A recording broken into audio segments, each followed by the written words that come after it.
Tonight, from NRG Stadium in Houston, Texas, it's a special prime time edition of the NFL on EA Sports.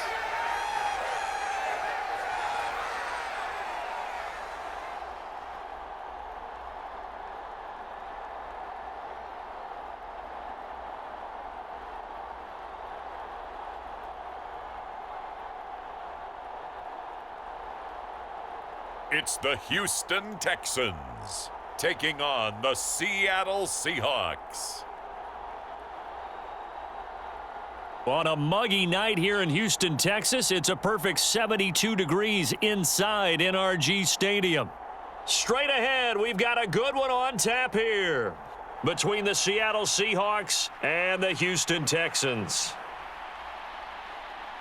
And hi again, everybody. Alongside my partner, Charles Davis, I'm Brandon Gaudin. And, Charles, when you and I were going through our final run-throughs at breakfast, we kept thinking tonight we're going to get to see a couple of very good passing offenses. And we're talking about both sides having multiple receivers that can have an impact on this game. It's not just one guy that's going to make all the plays. If you take him away, maybe number 2, number 3, they make the big plays that impact who wins the game.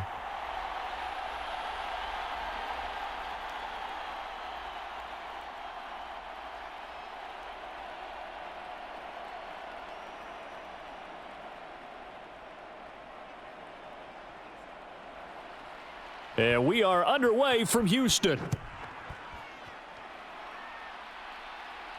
Taking it about the 1. And he'll go down as this drive will start at the 25-yard line. So out come the Seahawks now for their first possession. And they're led out by their mobile quarterback out of West Virginia. It's Geno Smith. I still remember back in 2013 when he was drafted out of West Virginia. He was coming off a back-to-back 4,000-yard seasons for the Mountaineers. Hadn't seen as much game time in recent years, but at one point, a capable starter in the NFL.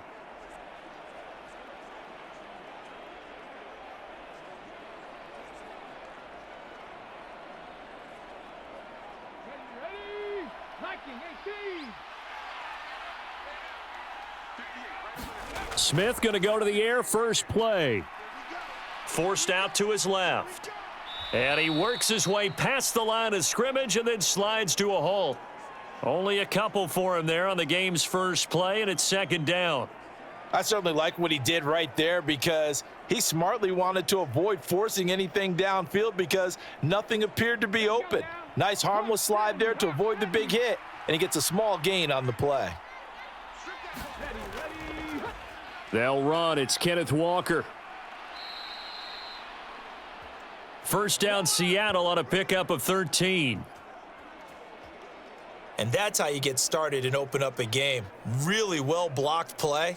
Picked up a nice chunk of yardage. And if you're the offensive line, that's exactly what you've talked about all week long in your meetings. Establish the line of scrimmage and take control. And they gave their running back plenty of room to rumble.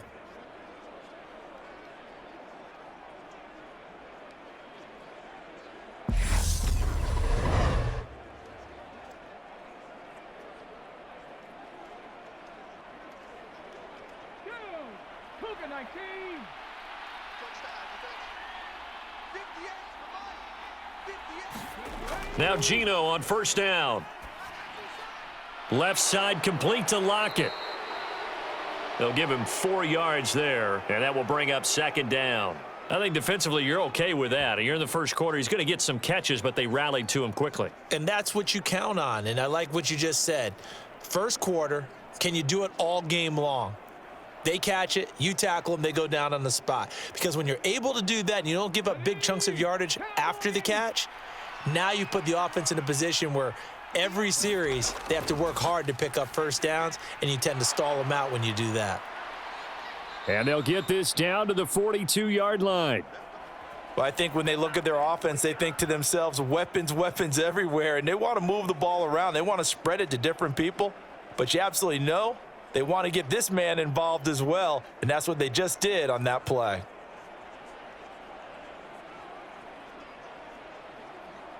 So a 1st and 10 now in Houston territory at the 42-yard line. Smith. And that is going to be incomplete as he led him a bit too much. Nice progress down the field was halted by that incompletion. They could try for some safe yards here to get things moving again, or keep throwing it and pushing it downfield to try and pick up bigger yardage.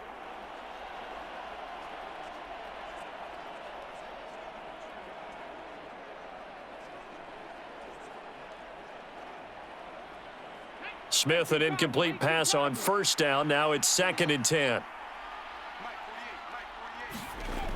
Throwing now is Geno. He'll find Metcalf. And he's going to be taken down just shy of the 35. And he's already got 2 catches on the opening drive. They know he's going to be a handful. And sometimes you game plan for that offensively. You want to make sure that guy touches the ball, and sometimes it just happens naturally. And then you change your game plan. When he has the hot hand, you keep going back to him because he's running routes with confidence as the game goes on. Being chased out left. Open man is Metcalf. He's got it. And they'll have it in the red zone before he crosses over out of bounds. Back-to-back receptions for him, and it's another 1st down. That's a great example right there to remind everyone of what a weapon he can be as a mobile quarterback, Charles. Nice play to escape the pocket and get his offense into the red zone with a 1st down. And defensive coaches losing their mind on that play because they knew about his mobility coming in, and they preached all week long. If he gets outside the pocket, find receivers in your area and cover them. Otherwise, plays like that will continue to result. On 1st down, it's Smith. To the right side and complete to Metcalf. Down he goes at the 10 with a solid pickup of 8. Well, they're not hiding who their central focus is on offense. Charles, he already now has 4 receptions here on this opening drive. And I know people who are watching the game are thinking, did they forget about him in the defensive game plan? But it's actually been the opposite.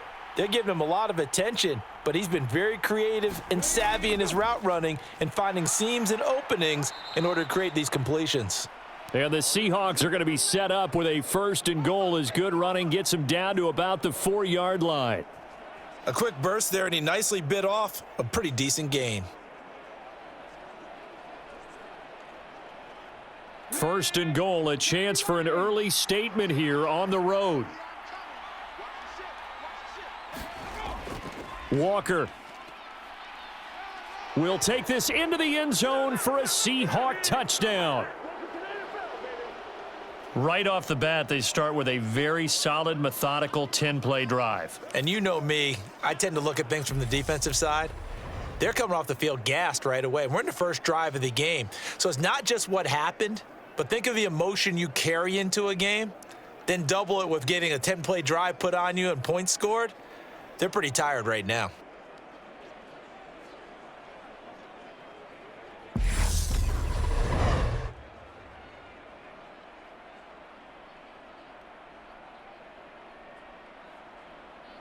Jason Myers now for the extra point.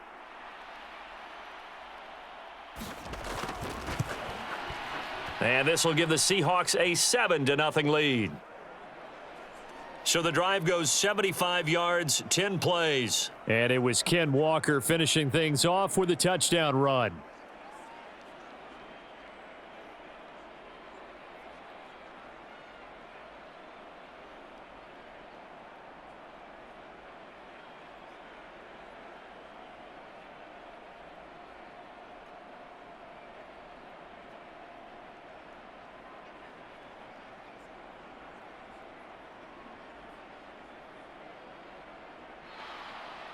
And after the touchdown, here's Myers to boot it away. Fields it right around the goal line. And good starting field position. He'll get this one all the way up to about the 35-yard line. So out come the Texans for their opening drive.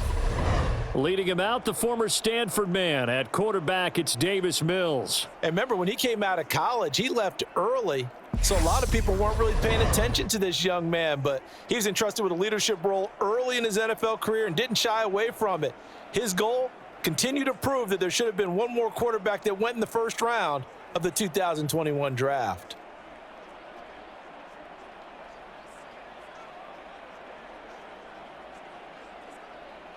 First and 10 now for Mills and the Texans at their 35-yard line. Off the play fake, Mills.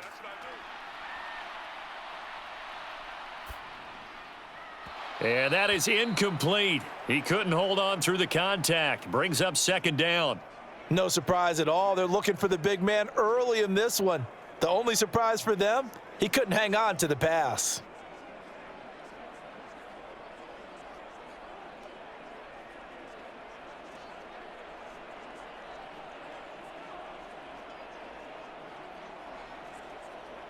Here's second and 10 now from the 35.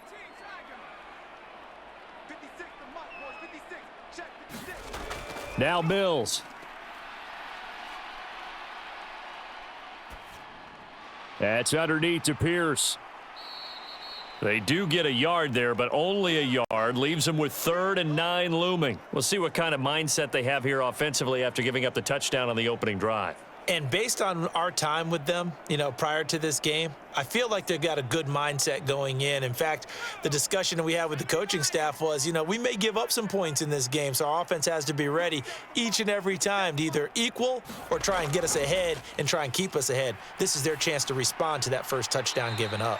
And he is going to have a Texans first down as they're able to get the 3rd down conversion.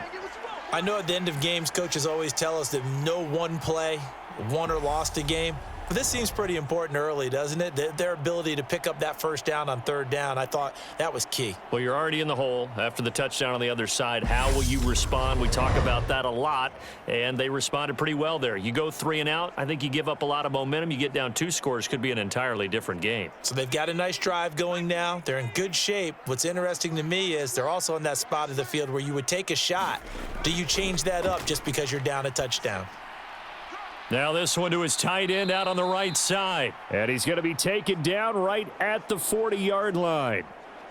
And forget about the run to set up the pass. They're just coming out throwing. Forget trying to set anything up. They feel like they have the advantage. They feel like they have the matchups, and they're just attacking right now. Yep, going to the air on the opening drive.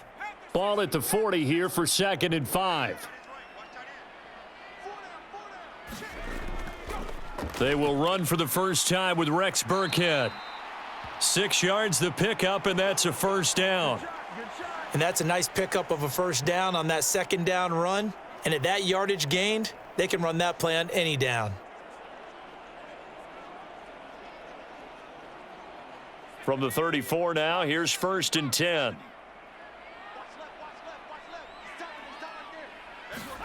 A first down throw for Mills. He's going to let this go. Back of the end zone. And a penalty flag comes in as that one winds up incomplete. But the contact is going to move the ball well downfield. So the pass incomplete in the end zone, but the flag comes out for interference. And now you're set up right on the doorstep of the goal line. 1 yard away changes what your play calls are going to be. So the ball's moved to about the 1 after the penalty, 1st and goal. And they'll turn to the power game to try to get in. And he's in for the score. Touchdown, Texans. Punching it in from a yard away. And the Texans are able to match the opening drive touchdown against them with one of their own. And they just powered it in right there, Charles. 3 tight ends out on the field, the fullbacks for the defense. They knew what was coming. They knew, but they weren't able to stop them. They knew they had to meet them with a little bit of force. But on that play, the big guys up front won the day.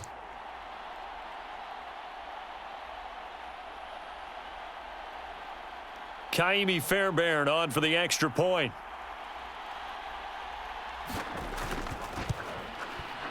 It's up and good. So these teams match touchdowns here in the first quarter, and we're tied 7-7.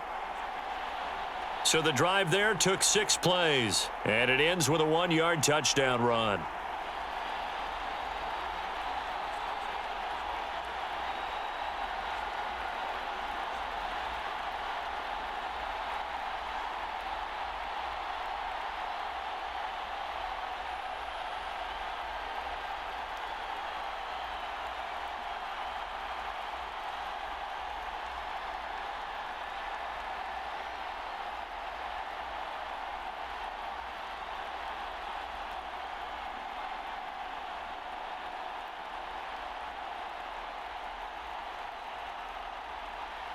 Each team's had it. Each team has scored. 7-7 here as the kick's away. On the return from his end zone, Godwin Igwebuike. And he'll be stopped right around where he would have been had he gone down to a knee, maybe a yard shy of there at the 24. Seattle's offense coming back onto the field, ready for their second drive. The offense running out, and they are charged up, ready to go after reaching the end zone on their last drive. And normally I'd warn against getting complacent just because they scored the last time out. But I don't think there's any worries with this group right now. This is a hungry group, and they want to keep building off of their last drive. Now they just want the officials to hurry up and place the ball so they can snap it and get back to work.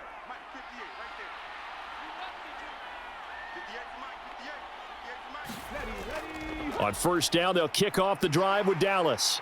And the result here, a pickup of 8. Leaves them with 2 to go on second down.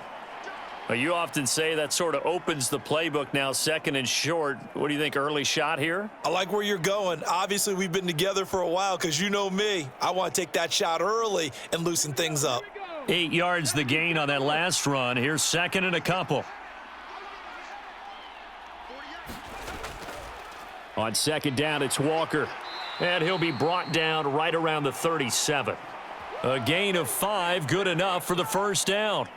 2nd and 2 is prime time for a little bit of a gamble, isn't it? Open up the playbook, go play action, toss that bad boy deep. But in this situation, go ahead and give it to your back. Let him pick up a first down. Keep the sticks moving. Line of scrimmage, the 37 on 1st and 10. Oh, they'll try the sweep. It's Lockett with it. And he slips up past the 45 before being tackled. 11 yards there and a first down for Seattle.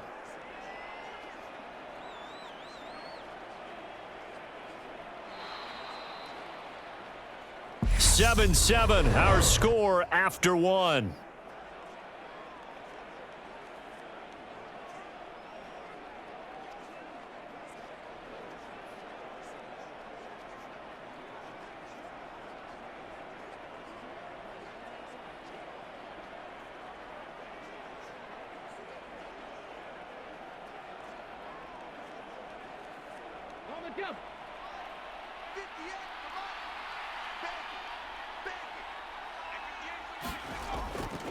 Walker now on 1st and 10. And not a whole lot of room to operate there on the first down run. He gets maybe 3.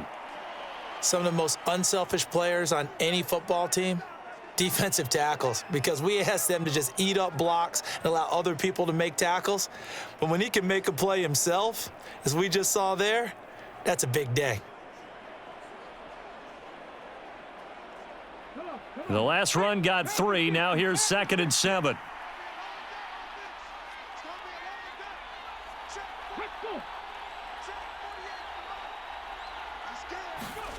Now here's a little touch pass as they tap it quickly to their receiver. And he's going to be stopped up at about the 47-yard line.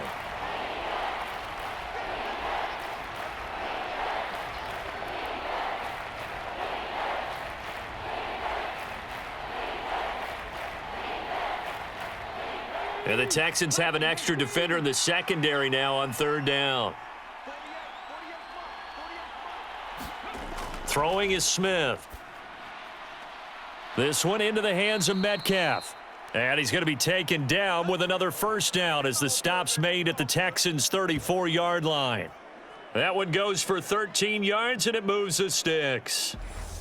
Has a pretty good throw on the curl route there. 3rd down, and they pick up a first. Defense should be aware for that, right? They should be aware, but it was so hard sometimes. Yeah, it's not easy. Because when they sell that route really well, you think they're going upfield, then they curl back, show their numbers to the quarterback, and complete the play.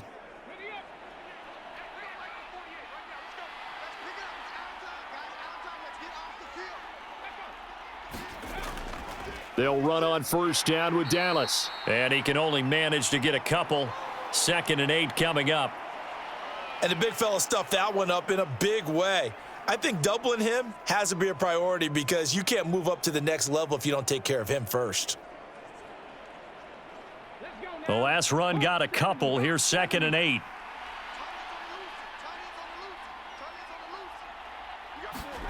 Play action. It's Smith.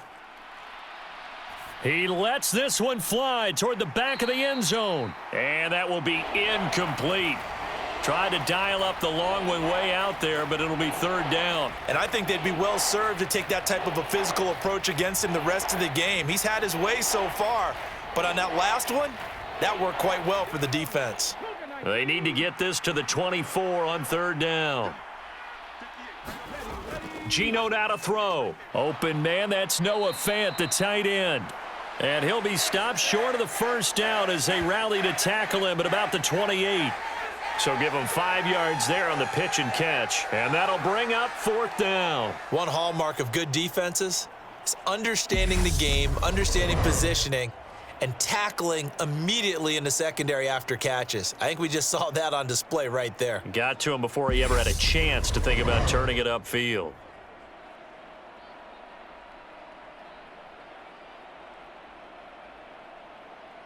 On comes the Seahawk kicker here on fourth down. It's Jason Myers. Spotted at the left hash, this from 45. And the holder's going to keep it. He's going to try to run for it. They're not going to get it. They try to move the chains with a surprise, but it's a turnover on downs. They pass up the 3, fake it. It doesn't work. And this Texans defense stands tall. So now we get set to see Houston for their second drive of the ball game. The football changing hands here, and as this offense takes a field, Charles, they'd be fine with more of the same on this upcoming drive. Last time out, they found the end zone for 6. And they're certainly hoping for more of the same, but the game plan, I doubt it'll just be a carbon copy of the last drive, because I think this offense is ready to break out some new wrinkles and try some new things that might be hidden in their playbook. They want to use that confidence to its advantage while also keeping the defense from anticipating what's up next. On 1st and 10, Mills. That's complete to his running back, Burkhead. And this will leave him a yard short. Nice pickup of 9 yards on first down. And a nice gain and a broken tackle along the way, and really we shouldn't be surprised, should we? That's what runners do, especially the best ones. They break tackles and gain extra yardage. And just a yard to go here on second down. Up the gut with Burkhead. And he'll be taken down at the 46-yard line. 7 yards there and a first down. 2nd and 1 and people want to run the football. This is where every back in the league is supposed to do exactly what we just saw there. Pick up the first down.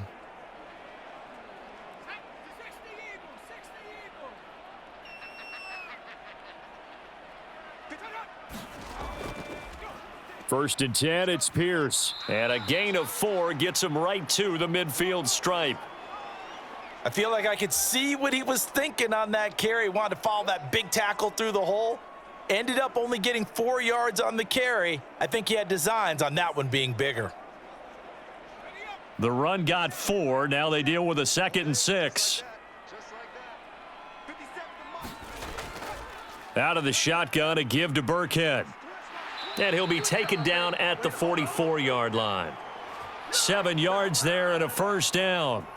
That's a good, nice, crisp run for a first down. I wonder if the defense might have been loosened up a little bit, maybe anticipating a pass instead of the run that they got.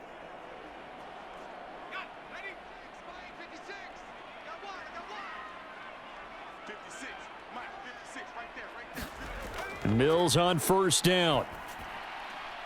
That's caught. It's Chris Moore. And he'll get this one down near the 20-yard line, just shy of the 20. A well-executed 22-yard gain. Well, that certainly has to feel good, and it's not all the time that the play caller should get all the credit.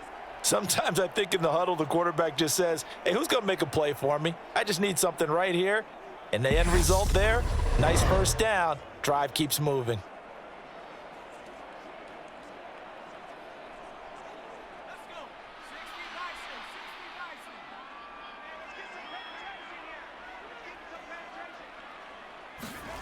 Play fake, Mills. Again, he finds Moore. And he doesn't quite make it, taking it within an eyelash. Dropped at the 1.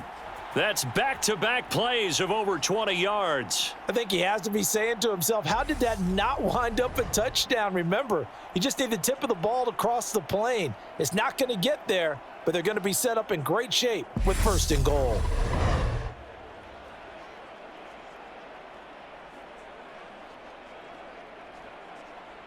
It looks like a jumbo set with 3 tight ends here for 1st and goal. And they'll let the fullback try and take him home. And he fights his way into the end zone for a Texans touchdown. A great play there with his 2nd touchdown here in this first half. And the Texans have taken the lead.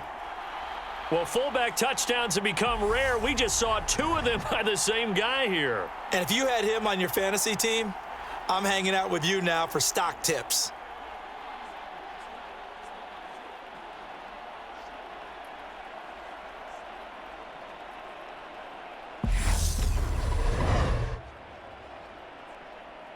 On for the PAT, Kaimi Fairbairn. And he's got it. It's now a 14-7 ball game. So that drives 7 plays in length. And it ends with a 1-yard touchdown run.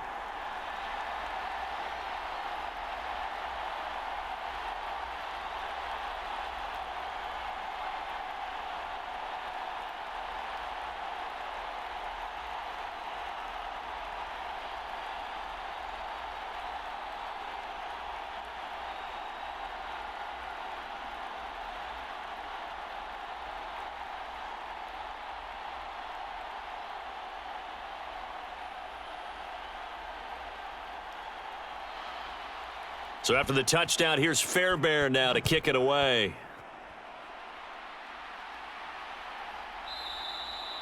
And no effort to bring this one out. It's a touchback. And Seattle now ready to march onto the field.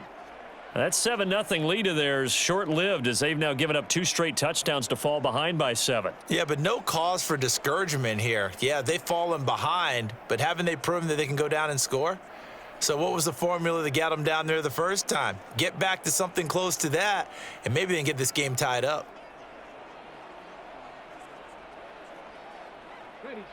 The game clock sitting at 2:02, so they'll get 1 play before the 2-minute warning.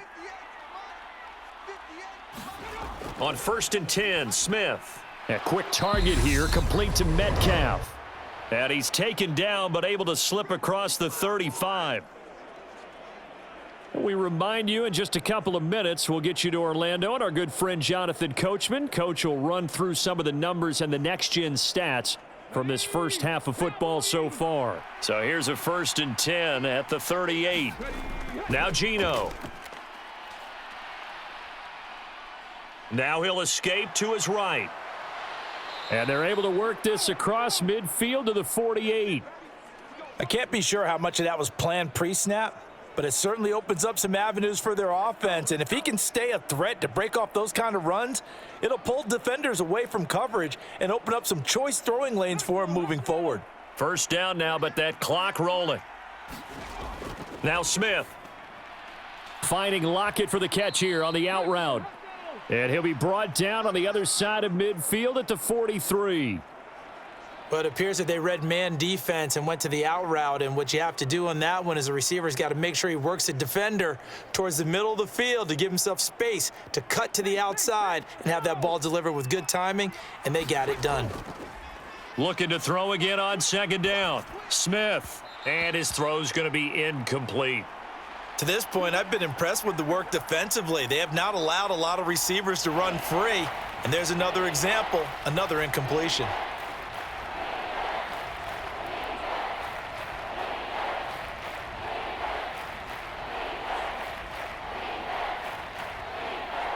They come up now 3rd and 5 following the incomplete pass.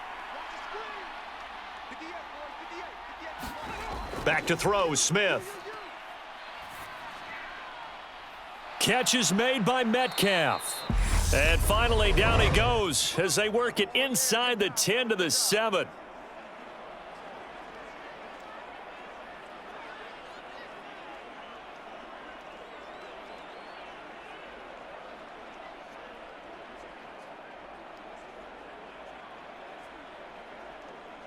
A chance now to get even before the break as they come up 1st and goal. Here's Smith.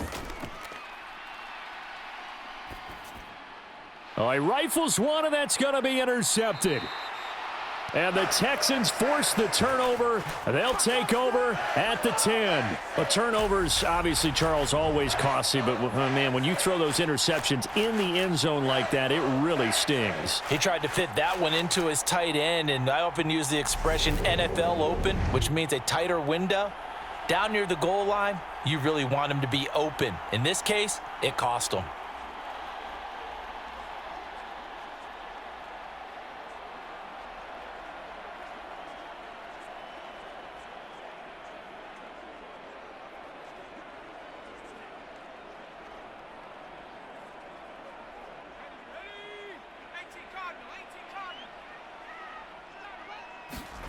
First down, Mills.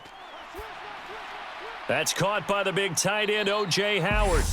Now the Texans will burn the first of their timeouts as they'll stop it with just over 40 seconds to go in the first half.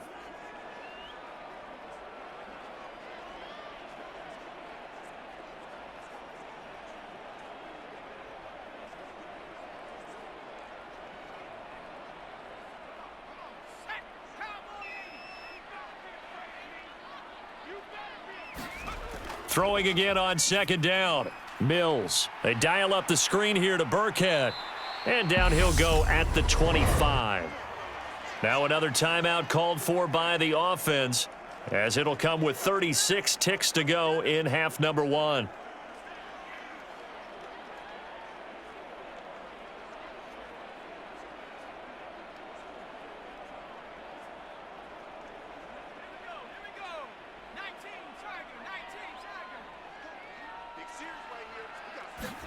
Mills now looks to throw on first down. Now he'll dump it underneath to his running back, complete. And he's upended at the 33, following a good pickup of 8. Not only did we just see back-to-back nice gains, but we're also seeing the confidence rise, not just for the guy who caught it, but the guy throwing it as well. And these back-to-back catches here out of the backfield, that can set something up downfield in a later sequence, right? A lot of the time, it starts to draw the defense closer to the line of scrimmage. So to your point, show this swing pass, show this check down. Maybe later on you heave one deep when you catch them close to the spot. Here's a 2nd and 2 now from the 33. Mills now. Now he'll dump it underneath to his running back, complete. That one a first down pickup of 8.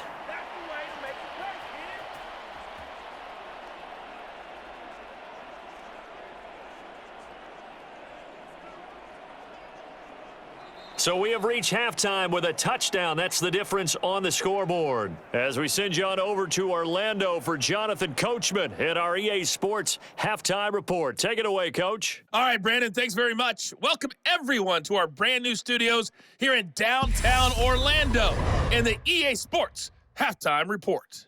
This one has been a hard-hitting affair to this point, and you got to expect we'll see more of the same in the second half.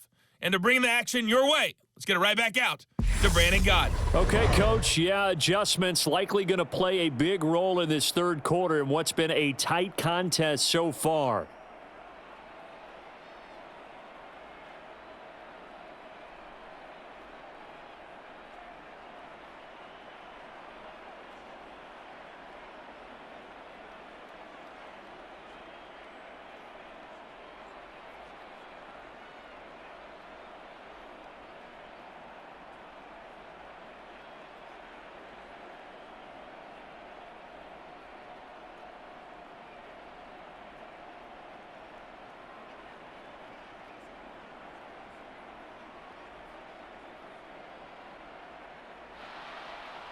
It's the Texans in front, and they're going to get the football first as we are back underway in the third quarter. And Smith not going to bring it out, so it's a touchback. The Texans getting ready to go here to begin the third quarter. This offense set to begin the third quarter, and Charles, if they had a checklist of things they wanted to accomplish in the first half, certainly at the top of that list would be having the lead, and they've got that here. That's always the most important box to check, isn't it? But also, they've had some success in their passing game, so probably an empty box establishing the run. They're on pace for fewer than 100 yards in this one, so now they want to make sure that they get that going So they truly have a control in this ball game, and down the stretch, being able to be balanced, either throw it or run it, and try and win this ball game. Credit the tackle there to Uchenna Nwosu. When we talk about defenders, specifically linebackers, keeping their eyes in the right spot, he had that eye down the entire time. And you know that's not easily done because they throw a lot of misdirection at you. They try and fool you and get your eyes in the wrong place. But you're right about that one. He correctly figured that one out and made a really nice play. And there is nowhere for him to cut back as he's taken down in the backfield. It'll go as a loss of a yard, so now they deal with 3rd and 11. And that's what this defense is going to need to do more in the second half. Good pressure that time, forces some indecision in the backfield. He's going to wind up being taken down for a nice loss.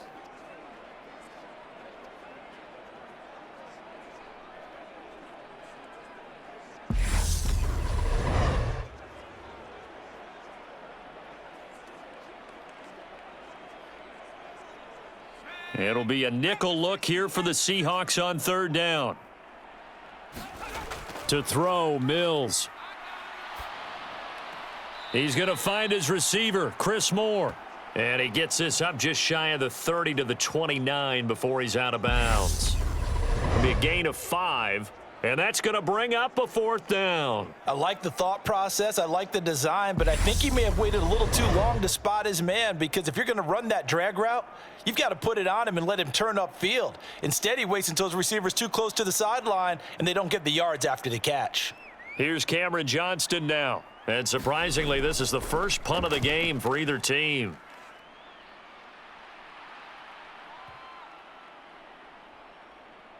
Oh, and what a play on special teams here. This is going to be down inside the 5, all the way down at the 2-yard line. And he's got to be fired up about that effort. I don't think he could have walked down and placed it any better than where he ended up putting the football. That was excellent. Get a look at DK Metcalf as this offense returns to the field. He's been a load for them to handle defensively, I know that much.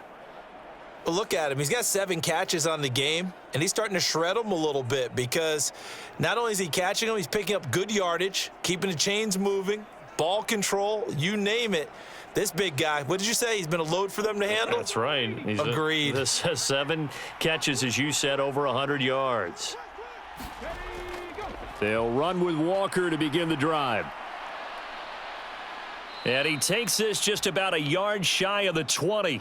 42 yards rushing for him now, and he's carried the ball just 5 times. We often give credit to the O-line there. 2 tight end formation. Those tight ends block pretty well also. Yeah, and that's one of the most dynamic positions in football now. The tight ends who can block at the line of scrimmage at the point of attack, and they can also get downfield and catch the football. So a much rosier picture now after that last play. Here's 1st and 10 at the 19-yard line.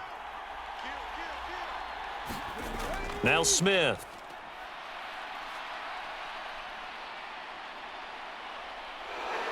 And he'll protect himself at the end here as he winds up getting pretty decent yardage. He'll get 8 on the scramble there. It'll be 2nd and a couple. The defense did its job of taking away a quick throw, but that's only half the battle because they've got to get to him before he can make a run for it. A little bit late containing him there, so he makes a nice gain out of a play that looked like it was in trouble.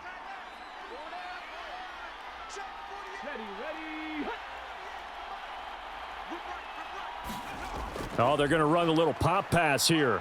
And he'll get to the 29-yard line, brought down there. 2 yards, good enough for a first.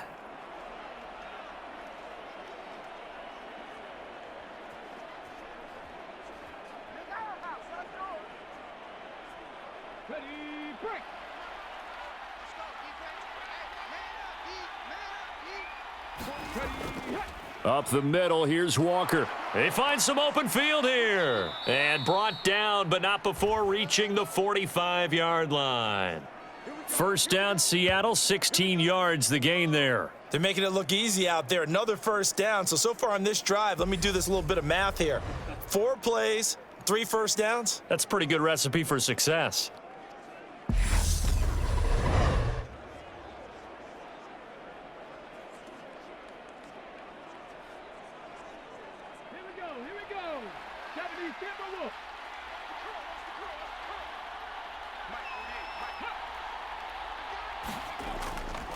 Back to Walker on first down. And he fights forward for a modest 2-yard gain, second down. Well, any lane that might have been open there was closed pretty quickly, and that was because the defensive front, they won that battle at the point of attack at the line of scrimmage. They used great leverage, held their spot, and stacked him up. The last run good for 2. Here's 2nd and 8. Smith now to throw. He's going to get this underneath to Dallas. And that'll be good for 8 yards to the 45. And we see another pitch and catch there to the running back. This position just continues to evolve. They've become just as critical to the passing attack as a lot of receivers, tight ends, because their ability to make people miss in the open field can really generate big plays for an offense.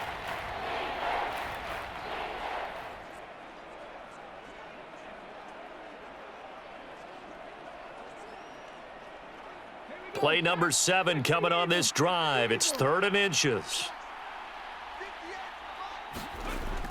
They'll try for the first with Walker. And he will have first down yardage as he's brought down at the 41. 4 yards on the pickup, good enough to extend the drive. Well, partner, what do you think? Might have been 4-down territory if they didn't pick it up, but... Yeah, it's a moot point now. I was curious, so if they didn't get it there, would they have gone for it? I guess we'll never know. Yeah, we didn't have to make that call, but I have a feeling both of us would have said, go for it.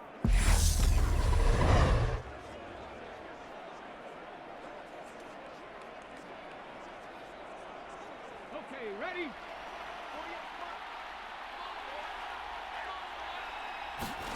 On first down, Smith. He's got his big tight end, Fant. And he'll be taken down here just shy of the 30. It's taken a while for this offense to get going. A little creaky at the start, but they're oiled up now. A nice throw there, and they're really putting together a good drive. Line of scrimmage, the 31 now on 1st and 10.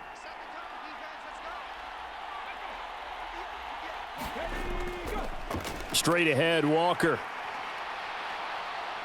And room there to work it inside the 25. 72 yards for him on the ground now. He has been a tough man to bring down all night. That's a strong pickup right there on first down, and as this drive goes on, we're seeing an offensive line and running game imposing its will.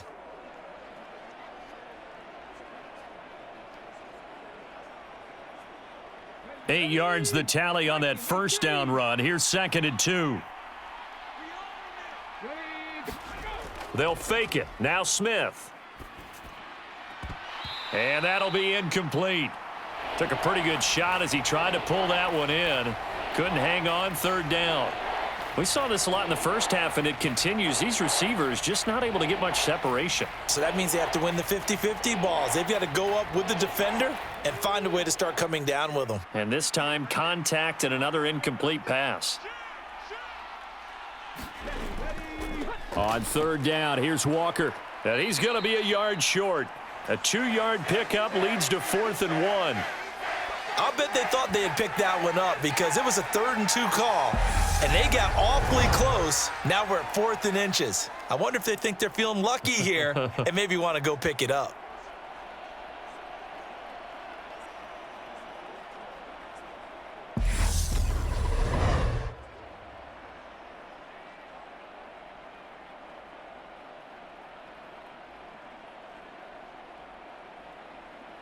Let's go now. Hawk 70, Hawk 70. They'll run for it. It's Walker, and he will have a first down at about the 21-yard line. They only needed a few inches, and they didn't get much more than that, but by about the width of a shoelace, they convert on 4th down. He needed less than a foot. He didn't get a whole lot more than that, but he did get the first down. Well, he and his offensive line created enough push where if he was able to just fall forward as he was able to there, that would pick up the first down. As you noted, didn't need a whole lot, didn't get much more than that. And they'll get this down to the 10. It's a good gain of 11. Sets him up 1st and goal. And I'll tell you what, this offense is playing a little bit of keep away right now. They've come out here in the 3rd quarter, possessed the ball for quite a while, and they keep on converting. Nice pitch and catch there to set up the 1st and goal.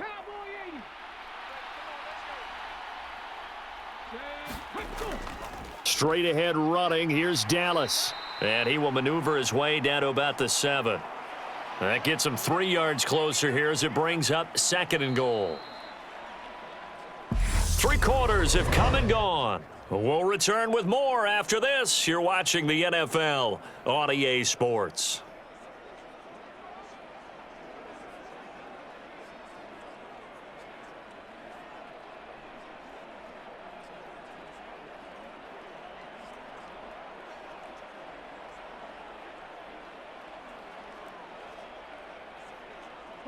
Two of their 3 red zone trips so far, they've come up empty on. They'll look to reverse that trend on 2nd and goal. Smith. That one thrown away from the pocket. The officials kind of looking at each other, but they'll say there was a receiver in the area, so no penalty, just an incomplete pass. Well, if you're going to give out a little applause on that play, it has to go to the defense. More good work by them. They've taken away the passing lanes all game long, and you can see the frustration that it's causing because he just about threw that one into the first row. Pressure right. And time finally runs out. He can't get rid of the football, and he's taken down. Off the edge, Jerry Hughes gets the sack. Well, this has been a pretty sizable drive. They've had some success. Finally, the defensive coordinator found some success of his own. I think he just simply said enough of that. Okay, they've moved the ball well. We need to force the issue from our end, and that's exactly what he did.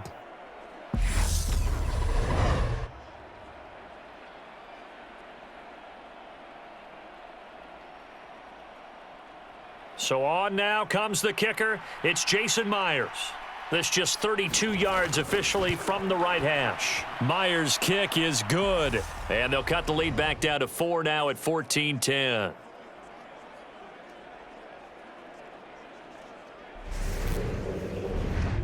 So an interesting call there to take the 3. I mean, I guess they're thinking that their hands were tied, but, you know, 4th quarter, that field goal might not help them that much in the end. Yeah, eventually they're going to need the touchdown. The thinking must have been they didn't feel confident about picking it up there, hoping maybe on defense they can get better field position, get a turnover, get a better play, and then they'll have a chance to attack the end zone. Myers now converted on the field goal try. Now he's on to kick it away. And Smith chooses not to return it, and they'll bring it out to the 25.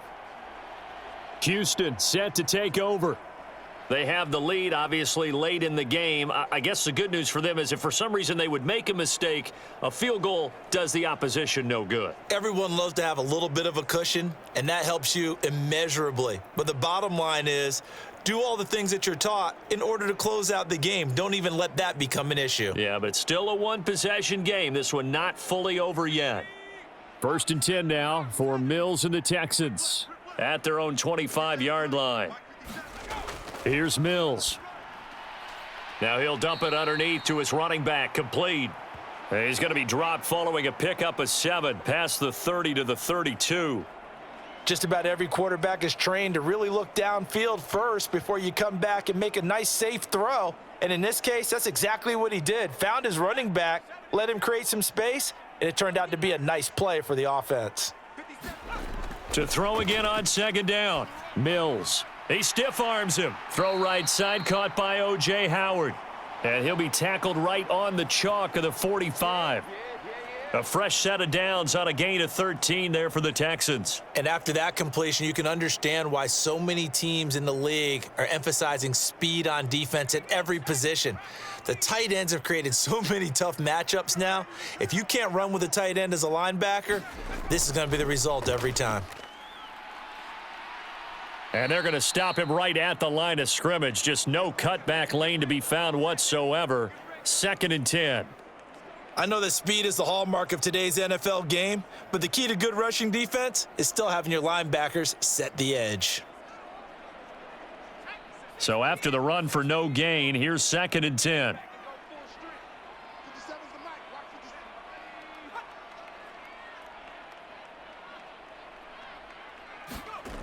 Throwing, Mills. And he finds Howard complete. And he's going to be stopped up right at the line of scrimmage. So back-to-back plays, each get nothing. And that's going to lead to a 3rd and 11. Well, that's always a good place to throw it just because he's one of the biggest targets not only on this team but in the National Football League. And you and I both know the quarterbacks love these large-bodied tight ends, and why not? Nowadays, they're really wide receivers who are just taller and have a little bit more weight. These guys catch the football, make big plays downfield. In the old days, we wanted them to block. Now coaches want them to catch the football first. So the completion results there in 9 yards, and that's going to make it 4th down. So much about offense is what you call hidden yardage. You know, you throw the ball to someone, they catch it, and then they can make a big play. You know, they create a play, run after catch. They did a really nice job there of limiting that and keeping him from a 1st down. Yeah, stopped him in his tracks. Here's Cameron Johnston now as he'll kick it away for the 2nd time. And the punt over the side in the air, and the spot will be inside the 35. As Seattle now ready to march out of the field. Their defense accomplished step 1 of the mission. They forced the punt. Now they'll look to erase that deficit and take a 4th quarter lead.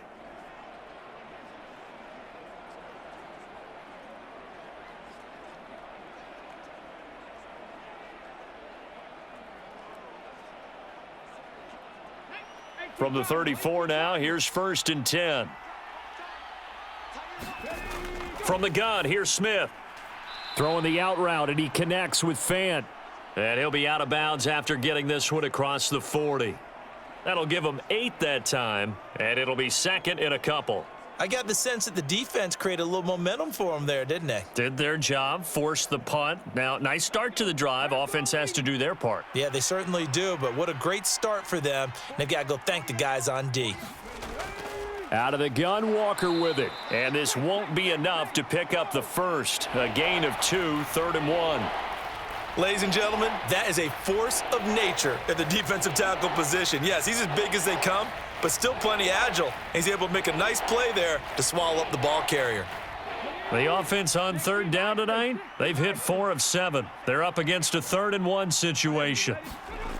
A shotgun snap for Smith. And this pass broken up. The contact well timed there, and now 4th down. That's an excellent job right there on 3rd down. Like any defense, you never want to let them get anything started, and that would have been a 1st down. Instead, you saw the contact on time, no penalty, and before this drive could get wings, it's 4th down. And here's Dixon to punt now as he gets this one away. And this one hits at the 1, continues on into the end zone for a touchback. Out comes the Houston offense as they get set to take over here. Right now clinging to a 1-score lead, Charles, and I think operating within that 4-minute offense with a little less than 4 minutes to go applies here, right? It certainly does, and that means the playbook is still wide open. But you are a little bit more careful about what you're calling. You want plays that are going to gain yardage, how would you say it, consistently, right? You don't need the big shots downfield, but make sure the clock continues to run. Pile up the 1st downs. And the goal, end the game with your quarterback kneeling down at the end, and you still have the lead. And he's brought down at the 24 after a gain of 4. Brandon, you know how many times we've done games, and at the start of the 4th quarter, we see both teams hold up the 4 fingers, 4th quarter is ours. Well, how about this drive? You saw the 4 fingers for 4-minute offense, and this offensive line has really hunkered down and established themselves. Now, this is where they say, put the game on our shoulders, we'll lead the way, right? No doubt about it, and let me tell you, if you're a running back, all you want to do is get behind those big fellas, have a little vision, and find some space. And a solid way to do that on the first play of the drive there. And they get him down, but not before he takes it across the 40-yard line. Give him 17 on the pickup there, and the Texans also get a new set of downs. This is something you got to be wary of defensively. I mean, just because they're in the mode of trying to burn some clock doesn't mean they won't pass it, and they got good yardage out of that one. Yeah, and really, when you're looking at it, now they've got a fresh set of downs. Look for 2nd down. If they want to take another shot and try and loosen things up, that'd be the time to do it. So signs of life in what's been a dormant offense in this second half. Here's 1st and 10. A give to Burkhead on first down. And he can only manage to get a couple. 2nd and 8 coming up. Now the objective there, I mean, yes, the positive gain, that's nice, but work some clock. Yeah, you're exactly right, but the problem for them is still within a possession, so they can't just sit on it running the ball. They'll have to find a way to throw it effectively as well.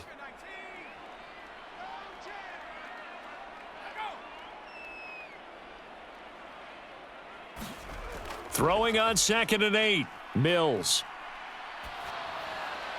Throwing the out route and complete. It's Howard. And that'll wind up moving the chains again as the tackle's going to be made at the Seahawks 39. So it's Texans football as we welcome you back. They've got a 1st and 10 as they look to try and finish this one off. And not totally home free yet, but it's looking good as they come up 1st and 10. Burkhead going to run straight ahead here. And nothing much materializing there on the first down run. He'll get a couple, and that's it. And now we're going to get a timeout defensively. So another stop, 1:50 left in the football game.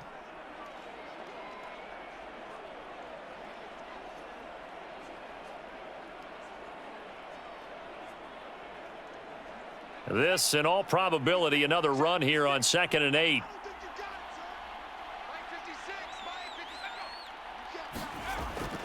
On 2nd down, here's Pierce. And he'll take this one down to the 36. Now the Seahawks call the 2nd of their 3 timeouts as they'll head to the sideline and talk over what to do next.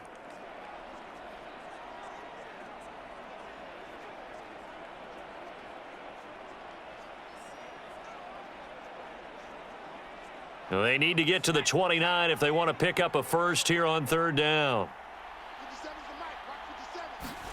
Here's Mills. To Pierce, they set up the screen. And he'll be taken down, but he does have first down yardage. Now the defense will burn their 3rd and final timeout, and they'll be disappointed to have to burn one there after giving up the first down.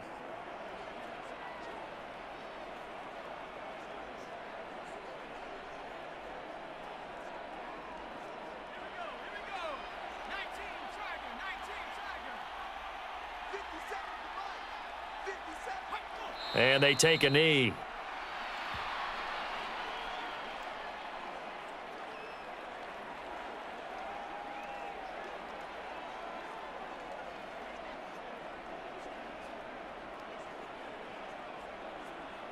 If nothing else, they've already taken a couple minutes off the clock here already as they come up 2nd down.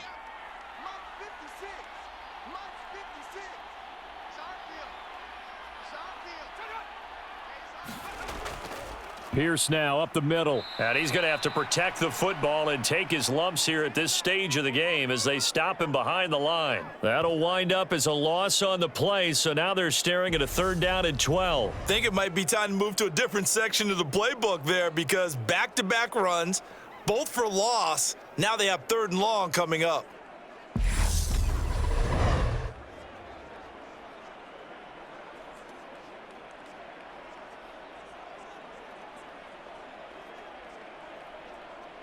The last 2 plays each lose a yard. They'll try to move forward here on 3rd and 12. Down to a knee here as the Texans look to let the clock roll.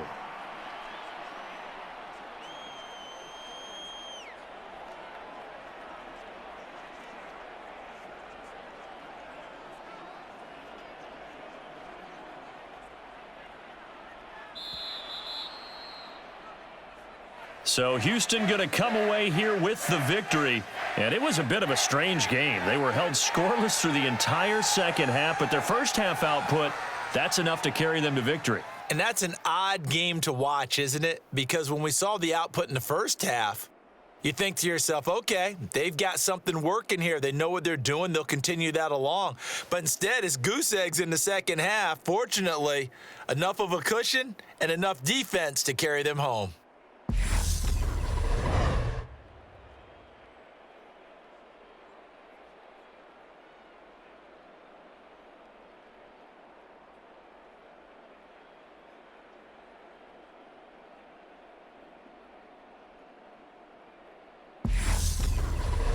So that'll do it for us. For my partner, Charles Davis, and all the hard-working men and women on our crew, I'm Brandon Gaudin. You've been watching the NFL right here on EA Sports.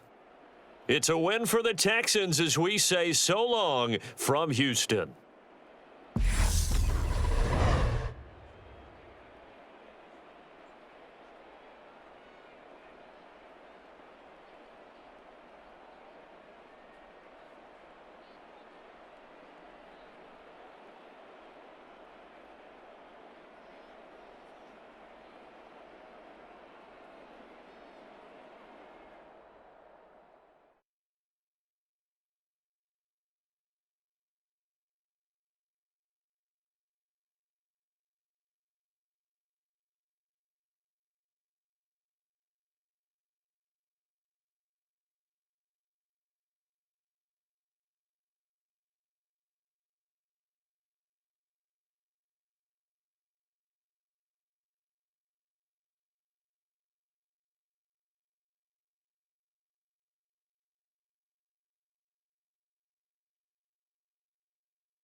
Tonight, from Lambeau Field in Green Bay, Wisconsin,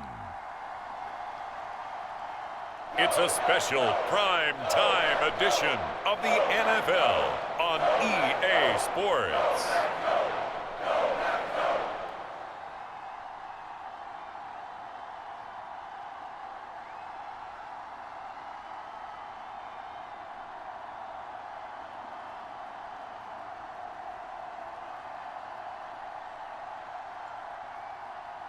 We'll see Aaron Rodgers and the Green Bay Packers taking on Deshaun Watson and the Cleveland Browns. This is such a special place. You drive through the streets of Green Bay, no tall buildings, quaint houses, and then boom, right there in the middle of the neighborhood is iconic Lambeau Field. Coming up, we've got what should prove to be a good one between the Cleveland Browns and the Green Bay Packers.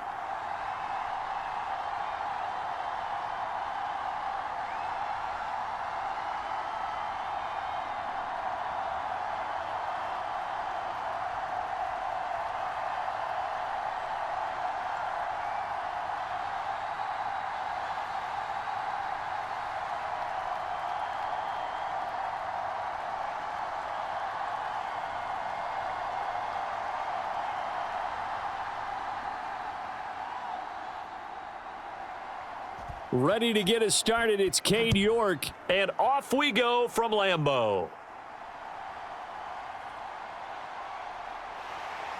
And able to get this across the 20, but not much further as he's dropped at the 23-yard line.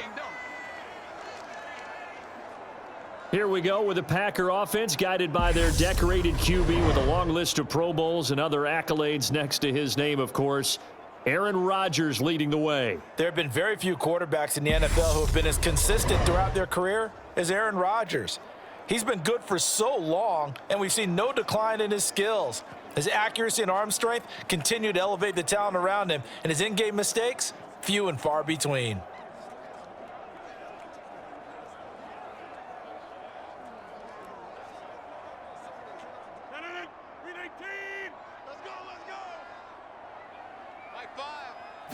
Rodgers going to the air to start things out. And this is caught. Mercedes Lewis with a grab. And he'll get this up past the 25 before he's out of bounds. 5 yards on the game's first play, second down. Got to give credit where it's due. Really nice defense on that play. The pitch and catch was successful, but not any run after it. From the 28, it's 2nd and 5. Rodgers now to throw. That'll be complete to Allen Lazard. And he'll be taken down, but not before they reach the 50. A gain there of 21 yards. But one of the ways that quarterbacks keep all the receivers alive in a play, never lock in on any one guy. Make sure you keep your eyes moving, scan the field, and here he finds the open guy for a nice pickup.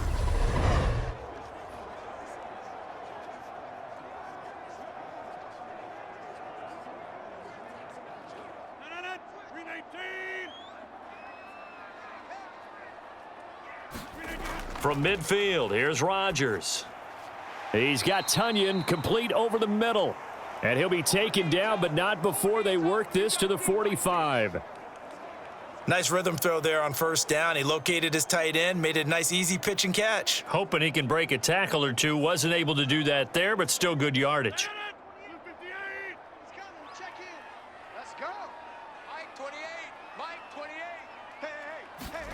Looking to throw again on 2nd down. Rodgers. He'll go right back to Tunyon.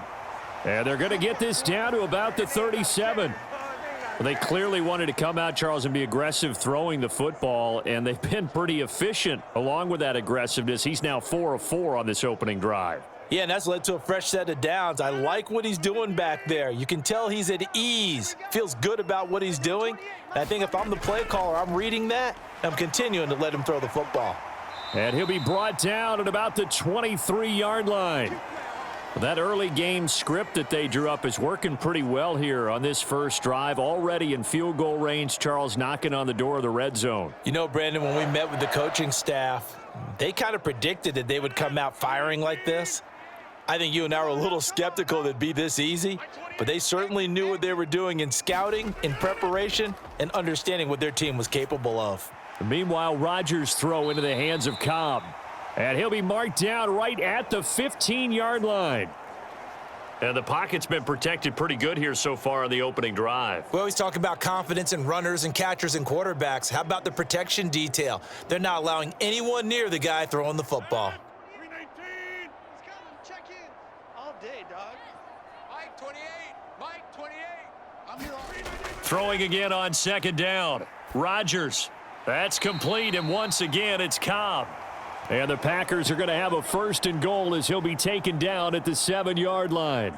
The opening drive, it continues, Charles, to be all pass, and it's working. Now they're on the doorstep of a touchdown here, 1st and goal. Brandon, because it's working so well, I think the entire playbook is open for them right now. Do you want to run it? Do you want to continue to throw it? Spin the dial, make your choice. But right now, you like what you're doing in this possession. And he stopped immediately there. They'll say no gain on the play, and it'll be 2nd and goal. Well done to sniff that out defensively. He had it diagnosed pretty quickly. I love that description because diagnosed is perfect on that one. Read his keys, made the play, and he couldn't even get going moving the football. 2nd down and goal. Rodgers. Throw right side. This is into the hands of the tight end, Tunyon. Touchdown! Robert Tunyon. A 7-yard touchdown grab. And the Packers put the night's first points on the board as they take the early lead. They gotta love that. 9-play drive results in 6 points. That means they're doing the dictating. That means that they've described how the game's going to go. They're playing at their tempo, at their pace. If you're on the other side of the ball, if you're playing defense, defense is not methodical. They've got to go in there and shake things up and create a little havoc. On is Mason Crosby for the point after.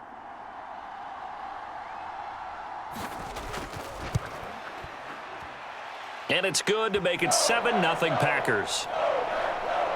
That time, a 9-play drive. And it was Robert Tunyon capping it all off on the touchdown grab.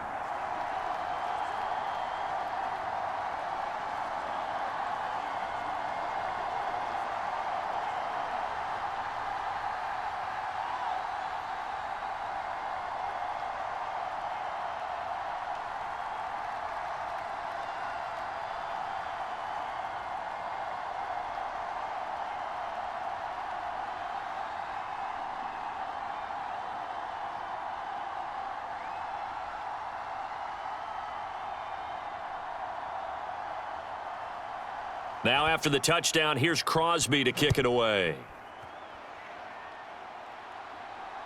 Here's Jakeem Grant from his end zone. And he'll be stopped right around where he would have been had he gone down to a knee, maybe a yard shy of there at the 24. So here are the Browns under head coach Kevin Stefanski. They will be led out by their dual-threat quarterback, the veteran from Clemson. It's Deshaun Watson. And he makes it so difficult for all defenses because when he's got the ball, it's hard to say when a play is truly over because he can create from any spot on the field and in any situation, even when it appears that he's contained. When he's running your offense, a big play could arrive from any possible spot.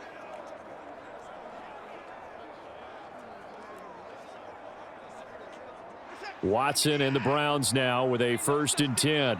At their own 24. Out of the gun, Watson. Give him a couple on the scramble. It's 2nd down. Brandon, once that one broke down, there were only so many options left for him to take. Fortunately, only 1st down, so he smartly got the yardage he could get and didn't worry about trying to turn it into a bigger play and end up taking a bigger loss. Here, they hope they can regroup and get something different going here on 2nd down. To throw again on 2nd down, Watson. Now a loose football. The ball comes out.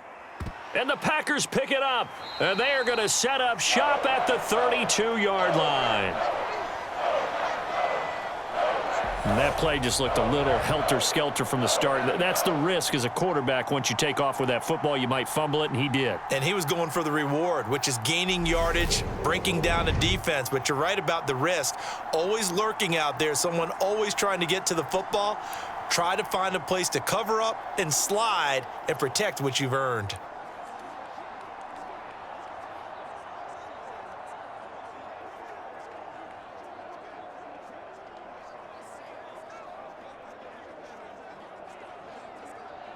From the 32 now, here's 1st and 10. I'm coming after you. I'm coming after you. Mike 28. Rodgers with a give. It's Aaron Jones. And he gets stopped up at the 31 after a gain of maybe a yard. That felt like a trap because it looked to me like the opposing front was on that play from the get-go. They had everyone crashing the ball carrier before he even made the line, and they hold him to just a yard. The run only got a yard. Here's 2nd and 9.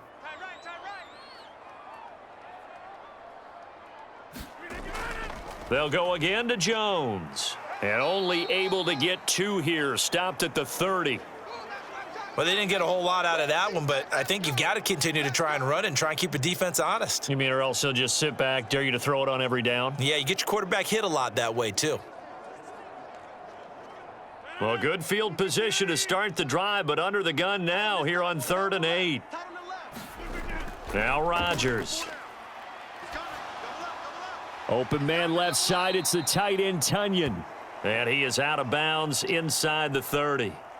Consecutive gains of 1, 2, and now 3 yards brings up 4th down. I know sometimes we can get fooled when we watch him make catches, as we just saw him do there, because he really looks like a wide receiver the way he goes about his business. Yeah, 230, 240 range. Yeah, not super huge.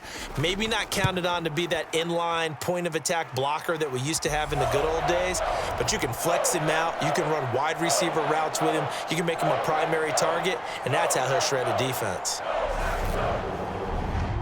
So the fumble recovery had them set up in ideal field position, but they can muster only 3 points out of it. Yeah, when you're able to force turnovers, especially when it results in field position like they had, you really want to make it hurt. Here, they take the field goal. That's definitely not what they were hoping for.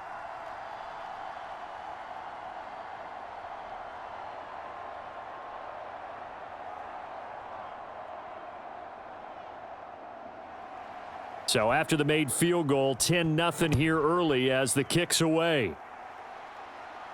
Taking it about the 1. Now a crease here as he's past the 30. A solid return, pretty good field position. They'll start at the 32. Second drive coming up here for Cleveland as they return to the field on offense. They'll look to get something started. They need to, down 10-0 early as they've got it 1st and 10.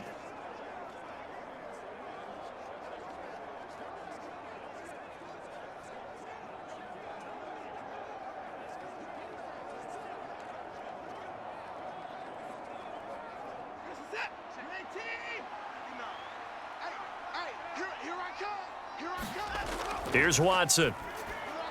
That's into the hands of Donovan Peoples-Jones. And they get him down, but not before he takes it across the 40-yard line. That'll be a pickup of 10 as they try to recover from this 10-point deficit. You can almost hear the sigh of relief coming from their sideline and from their point on the field, because this has been a tough start for them thus far. A much-needed first down there. They needed something good to happen. Plays like that will continue to help them dig out of this hole.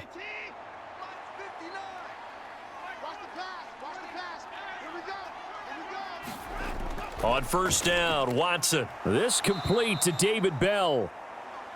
It'll go down as a gain of 6, and that's going to bring up second down. The goal for any offense versus a zone defense, find the holes where guys are available and put the ball on the receiver before any defender can step up and fill it. They did it well there. Perfectly executed crossing route. From just shy of midfield, Watson. And there is Amari Cooper, his first catch. And this is going to result in another first down as the tackle's made at the Packers' 39. 13 yards as the quick slant keeps the drive moving. And that's a more than acceptable read right there, because it's zone coverage, so timing is everything. This time he waits for his man to come open, puts it right on him, and they pick up a first down.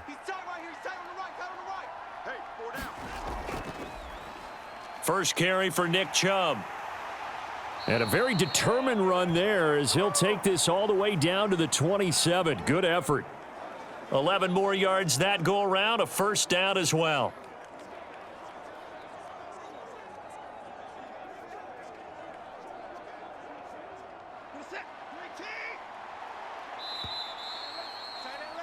Ten 10-0 the score after one on EA Sports.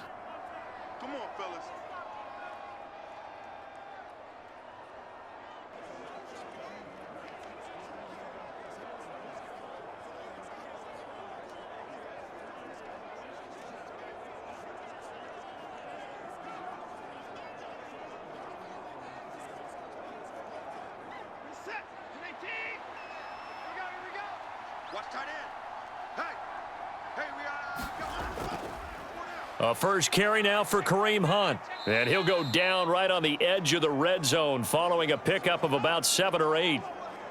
Well, no matter how they phrase it, staying on schedule, staying ahead of the sticks, whatever you want to call it, 7 yards on first down, that fits the bill. So they'll come up after the gain of 7 on a 2nd and 3.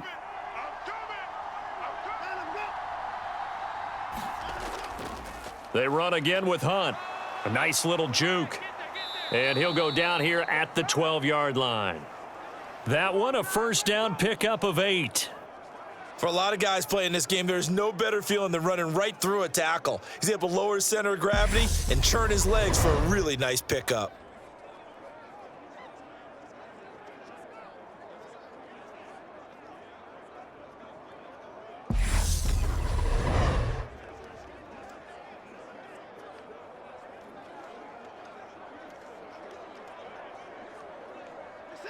From down at the 12, it's 1st and 10.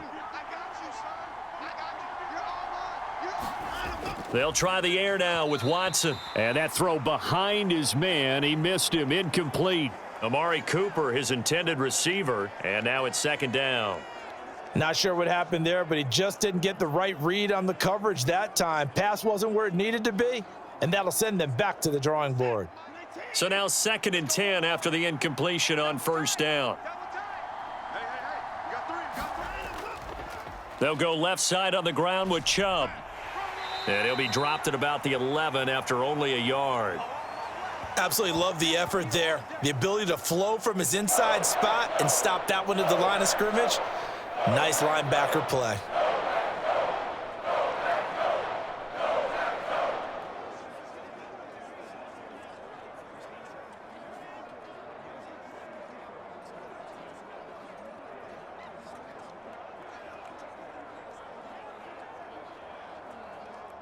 Play number 9 on the drive coming up, and they need 9 yards on 3rd down.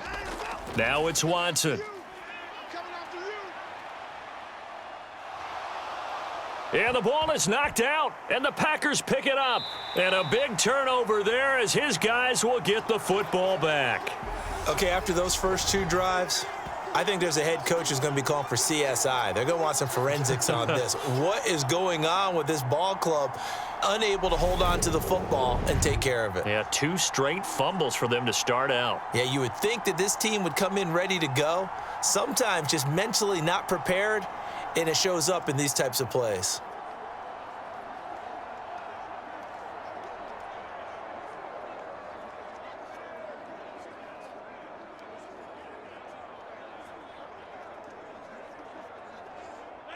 Rodgers will break the huddle and bring the Pack up 1st and 10 at the 20. They'll try and start this drive in the air. Buying time to his left. Got a man, that's Lazard. And he's taken down but able to slip across the 35. 16 yards right off the bat and a 1st down. Right after the turnover, they come out throwing. And that means it's a sudden change situation. We used to practice it on defense. Sudden change, get out there, stop the offense. But you typically run out there a little bit unsettled. I think that's why he came right out throwing the football, hoping to catch him off balance. And he did. So from the 36 now, 1st and 10. Keep it up, defense. Keep it up, guys. Mike 28.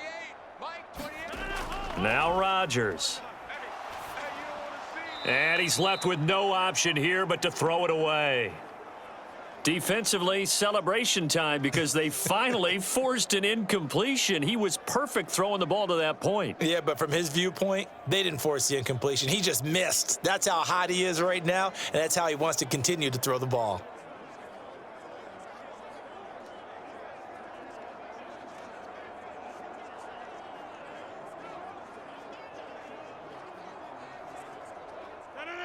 So after the incompletion on 1st, now 2nd and 10. Out of the shotgun, it's Jones. And he'll push forward to the 37, gain of 2. Pretty good little 2-play sequence there. You force the incompletion, then a very short pickup. Yeah, now maybe you bring in an extra defensive back or 2 because you want to try and defend on 3rd down. They like to play those nickel or sub packages, don't they? And it looks like we've got a dime set here defensively. 6 DBs in the game. To throw is Rodgers. Got a man, and he hits him in stride. And he is going to have a Packers 1st down as they're able to get the 3rd down conversion. Well, things are definitely going right for them here in the 1st half. Pick it down, any down, even 3rd down, no problem. They get a connection there and pick up a fresh set of downs, continuing to move the ball.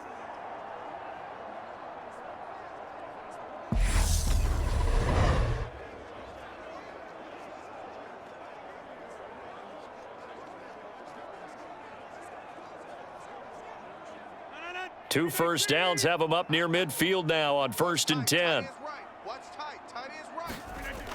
Now a 1st down carry by Jones. And he's going to take this across the 50 into Browns territory.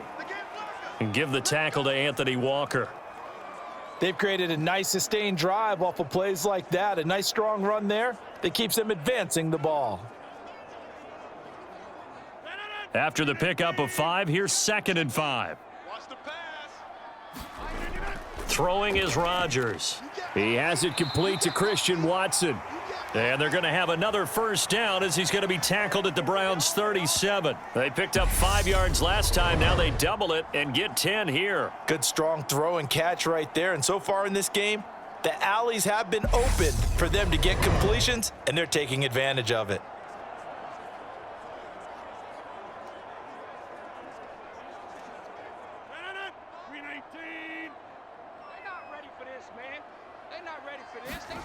Rodgers now on 1st down. A throw complete to the tight end, Tunyon. And this will go as a gain of 7 as he gets it to the 30-yard line. I know the halftime's approaching, but I don't think he's going to want to take a break. That's his 5th catch. Yeah, they've really been targeting the tight end. 2nd down and 3. He's not going to get me. Mike 5. Now a play fake. Rodgers. Escaping the pressure right. Rodgers sliding to a stop with a first down. What can't Aaron Rodgers do? The legwork there getting him the first. Well, here's your first example of how this guy can beat you in more ways than one, because they took away his arm, but he was more than happy to dissect them with his legs for that first down pickup.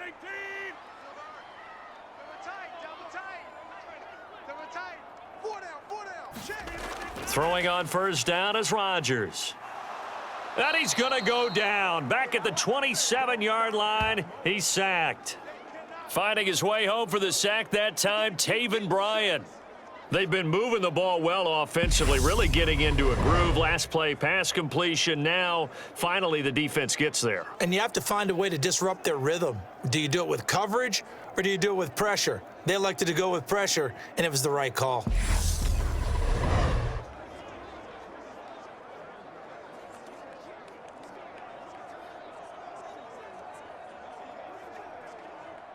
So after a rare misstep on this drive, they'll try to make amends on 2nd and 15. Another try after the first down sack. Rodgers. That is caught. It's the tight end, Tunyon. And he'll head out of bounds inside the 10. Mark him down at the 9.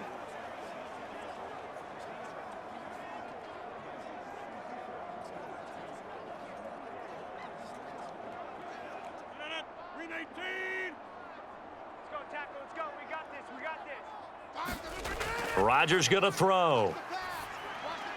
And it's a Packers touchdown. Randall Cobb. A 9-yard touchdown grab. And his guys now an extra point away from taking a 3-score lead. That score was not a game clincher by any stretch of the imagination. But the other team now has to be careful to not let this game begin to slip away.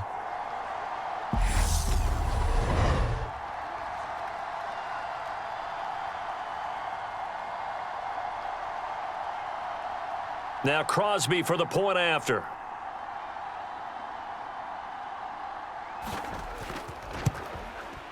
He's got it, and it's 17-0. So that one a long 11-play drive. And it ends with a Packers touchdown.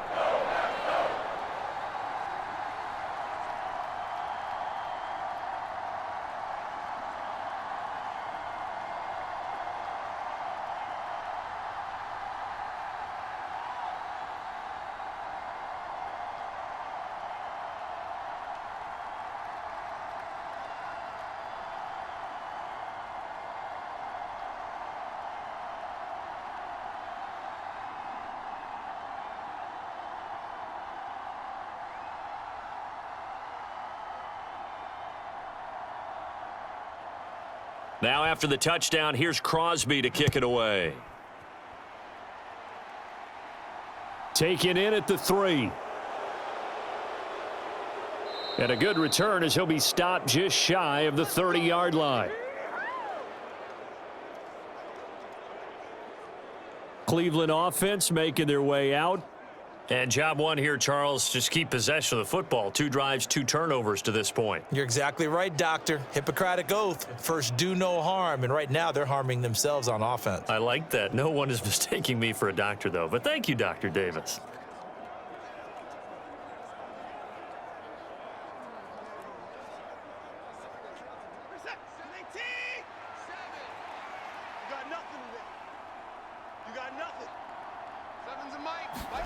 On 1st and 10, Watson. Over the middle, Amari Cooper. It's complete. And he's taken down right at the 45-yard line. The extra effort after the catch makes it good for a gain of 26 and also a first down. Well, these guys have definitely been outplayed in the first half, but I like their countenance. I like the way that they haven't panicked out there, the way they're carrying themselves.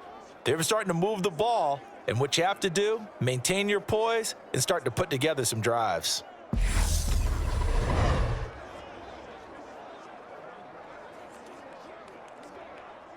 This offense finding its legs now. Here's another 1st and 10.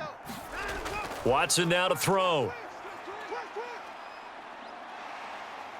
Steps away to his left. Throw complete to Bell. And they'll wind up getting this one all the way down inside the 20. Another big play as they get 28 out of that one. Now that's the kind of big play you'd like to see. This first half, it hasn't gone their way, and they could use a shot in the arm, something to perk them up a bit. And they get one here in the passing game.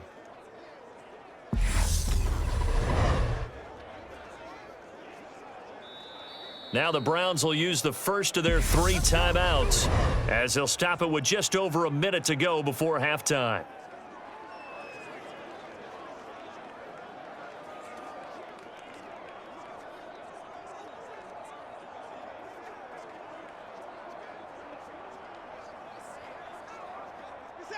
So from the 17 now, here's a 1st and 10. Now Watson. Toward the end zone, but that's going to wind up incomplete. Oh, they were so close. That close to their first points of the game. Just needed to hang on just a second longer, but he couldn't complete the process of the catch through the jostling from the defender. After the incomplete pass, here now is 2nd and 10. Watson looks to throw again. And this one incomplete. Too much contact to hold on to that one, and it's 3rd down. That's a big force incompletion there to bring up 3rd and long, and this defense can still salvage a little momentum by forcing them to kick a field goal, because just a few plays ago, they looked like they were headed towards the end zone. This offense was on the move. Now 2 straight incompletions have them looking at 3rd and 10. Here's Watson. They'll go screen here to Hunt. And so close, he gets it to the 1. Out of bounds right there. They're able to convert on 3rd down, and that sets up a 1st and goal.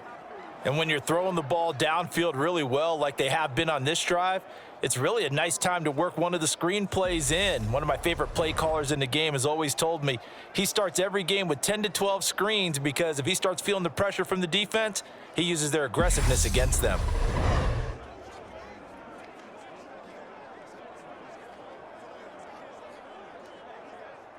This is 1st and goal, and a golden chance to get a score back here before halftime.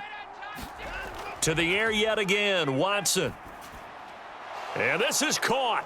Touchdown, Cleveland. Deshaun Watson finding Amari Cooper. And the Browns get a late score here in the final minute of the first half.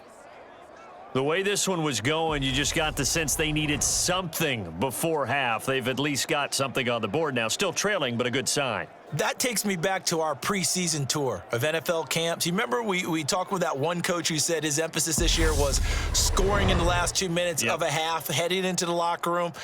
This hits it right there. Take that momentum, take that good feeling, and take it to the locker room, regroup, and start over. They got it here. They did indeed, and a lot of football, full half to be played. Extra point by York is up and good. And that'll cut the lead to 17-7.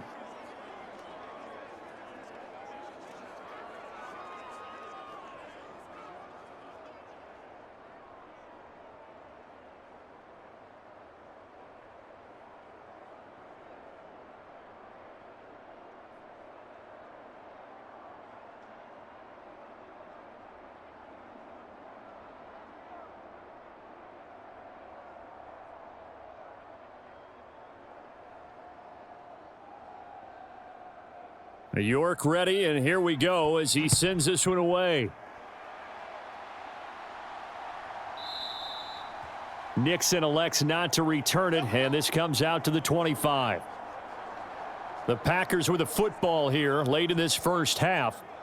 Already enjoying a 2-score lead here late in the second quarter. Not a ton of time left. We'll see if they can work this at least into field goal range and try to get 3 to add on even more to their lead.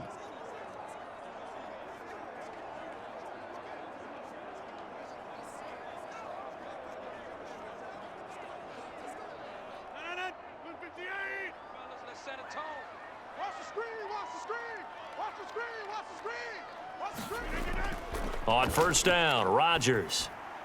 He'll get this to Lazard. The Packers going to use one of their timeouts as they stop it here with just under 40 ticks to go in this first half.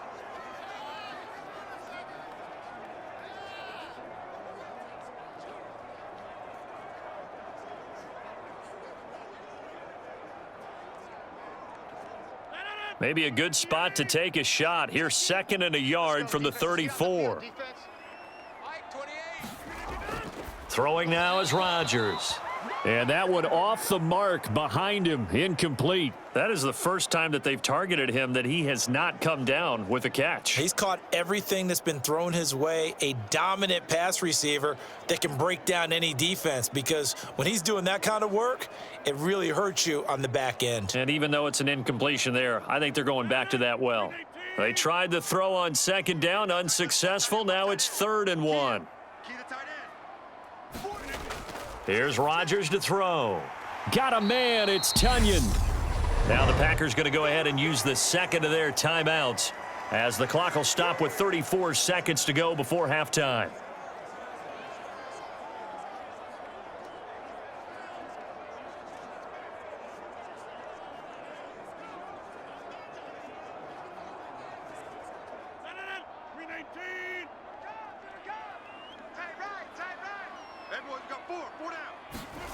Rodgers now on 1st down. And that's going to be incomplete. Too tough to hold on to that one. It's 2nd down. As his old brain remembers, when I see 5 wide receivers on the field as a defender, I know the ball's coming out hot. They expected it and got there and popped it free. Here now is 2nd and 10, again from the 41. Here's Rodgers. Right side to Watson. And they're able to work this across midfield to the 48. Well, that's what you're looking for when you want to throw the ball downfield. You want one of those guys who can play out on the perimeter, can play out wide, who can not only get open, but when they're covered, can uncover themselves downfield and create catches.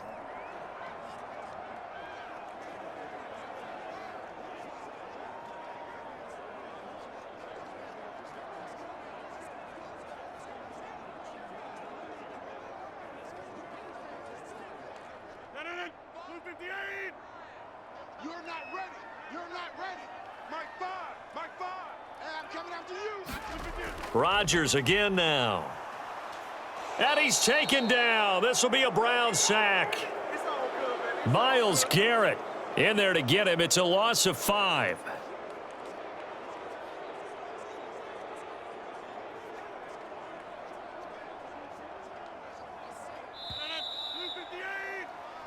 So we're at halftime here at Lambeau with the Packers taking the lead to the break as we send you down to Orlando where Jonathan Coachman has our EA Sports halftime report. Coach. Okay, Brandon, thanks very much. Back to you guys in a bit. But first, we welcome everyone to our EA Sports halftime report. This game's had a little bit of everything thus far, and certainly plenty to look forward to as the teams are right back out there for the second half. So we'll get right back out there as well, as we'll turn it back over to Brandon Godden. All right, Coach, thank you, and we welcome everyone back for quarter number 3.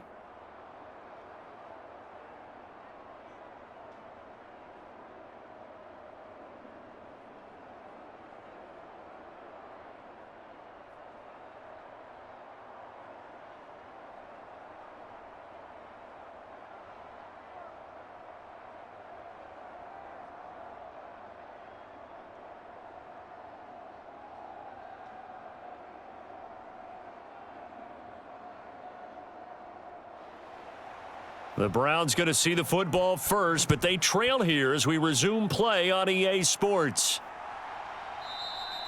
Grant, he will not return it, and his guys will begin at the 25. The Browns offense getting set to go to work here to start the third. Charles, it'll be interesting to see what adjustments this offense made in the locker room. Haven't really been able to get anything going offensively, virtually nothing in the ground attack either. So certainly something has to change here in quarter 3. And I'm pretty sure their friends from the defensive side of the ball told them exactly that, because those guys, the stop troops, they've been playing pretty well, and they've kept them around in this game. Now they've got some time. The running game struggled in the first half. Opposition knows how to focus on defending the pass here. They've got to re-energize that ground game and maybe open things up for a comeback here in this half. And they're able to get this one across the 35. Just his second catch of the game so far. This one moves the chains. That's a nice throw there, and he's obviously feeling pretty good because remember, he had a touchdown pass on the last drive, and here he comes out throwing again, and they wind up getting good yardage and a first down right out of the gate. On first down, they'll run with Chubb to about the 40-yard line. Oh, that's a real nice job there by the defensive front. They just engaged and held their ground. But how about the guy who made the play? We often talk about whether they take a good first step or not. Many times you just don't take any step. Just get your feet moving, get your body going, and then once he made the read, he was able to make the play. From the 40 now on second down. Watson. And that went too far in front. He couldn't reel it in. It's incomplete. I know coaches tell us all the time that having a powerful arm isn't the number one thing they look for in a quarterback. But when you're trying to throw inside routes and you need to put some heat on it, it helps to have the big gun. In this case, just a little bit too much. This offense in desperate need of a conversion as they come up on third down. To throw is Watson. Man open, that's Anthony Schwartz. And this is going to result in another first down as the tackle's made at the Packers' 40. Great way to convert on third down there. 21 yards the play. That's a play that will likely be forgotten when you talk about big moments in this game. But plays like this are critical to keep drives going. And if points result, we'll call this play significant.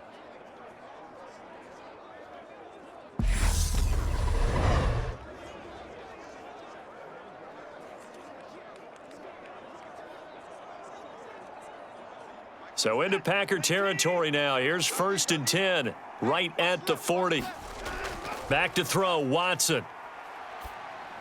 That's complete. It's Bell. And the tackle going to be made at the 38.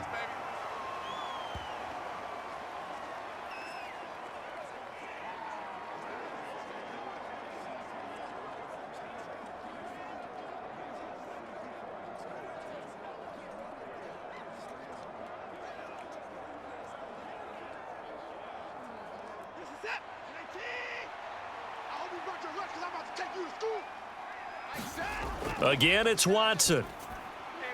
Throw left side. There's Schwartz with it. And he'll be hauled down at about the 30-yard line.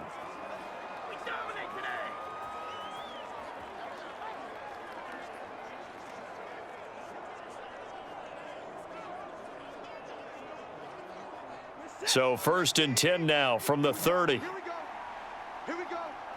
Devon's a line. Right here.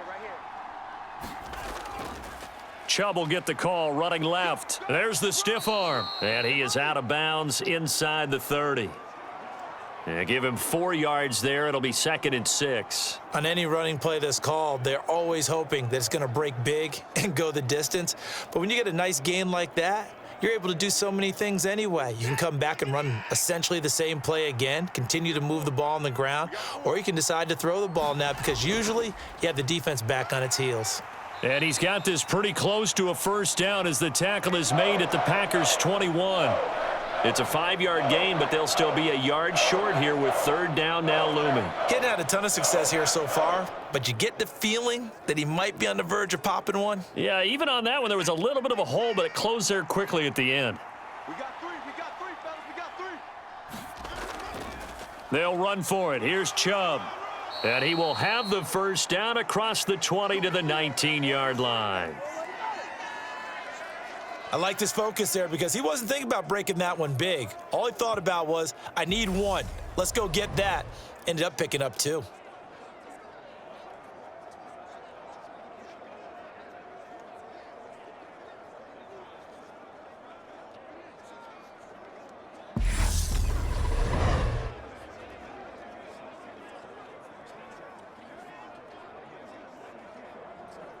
So here's a first and 10 now down inside the 20.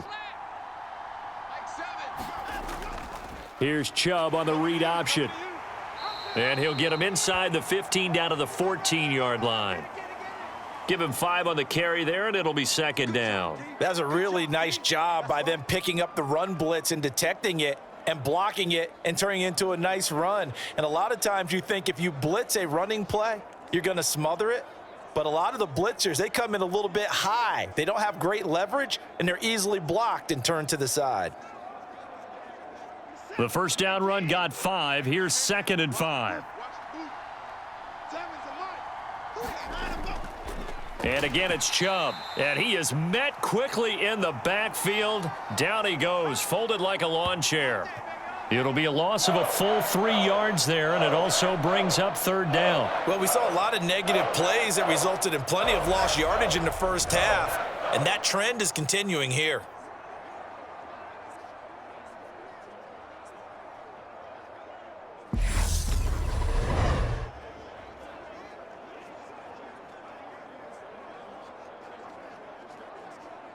It looks like the Packers have added an extra DB on 3rd down. Watson gets this to Kareem Hunt, his running back. And he is out of bounds, getting it down to the 10. The screen gets 7, but it's not enough, and it'll be 4th down. That's a nice design there, but sometimes, though, you get so many blockers out ahead of you, they kind of slow you down and force you to adjust. You always appreciate guys trying to help you, but maybe one less there could have turned this into a bigger gain.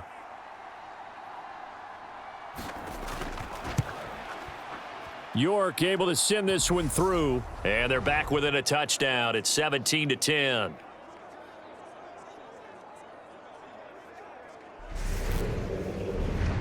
So they were facing the deficit coming out of the locker room at intermission, and at least they're able to get the field goal to cut into that deficit. Yeah, now your offense feels pretty good about itself, right? A little bit more up to speed coming out of the break. You turn to your defense now and say, hey, we got 3 there. We're chipping into the lead. Can you help us out? Hold them. And let's get the ball back for us. York ready, and here we go as he sends this one away. This fielded right at the goal line. And he won't quite make it to the 25.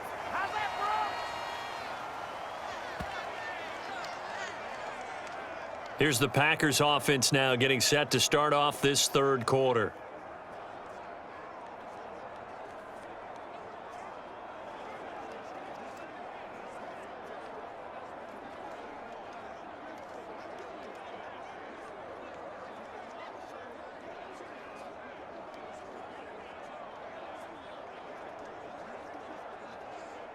Rodgers will bring the pack up with a 1st and 10 at their own 24. They'll come out throwing here to start the drive. And is this intercepted? It is. It's intercepted. Greedy Williams picks it off. And the Browns are going to take possession of the football. Well, this had trouble written all over from the start. He's got 2 extra defensive backs in the game he's got to deal with. They're in a dime set. So everywhere he's looking, he's seeing a different color jersey. And sure enough, this one winds up being intercepted. And now Cleveland geared up to take the field. And they'll take over here following the interception with a chance to tie the ball game. It's 1st and 10.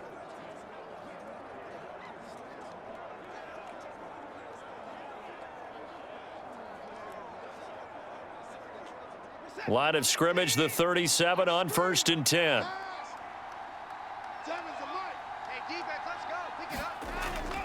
Here's Nick Chubb as they try to fire up this run game. And he'll snag about 5 yards down to the 32. Hey, it's not the most spectacular play, but I think most teams will take that every single time for the first play of a drive. Begin the series with positive yardage and set yourself up for a very manageable 2nd down. 5 yards remain on 2nd down. They run it again with Chubb. And he's able to work his way down inside the red zone to the 19-yard line. 46 yards rushing for him now on what was his 10th carry of the ball game. First downs have not come easy, and neither have runs like this throughout this game. Absolutely not. He finally felt like, whoa, a sigh of relief. We got something going in the running game.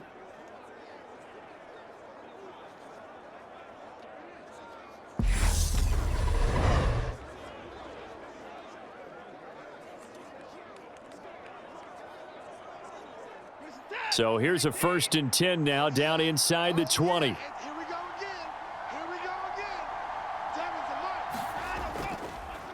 handoff comes to Chubb. And this one goes nowhere. Losing yardage back at the 22. Call it a full 3 yards in the wrong direction there. Brings up second down. That was well played there defensively. 2 tight ends in the formation, which essentially gave them 7 blockers up front. Hard to imagine with all that size and beef that they could let a tackler through, but that's exactly what happened. A loss resulted.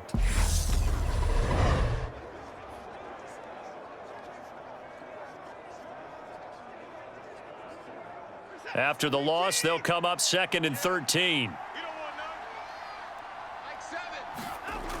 Now they'll switch it up here and look to throw. Flush to his right.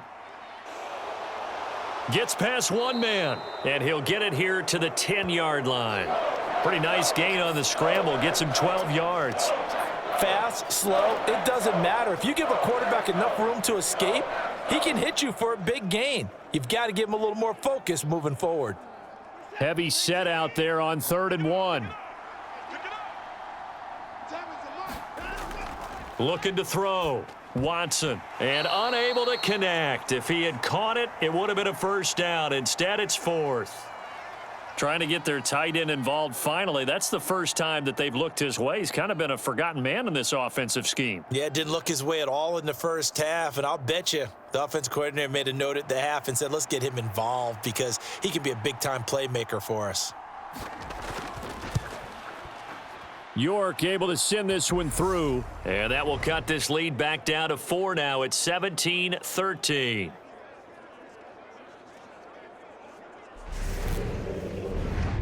Well, the 3 points certainly helps, but you feel like, Charles, at this stage of the game, when you force those turnovers, need to start converting them into touchdowns. Yeah, I'm a little bit surprised myself because I thought in this situation they were thinking end zone or bust. Now they got to rely on their defense to get the ball back again for another opportunity to get 6 points.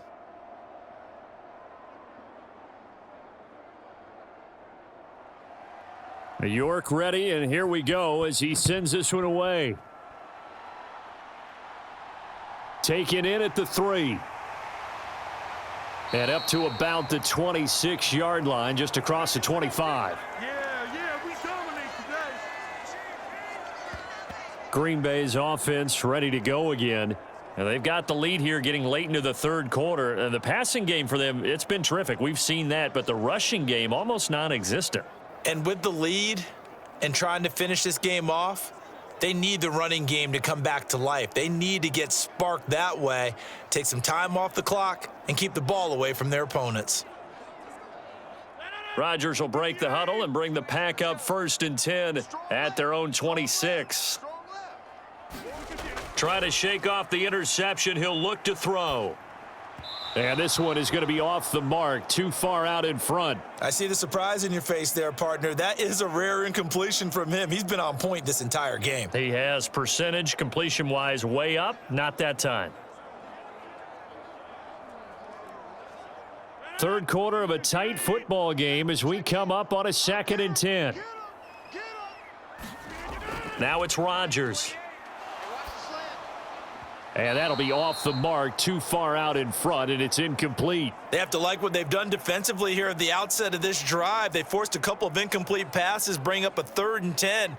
Don't be surprised to bring a little pressure on this snap. Now they face a 3rd and 10 after back-to-back incompletions. Rodgers now to throw. And that's going to be incomplete. The coverage too good there. The contact popped the ball free, and it's 4th down. And that's a really good job there defensively. They went into this possession knowing that they needed to get a stop. They're in a tight ball game, and they got it done. Great work to force the 3 and out. Got the football right back for their offense. They've got to go to the sidelines feeling pretty good about themselves and encouraging their offensive mates to get some points. Here's Pat O'Donnell now as he's on to punt for the first time tonight.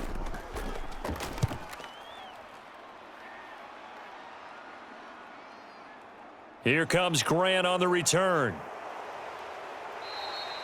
A 57-yard punt, 11 on the return. And the Browns will take over 1st and 10.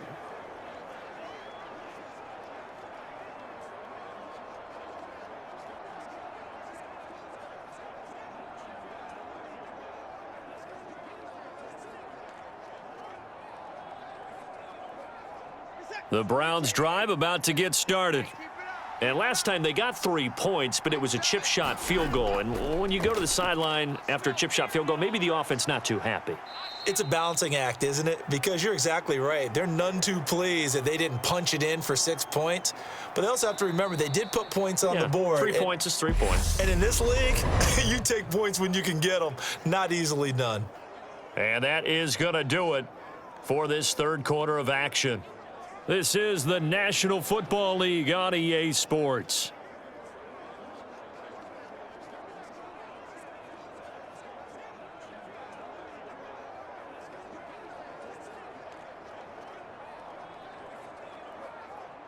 Here's 2nd and 7 now from the 28.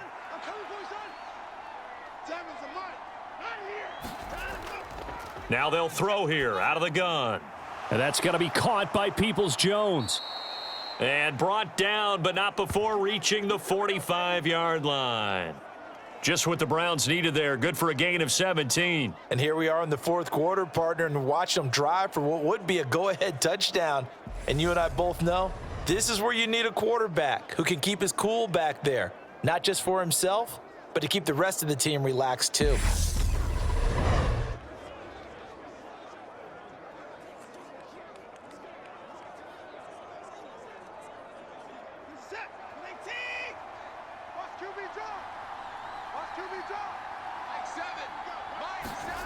Watson on first down. Shifts by him. And this will be good for a pickup of 9 to the 46. I do think it's fair to say that they were caught off guard a little bit when he decided not to throw it on first down. But give them credit. They recovered in time to deny him the first down yardage. But it's only 2nd and short. So that run is still likely to lead to a new set of downs.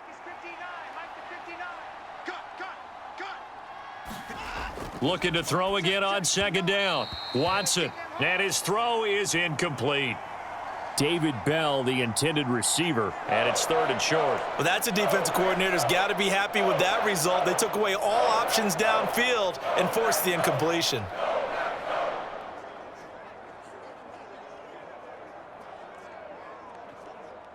The offense on 3rd down tonight, they've hit it 50%, 3 of 6 to this point. They need just a yard here. It's 3rd and 1. And he will have first down yardage as he's brought down at the 41. Give him the 3rd down conversion, 5 yards on the play. Brandon, what were they thinking on defense there? They looked like they were playing for the pass. That was 3rd and short. Yeah, it was an easy pickup because they handed it to him. That was way too easy. Just looked like absolute confusion defensively. Not sure why they were in that set. Yeah, I'd say you ought to have a few men in the box there.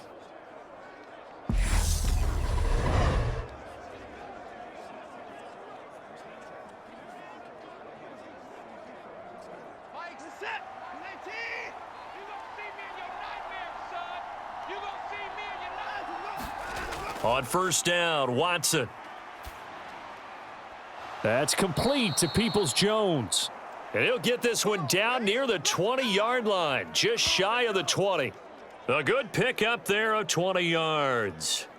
Tell you what, he's been able to put the ball in some tight spots all game long. That throw, no different. Yeah, a lot of people would call it a gutsy type of a throw. I think he looks at it as, I can do it, so it's not that big of a deal to me, and I'm going to keep firing.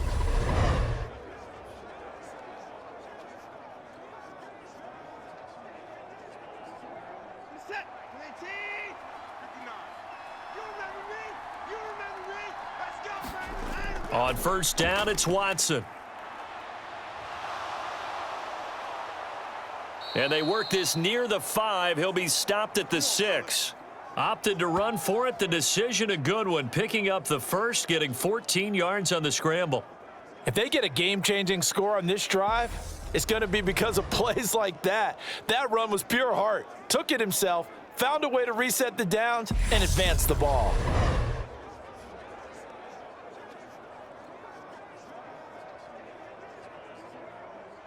Only way to get the lead here, of course, with a touchdown, and that's what they're gunning for on 1st and goal.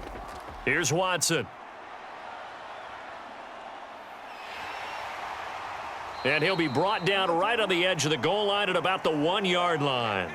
The improv on the scramble there gets him 6, and it'll be 2nd down.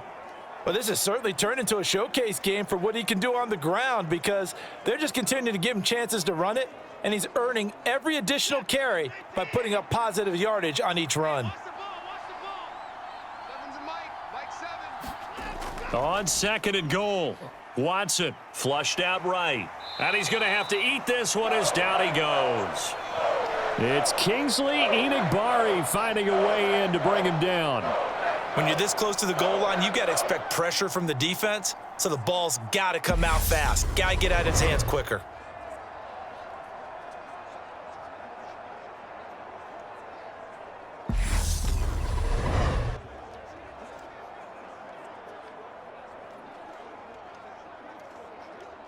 For the lead, here's 3rd and goal. Chubb. Well, they hit him in the backfield, and he will not escape. And that is not going to get it done. That'll back him up 2 yards and also bring up 4th. That was a huge play on 3rd down, so now what? Do you go for it? Do you trust your offense? Or do you want to put on your defense to try and get the ball back? Me? I'm going for it right here.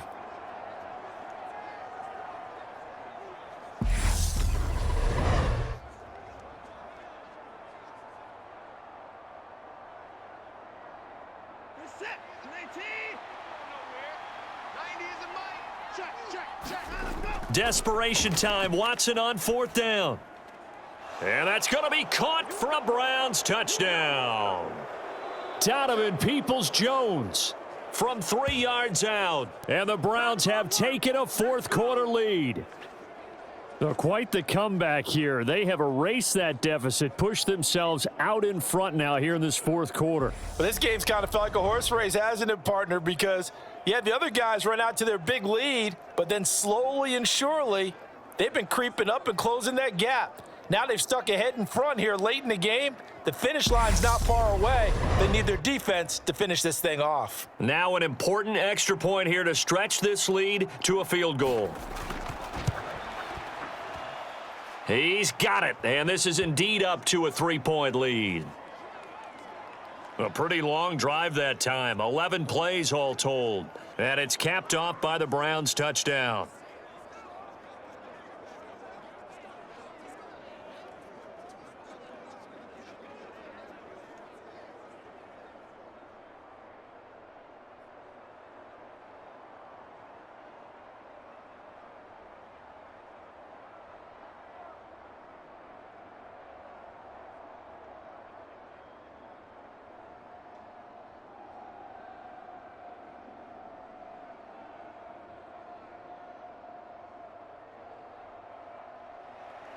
York ready, and here we go as he sends this one away. Nixon elects not to return it, and this comes out to the 25. The Green Bay offense ready to take over. Well, the pressure is on now. They're being shut out here in the second half after a decent first half offensively, and they need their best drive of the game right here.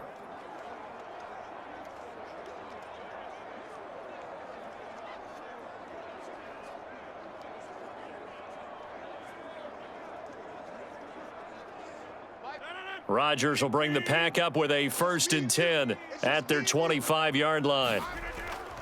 He'll begin the drive with a give to Jones. And he's taken down but able to slip across the 35. Give him 13 yards on the opening play of the drive and also give him a 1st down. We'll definitely see some open running lanes, and he's taking advantage of it right now, but that shouldn't be a surprise. Defense has the lead. They're playing for the pass first.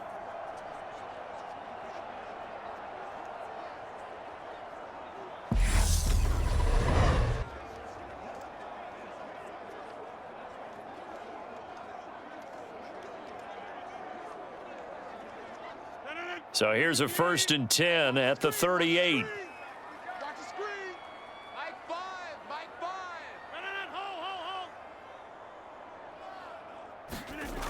To throw, it's Rodgers. That's taken in by Watson. The result, only 4 yards there on the play, and that'll make it 2nd down.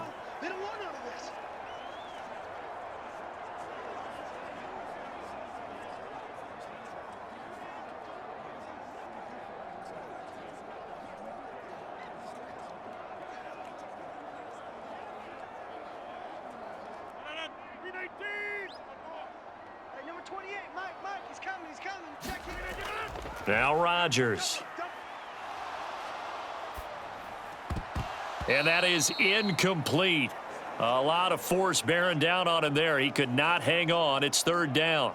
Even without a ton of pressure in his face, it just shows how difficult it is to pick apart his own defense. Those guys are sitting back, and they're not playing receivers as much as they're playing the eyes of the quarterback and when he delivers the ball. So after the second down incompletion, they'll come up now against a 3rd and 6. Now Rodgers. Able to find Lazard. And he is going to have a Packers first down as they're able to get the 3rd down conversion.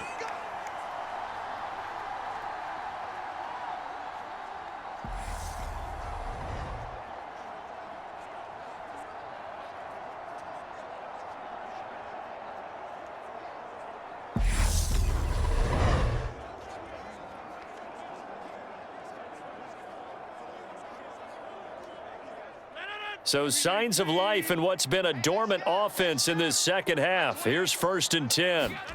Throwing is Rodgers. Completed out left to Dobbs. And he's out of bounds as he gets this down to the 45. So it's Packer football here as we welcome you back. They come up on a 2nd down now in a game that looks like it's going to go down to the wire. 2nd and 6. No, scratch that. 2nd and 7. Now Rodgers.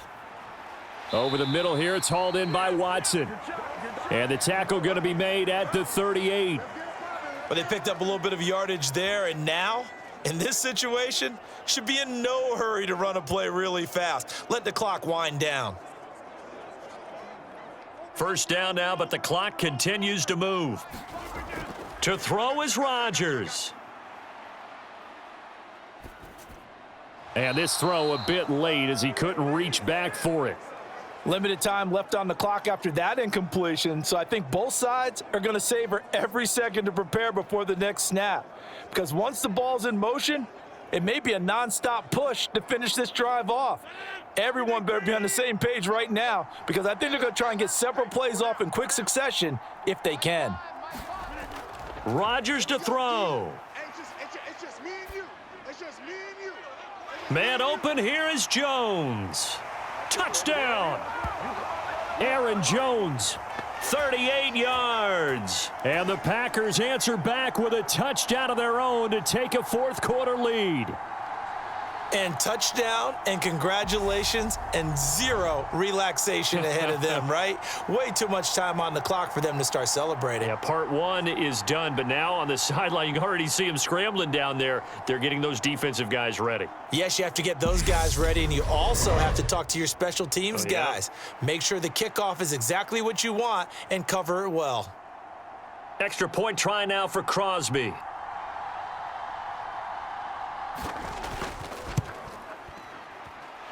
And that will make this a 4-point game. So that one, an 8-play drive. It spans 75 yards. And the result, a Green Bay score.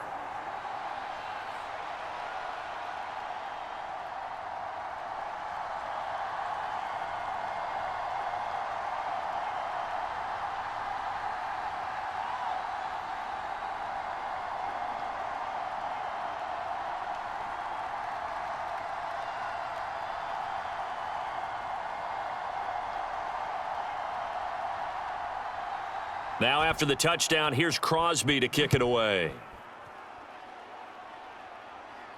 From the 6.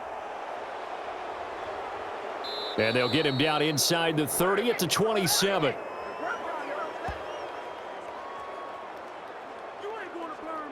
So now it's Watson and the Browns.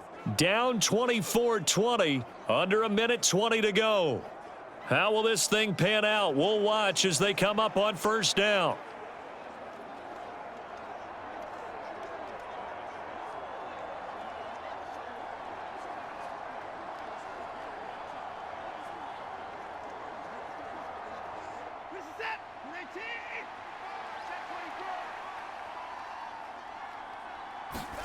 To throw, Watson.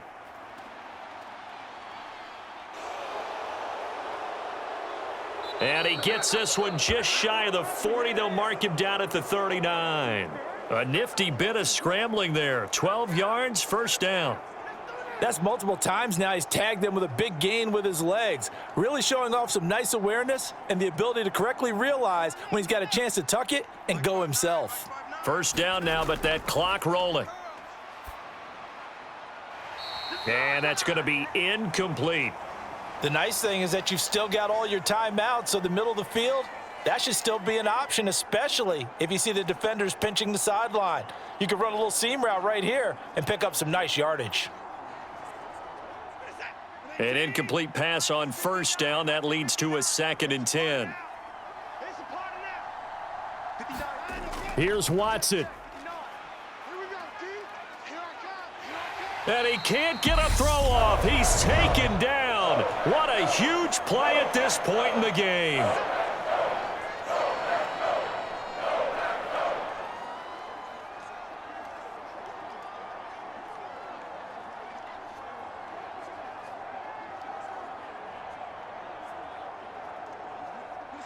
Following that sack, Watson and the Browns backed up for a 3rd and long. Watson. And incomplete on the deep ball. With that incompletion, reality is staring them right in the face. This entire game is down to the next snap.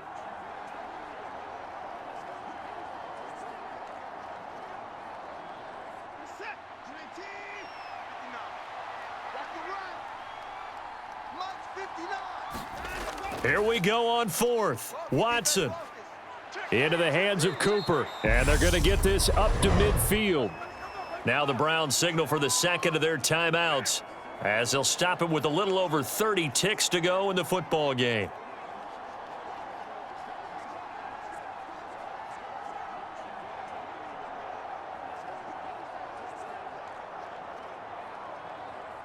A new lease on life after the 4th down conversion. Here's 1st and 10. Watson to throw. Again, it's Cooper as he makes the catch. And he'll get this one down near the 20-yard line, just shy of the 20. Now the offense will burn their 3rd and final timeout as the clock will stop with an even 20 seconds left to go. And this has been a nice answer to the touchdown drive against them a few minutes ago because they've come out and reestablished the tempo. A nice throw there, and they're putting together a very strong drive as a response.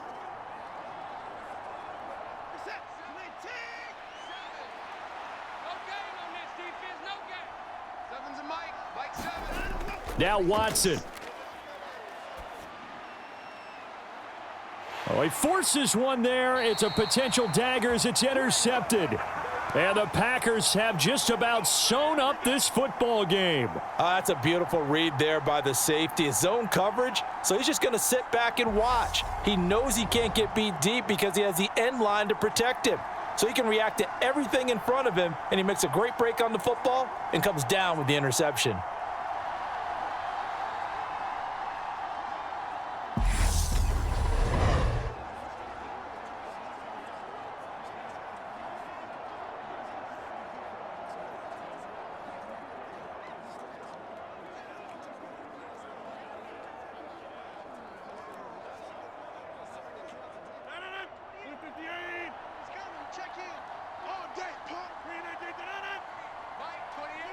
Rodgers will take a knee here, and that should be all she wrote.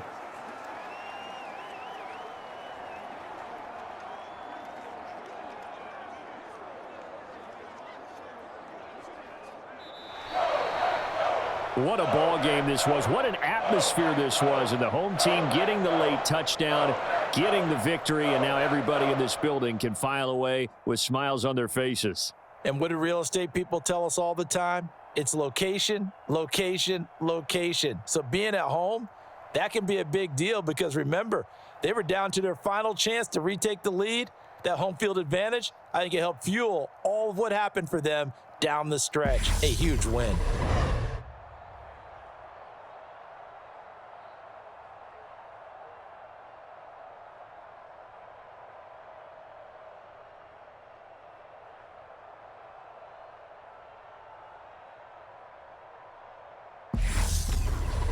That'll do it for us. For Charles Davis and all our hardworking crew, I'm Brandon Gaudin. You've been watching the NFL on EA Sports. For more, find us on Twitter at EA Madden NFL. The Packers are winners here as we say so long from Lambeau.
Tonight, from Nissan Stadium in Nashville, Tennessee,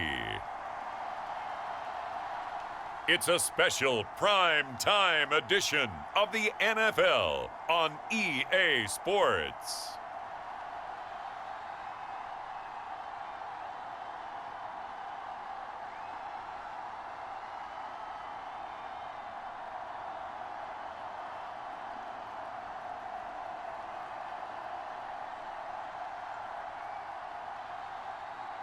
We'll see Ryan Tannehill and the Tennessee Titans taking on Jared Goff and the Detroit Lions.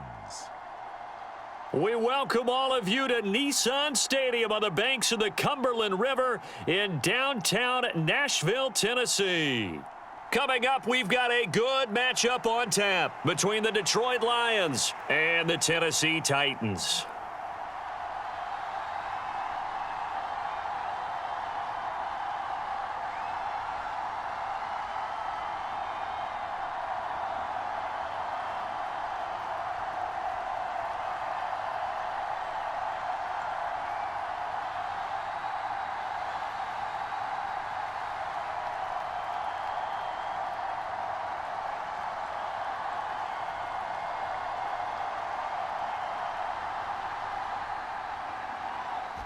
Out is the kickoff unit as they run up and send this one away. Taken in at the 3. Well, now how about this return? He's to midfield. 30. 10. And he will score. Touchdown, Tennessee. So a heck of a start to this one. We haven't even gotten settled in already in the end zone on the opening kickoff. And you know what happens, too? Now you got to translate what that means, because I think for the team to just score, their defense, I think they'll be more aggressive now. They'll be bolder. They're playing with a lead and an early one and some momentum. So if you're the offensive coordinator on the other side of the field, you'd better be prepared for some heavy pressure coming your way. They're going to try and get another big score and a big one early.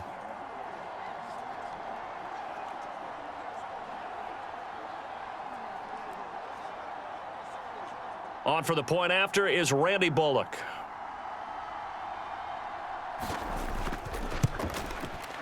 And this is good. Our score, 7-0 Tennessee. So how about that for an intriguing start? The opening kickoff of the ball game, return for a touchdown.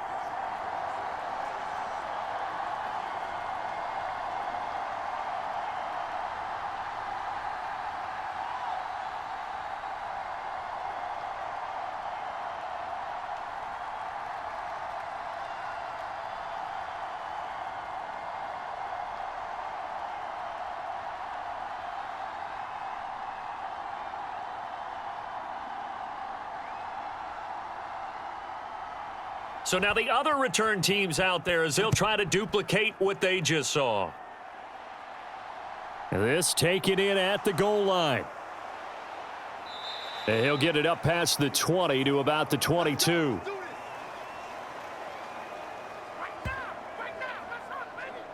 So here are the Lions now coming out for their opening drive.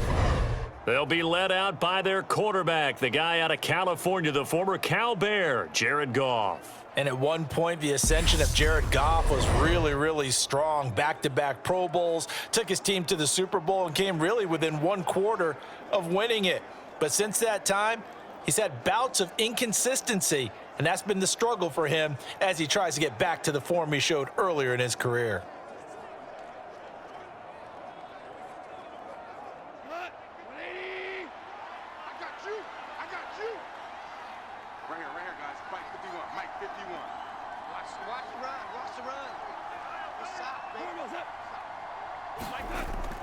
They'll start out here with a jet sweep, and he's not going anywhere to start the night. They stop him at the line of scrimmage. Call it no gain on the game's first play, and it's second down now. Defensively, they had that one pretty well figured out. Yeah, and one of the things about this play, it can be even more effective when you run a lot of motion, and there's plenty of times you don't hand it off.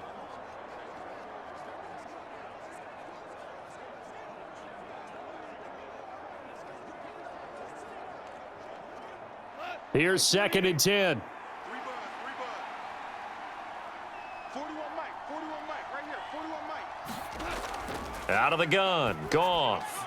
That throw taken in by Jamison Williams. And they're able to get this one across the 35. Goff and Williams hooking up there for a Lions first. To win any route, you've got to break down the defender, and that's exactly what happened here on this really nicely executed curl route. So from the 36 now, 1st and 10. From the gun, here's Goff. Throwing middle, and it's complete. And they're able to work this across midfield to the 48.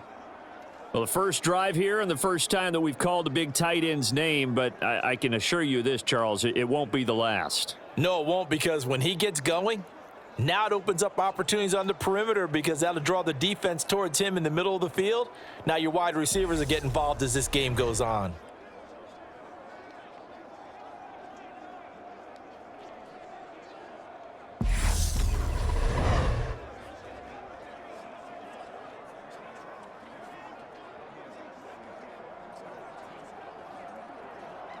So operating from Tennessee territory now. Here's 1st and 10 at the 48-yard line. To throw is Goff. And his throw here's incomplete. And not a common sight, at least on this drive. A momentary setback, though, for this passing game that has been moving well this series. Good thing for them, though. Still 2 more downs to connect and try and pick up another first down.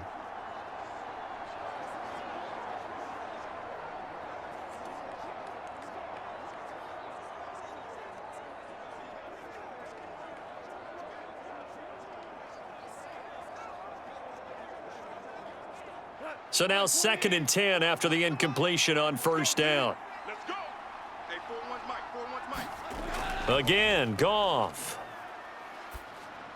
He's going to get that to Swift underneath. And they're going to get this to about the 44-yard line. That might feel like a little bit of a lost opportunity there for the offense because the defense brought pressure that time. And sometimes against that, you can get out to your running back, and it could turn into a big gain downfield. But what a nice job they did getting to him quickly and holding him to a short gain. Throwing on third, Goff. They'll try and set up the screen to Swift. And the tackle going to be made at the 38. Solid opening drive so far, Charles. They've moved this football into field goal range, but you know that they want to cap this off with 6 and not 3. Absolutely. As one of the better coaches in the league always tells me, on offense, I want to throw body blows all game long and finish it with uppercuts. Well, here are the body blows right now. He's hoping in one uppercut will take care of the end of this drive.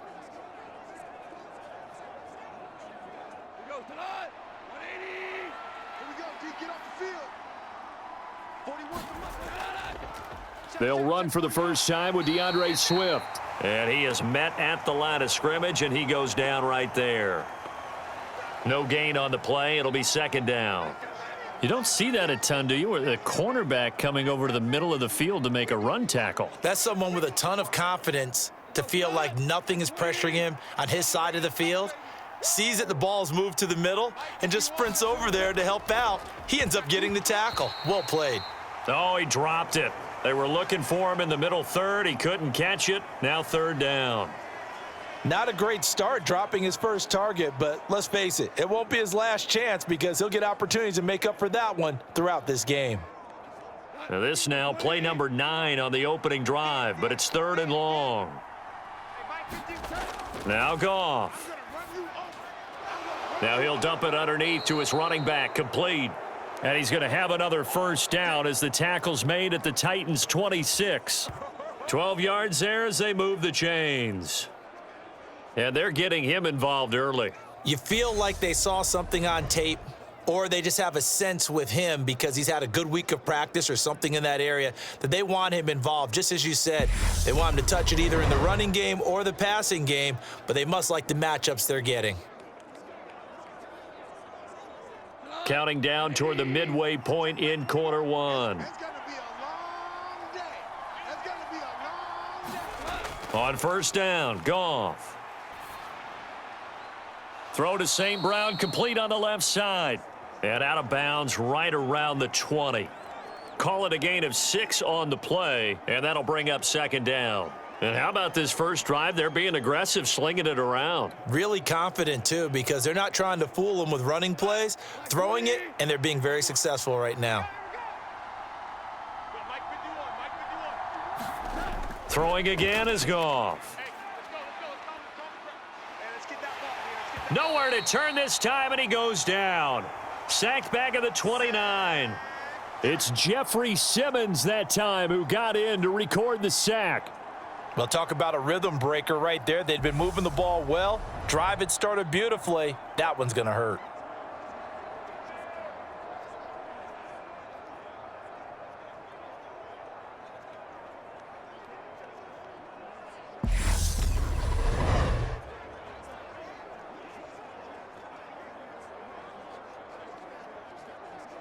So now following the sack, Goff and the Lions needing to come up with something here on third and long.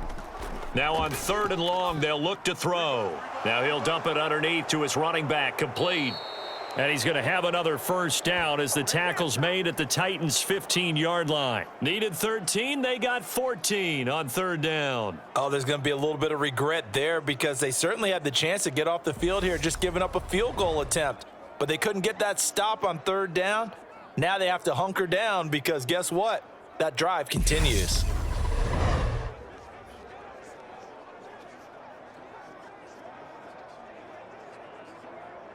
Line of scrimmage, the 15. It's first and 10. From the red zone now, Goff. This will be caught at about the 3. And in for the Lions, touchdown. Jared Goff connecting with DJ Chark. And the Lions march right down the field on the opening drive to take a first quarter lead. Well, they spoke about the importance of getting off to a good start, and they're on their first drive, Charles, into the end zone for the touchdown.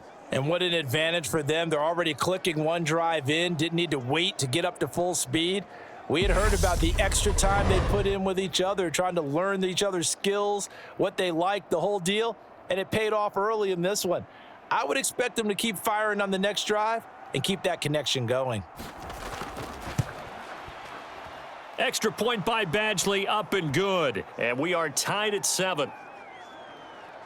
So that one a 13-play drive in total. And it's DJ Chark who finishes it off with a touchdown reception.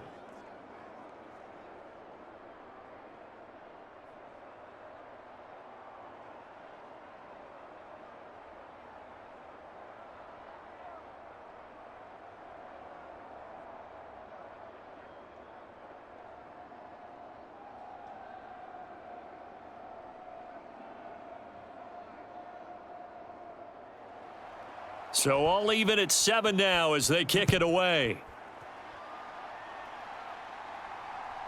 Here's Trenton Cannon on the return from his end zone. And he'll be stopped right around where he would have been had he gone down to a knee, maybe a yard shy of there at the 24. The Titans set to take over behind their quarterback, Ryan Tannehill. And one of the things that has really impressed me about Ryan Tannehill has been his perseverance. Early in his career, didn't have the success that he desired. Had some injuries that slowed his development, but he kept working at his craft, and now he's a guy that I think you can put a game on his shoulders.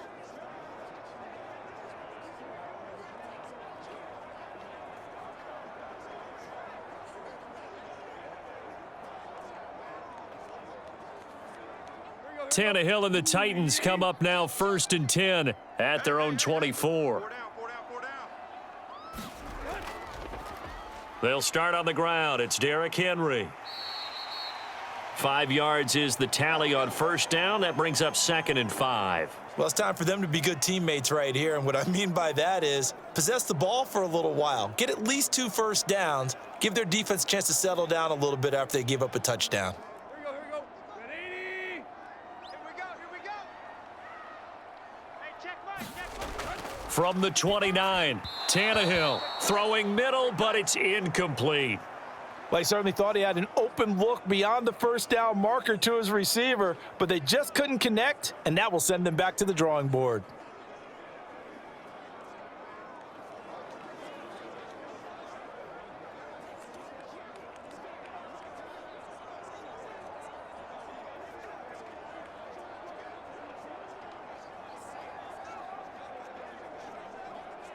They come up now 3rd and 5 following the incomplete pass. Let's go. Bobo's the Mike's Bobo. Here's Tannehill. And finding the tight end Hooper. And he'll be taken down, but he does have first down yardage. They get 6 on the pickup there as the drive will continue. Well, they kept it simple there, CD, only needing the short gain to move the chains, so they didn't want to go with a deep throw. They just go with that safer, shorter throw and able to convert. Nothing wrong with that at all, partner. Check the box, right? Make sure you pick up the first down. Offense is getting established. You're moving the ball. You're not turning it over. Check, check, check. They like what they're doing early in the game. From the 34 now, here's 1st and 10. Now Tannehill. This will go to Henry out wide. Solid move, but he's corralled just beyond the 40. That'll go for a gain of 7, and it'll be 2nd down. I think the best offenses love to get the ball to their running backs in open space because they have the ability to make people miss, and they also have the ability to run over people. And if you do that throughout the game, after a while, they might just run through some of those tackles and go a long way. Well, we saw him shed a nice tackle on that play. On 2nd down, here's Henry. And he'll be taken down at the 46-yard line. A gain of 5, good enough for the first down. That's a nice run right there, able to get to the outside. And so many times defenses say, okay, we've got you hemmed in. But if you're running the football, at least you know where everyone is coming from. You don't have to worry about the backside at all. That allows you to run with a little bit more confidence as you traverse down the field. Tannehill with a play fake to Henry. He'll throw instead. He's got a man, complete. And he takes this just a few yards shy of the red zone before going out. That goes for a gain of 31. We always talk about the guy who paid off the play, don't we? A guy who caught it or ran it. But how about the elements that go into making a big play? This one in particular, able to scan the field, Pocket held up nicely. What a terrific job by the offensive line. The route, well run, and the football, right on the money. So the big play gets him all the way down to the outskirts of the red zone here for 1st and 10. Now a play fake, and it's Tannehill. And this ball incomplete. Looked very much to be a catchable ball. He could not hang on. 2nd down coming up. That's already the 3rd time they've looked his way on this opening drive. He's caught 1 of the 3. But that doesn't mean they won't continue to go in that direction. It feels like they think they've got something good going there, and they think those numbers are going to increase. To throw on 2nd and 10. Tannehill on the slant, Burks. And it's going to be another 1st down as they'll get him to the ground at the Lions' 12-yard line.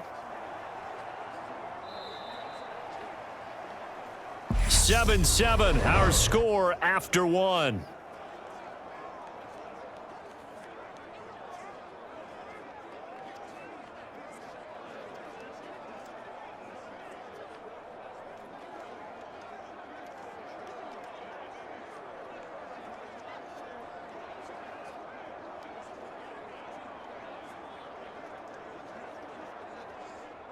From down at the 12, it's 1st and 10.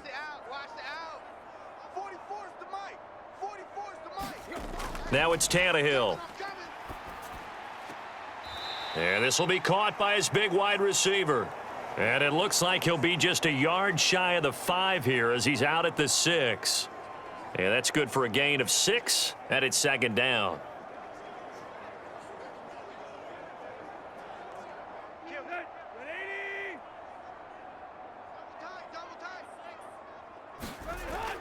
Tannehill going to turn and give this to Henry. And he's able to get it down to the 2-yard line. 4 yards on the play. That's going to lead to 1st and goal. Now that's the way to do it. Hand it to someone with vision and good footwork and add in a little bit of power, and you find a way to pick up 1st downs. Here we go. Check pass. Now Tannehill. And he wisely will throw that one away. Down this close to the goal line, 1st down. Surprised that wasn't a run? I am, and you know I'm old school. I want to run the ball on 1st down in this situation because 2nd down, that gives me that option of running play action and maybe throwing it.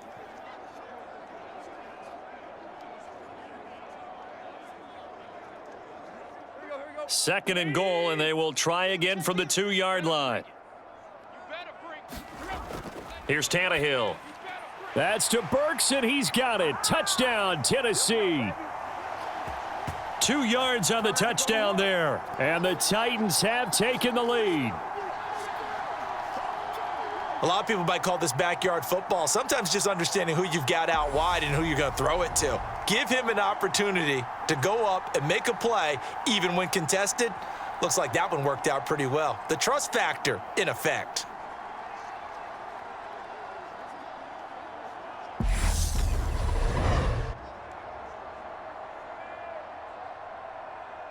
Here's Bullock now for the extra point.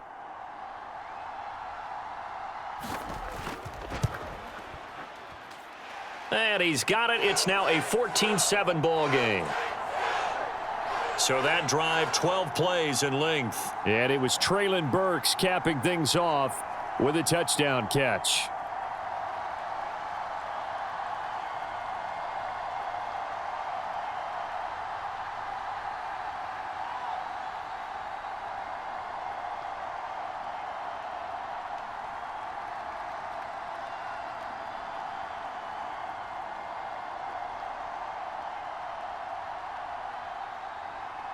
Now Bullock will send this one away after the touchdown. And this will not be returned. It's a touchback, and they'll begin at the 25. Back onto the field come the Lions for their 2nd overall drive. So remember, Charles, last time they were out here, they scored, but they just saw the opposition score, and they're trailing right now, so they're trying to keep pace here. They need a touchdown drive. Well, if you're a fan of offense, you're loving this, but if you're a fan of defense, this is tough to watch, and it's also tough To keep that up when you've just watched your opponent march down the field on a scoring drive that lasts into double-digit snaps. You need a score here, not just to follow the momentum from your last drive, but put the onus back on your opponent. And that's what they're doing right now, swapping that onus back and forth. Now a throw right side taken in here to start this drive. And he'll be taken down, but not before they reach the 50. It'll go as a gain of 25 on a play that started back at the 25. They were in zone defensively, went with a crossing route. It's always interesting to watch that chess match. Yeah, and I think safeties don't mind crossing routes against zone because eventually you're going to run into their territory, and that's when they lick their chops in order to get the big hit or a play on the ball. Offensively, nice execution to find a hole, make the catch.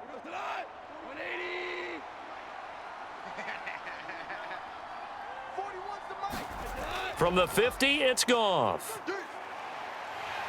Pressure comes, and the Titans able to bring him down. Danico Autry just would not be denied. That's a loss of 7. Well, I think that time he just maybe held on to it a little too long, CD, because after a couple of seconds in this league, you know those defenders are coming. And how many times do we talk about complementary football? And we're usually talking about, does the offense help the defense? Does the defense help the offense? I think in this case, does the quarterback help out his offensive line? You only have a certain amount of time to get rid of the football. They can only do so much. On this play, he took them to the limits. Don't need it all back at once, but you figure they're going to need something here. 17 yards to go on second down. Another try after the first down sack. Goff. And they'll get this down to the 42-yard line. That's a good bounce back play right there after taking a sack on first down. Didn't quite get it to the marker, but now they're in a much better spot for a 3rd and short yardage call. If you're the offensive coordinator, you like looking at that section a heck of a lot better than trying to figure out 3rd and long. The Lions on 3rd down. A perfect 3 for 3 as they look to keep that streak going. Here it's 3rd and 2. They'll try and run here with Swift. And he's got the first before he's brought down at the 39-yard line. A 3rd down gain of 3 yards, and that'll be enough. I haven't met a football team yet that runs the ball successfully that doesn't talk about having an attitude to be a running football team, right? You got to be able to put your nose in there, smell where the first down sticks are, and get there.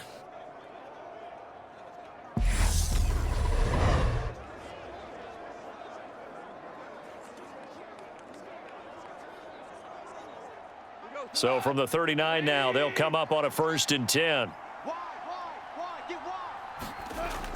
Once again, it's Swift. And down inside the 35, he goes to the 32-yard line. 7 yards on the pickup there, and it'll leave him with a 2nd and 3.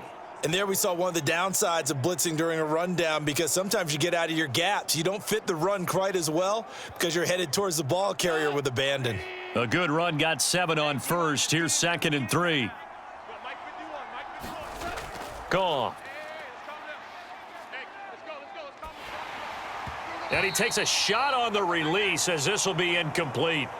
His back has been a dependable safety valve all game, so he went back to him when his first read was covered.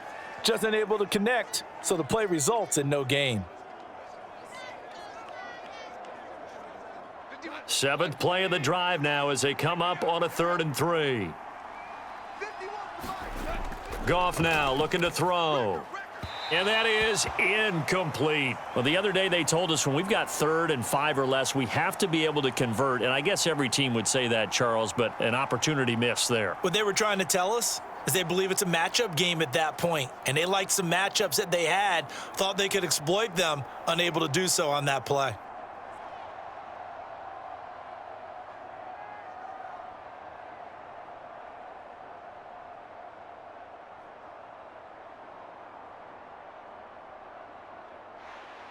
Here's Michael Badgley ready for the field goal try.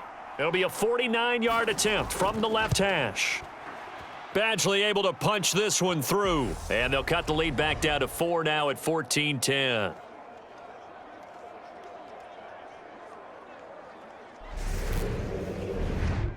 So they're able to end that drive with 3 points in this one-possession ball game. And ideally, you want to end every drive with points. Most quarterbacks would tell you, let's end it with a kick, right?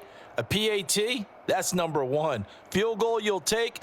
Punts, you really don't want to do that. In this case, they'll take the field goal and get prepared for the rest of the game.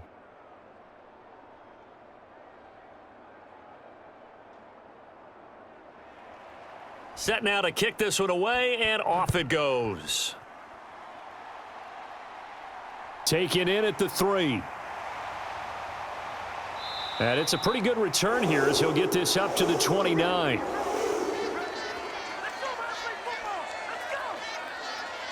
The Titans coming back onto the field for their second drive. A long drive last time out for this offense, Charles. If you remember, they started basically in the shadows of their own end zone, marched it down the field, and a lot of that was through the passing game. And partner, as a former defensive back, I'm having almost a physical reaction watching what's happening right now. But let's give credit where it's due because they've done an excellent job moving the ball through the air. Secondary getting picked apart pass by pass. Obviously, they need to make some adjustments there on the back end. Yeah, because offensively, we know that they're not going to be shy about throwing that football. And Henry gets the call there on first down as he pushes his way forward, a pickup of about 5. That's a really nice, tough run inside, and they gained 5 yards on it. And to be frank about it, most offenses don't expect to get 5 yards on a play call like that. So when they do, they go back to their huddle with a little pep in their steps. They're starting to think that they're starting to dominate the line of scrimmage.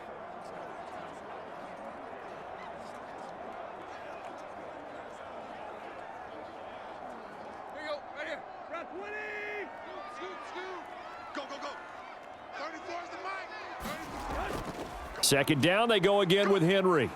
Stiff-armed him. And he'll be out of bounds, but able to get it up past the 45.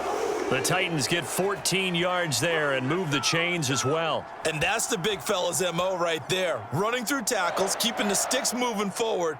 This defense, if you don't bring 11 guys to the ball to try and get him on the ground, he's going to keep making runs like that. I feel the press box shaking every time he touches the rock.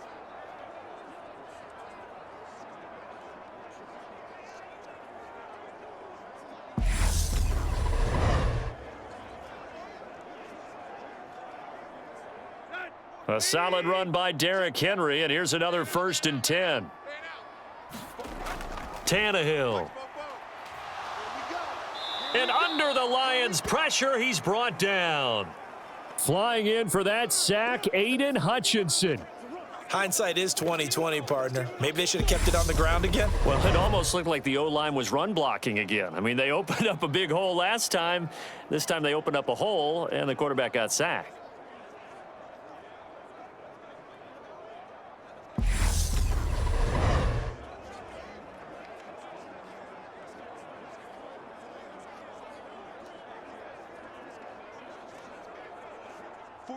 So following the sack, they'll try to change their fortune here on 2nd and 13. They'll fake it. Now Tannehill. Open man, Westbrook-Akine. And it's going to be another 1st down as they'll get him to the ground at the Lions' 25-yard line. He got 29 yards that time.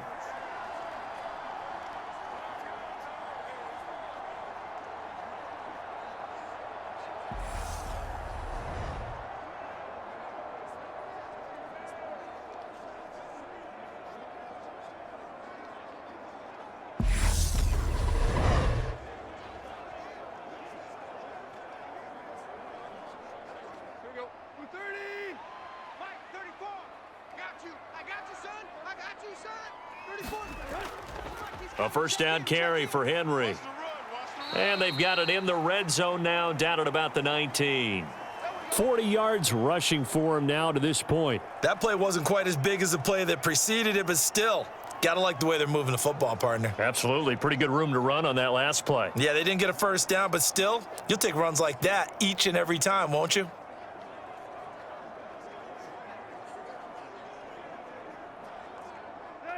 They don't need to run another play here before the 2-minute warning. Let's see if they do it anyway. Henry again on 2nd down. And he'll get it here to the 10-yard line. 2 minutes remaining in this first half of football.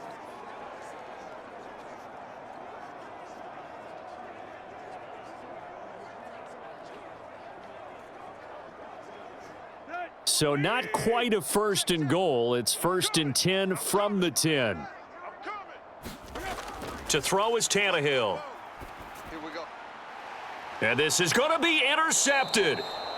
Picked by Jeff Okudah. And the Lions are going to get the football here as the ball will come out to the 20. CD, when he went to throw that, I'm not sure if he just didn't see where the defense was. Whatever the case, not the throw you're looking for on 1st and goal. Not at all, because, look, let's face it, that close to the goal line, if you throw an interception, is going to hurt on any down. But really, the only down you can kind of live with is if you do it on 4th down. The first 3, if you don't have it wide open, just get rid of it. Make sure they can't get it and live to fight another down. 1st and goal and you throw the pick, not good at all.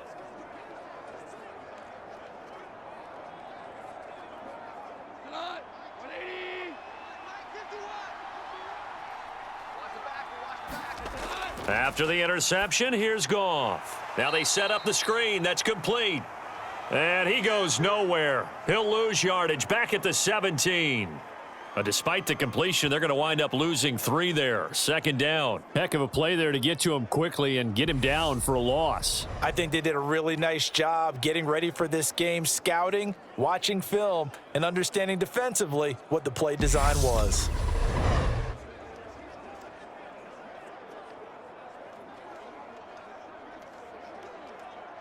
Behind the chain, 2nd and 13. Here's Goff. His throw incomplete. You can tell they wanted to get that ball downfield, but they had nothing working in the secondary, so he dropped it off to the running back. That one ended up incomplete.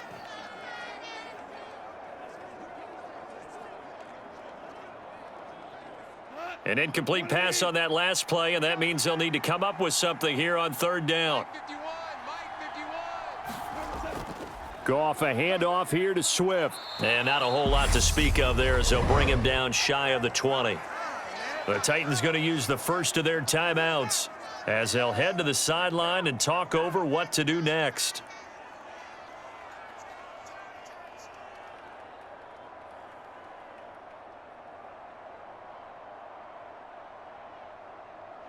Jack Fox out to punt here on 4th down. He'll send this up into the Nashville skyline, and it's a good one.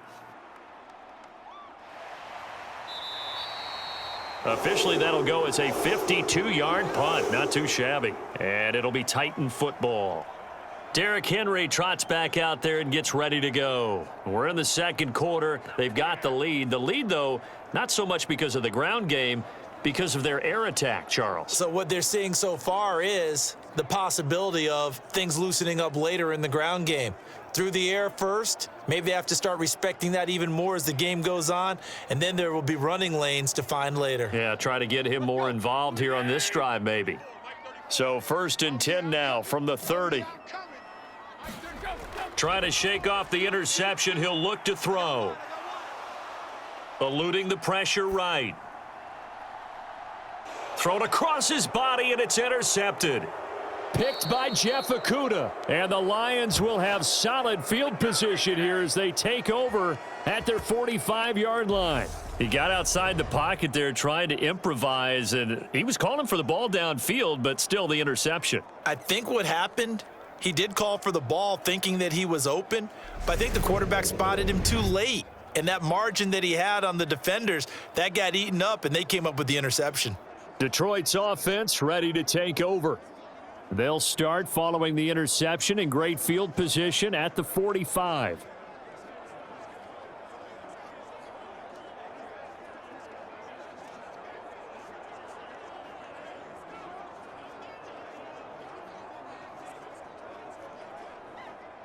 Good starting field position for them here as they come up 1st and 10 at the 45. Now it's Goff. Throw over the middle. He finds Williams.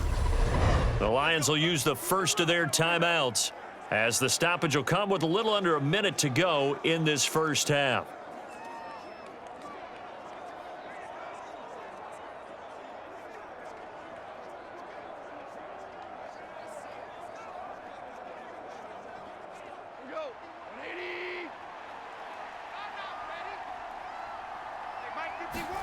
Now Goff on first down. Got his man complete over the middle. That's right.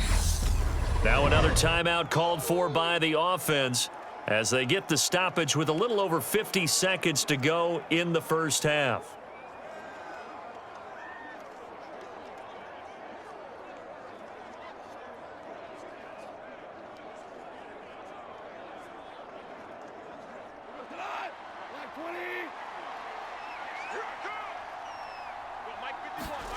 Throwing again on second down. Goff. And his throw's going to be incomplete. Receiver coaches preach to their guys all the time. Separation, that's what's going to make the play successful. That time there was very little, and I think they were actually fortunate that it was only knocked away and not intercepted.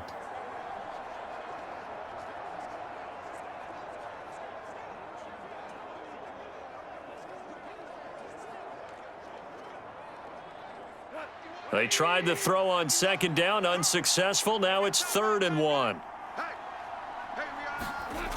Goff. He's going to let this go. Back of the end zone. And oh, it'll be intercepted.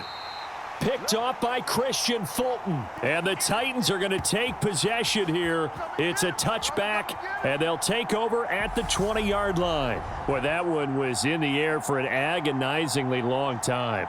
Just begging to be picked off, wasn't it? It's one thing if you're throwing a ball like that, trying to throw someone open or lead them into an area. But that ball needed to be thrown with a lot more conviction. As a result, it's an easy interception. The Titans going to go back on offense here late in this first half. And we'll see how this is played. Offensively, they've got the lead. Not a whole lot of time left. What do you think, Charles? Well, it's tempting to try and add to your lead, but a mistake there, that can change things in a big way. I say go ahead, take the knee, get on out for the half.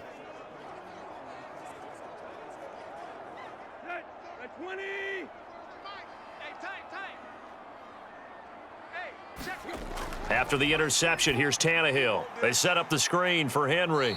And he's brought down at the 24 after a gain of 4. Now Tennessee going to use the second of their timeouts, as it'll come with 36 ticks to go in half number 1.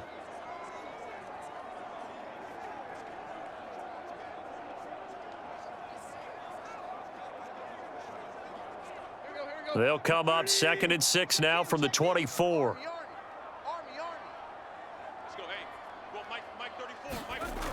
Here's Tannehill. And for the 3rd time here in this half, it's intercepted. Picked off by Amani Oruwariye. And the Lions are going to take possession of the football. Well, I'm not sure that the wheels, Charles, are coming completely off, but they're shaking a little bit. That's 3 interceptions, and now interceptions here on back-to-back drives. And I think about what a Hall of Fame coach told me, that he always told his teams, when a mistake happens, just move on to the next play. Let it go. Hard to do when you've thrown this many interceptions. That's exactly the attitude that has to be adopted.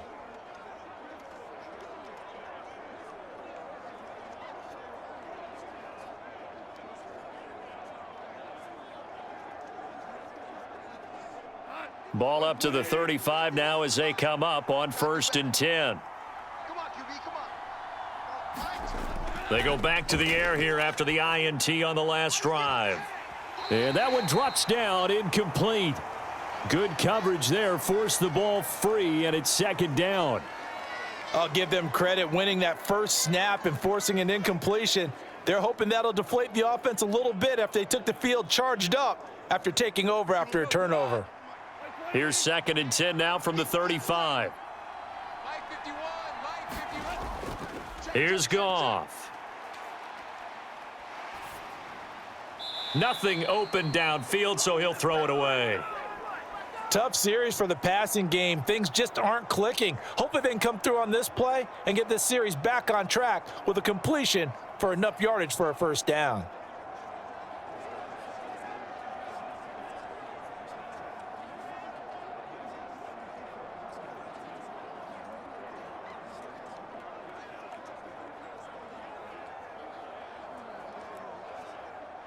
The chance of wasting this great starting field position, a real threat. This is 3rd and long. Here's Goff. And that will be incomplete. It was a safety, Kevin Byard, that time, who was able to knock it away. Oh, that's going to hurt a bit because they needed to come through with a completion there. Now a drive that started with great field position is facing 4th down.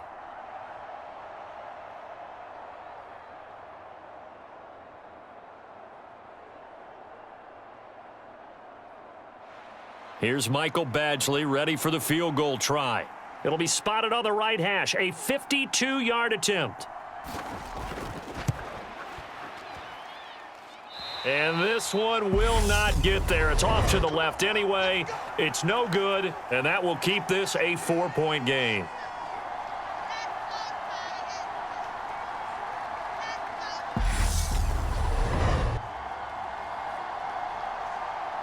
And now 2 problems as I see it. First, you missed the kick, which granted was a long one. But second, you set the other guys up with great field position and enough time to maybe get downfield and get a field goal attempt of their own. The Titans offense set to begin the drive. And with time quickly fading here in the 2nd quarter, not sure how aggressively, offensively they want to play this. I think we'll find out just how much they trust their guys in this situation if they decide to take a shot.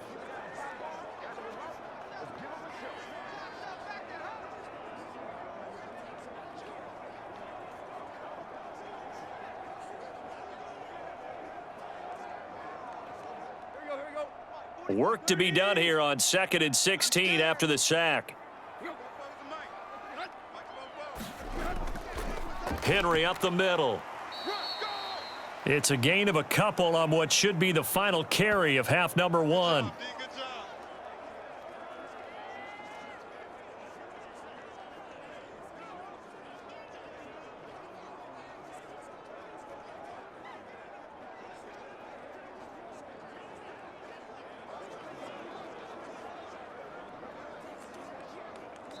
So we've reached halftime here in Nashville, the Music City, with the Titans out in front. As we'll head down to Orlando, that's where we find our man Jonathan Coachman at our EA Sports Halftime Report. Coach. All right, BG, thanks very much. And welcome one and all to our beautiful new downtown Orlando studios for this EA Sports Halftime Report.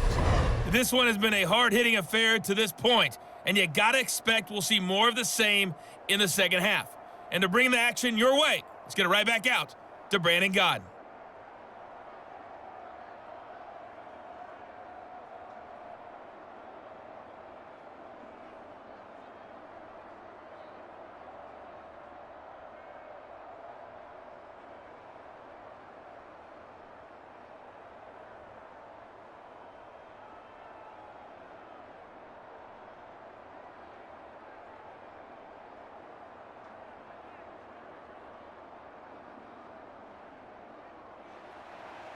It'll be Lions football to start the second half, and they trail here as we get back underway on EA Sports. Fielded just outside the goal line. And not much happening on the return as he'll get this to about the 23. The Lions offense now with a football first here to begin quarter number 3. This offense, Charles, had a strong first half throwing the football, at least in terms of yardage, but that hasn't translated so far on the scoreboard as they begin the third quarter here, trailing and looking for a little momentum. Yeah, you're right about that because, let's face it, in the first half, most of their focus was in the passing game, and to their credit, resulted in a healthy amount of yardage. So I would think that at halftime, they're going to anticipate that defense loosening up a little bit to try and cover the passing lanes. They've got to get the running game going, and there should be some gaps to run through now. Toward the right sideline, but it's incomplete. It certainly didn't appear that that's where he wanted to go with the ball initially, so he tried to get something out of it by dumping it off to his running back unsuccessfully.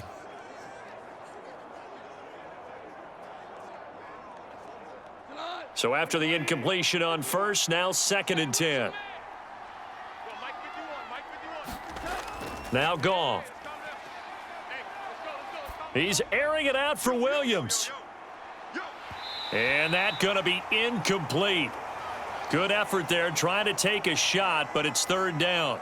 Well, this secondary has done such a good job of frustrating these receivers tonight. Another example right there on the deep ball. Sometimes when the sun goes down and it's just the bright lights in the stadium, puts a little extra spring in their step, doesn't it? And that's what we're seeing from the defenders. Doesn't matter whether it's man or zone, deep ball, short ball, and that was a deep one there.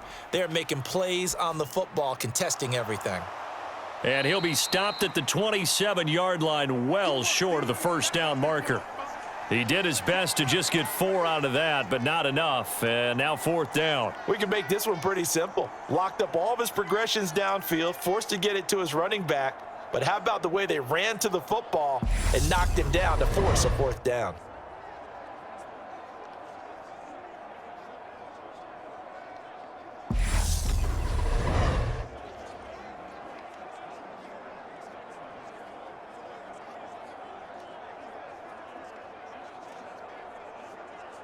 Here comes the Lions punter now, as he'll punt it away for the second time.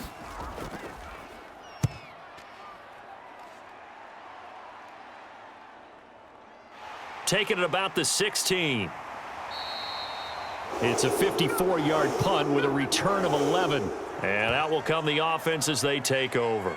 Out come the Titans now. They'll have it first on offense to start the 3rd.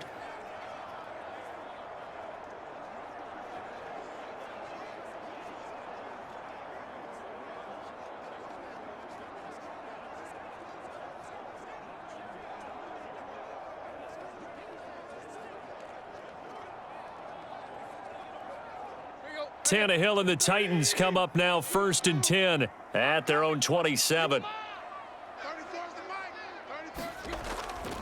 He'll start with a give to Henry, and he'll fight forward on the straight-ahead running for just a couple of yards, 2nd down. You've got to be impressed by that defensive front on reps like those. They were not being moved off the line, kept their shoulders square, and gave their teammates time to fight to the ball and limit that gain. Got it here at the 29 on 2nd and 8. Check 52. 10th carry now for Derrick Henry. And he'll take this to the 32, a gain of about 3. Just not a whole lot of room to operate there on that carry. No, not at all. They did a really nice job staying in their proper places and not allowing any lanes to open up. A dime look defensively for the Lions on 3rd. Tannehill.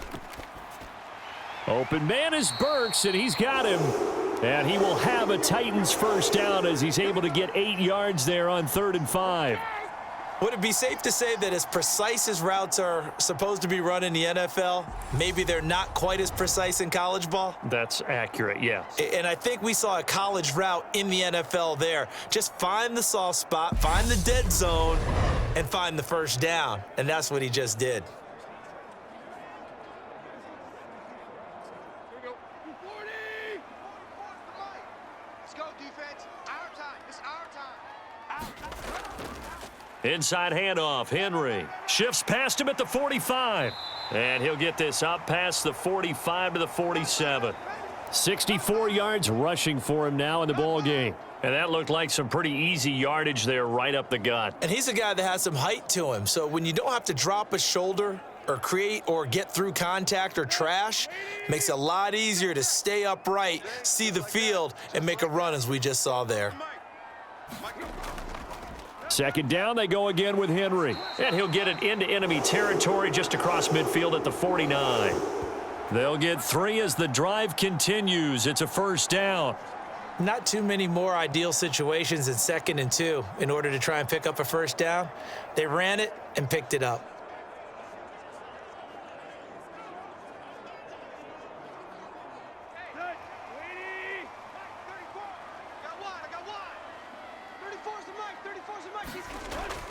They'll run it again with Henry.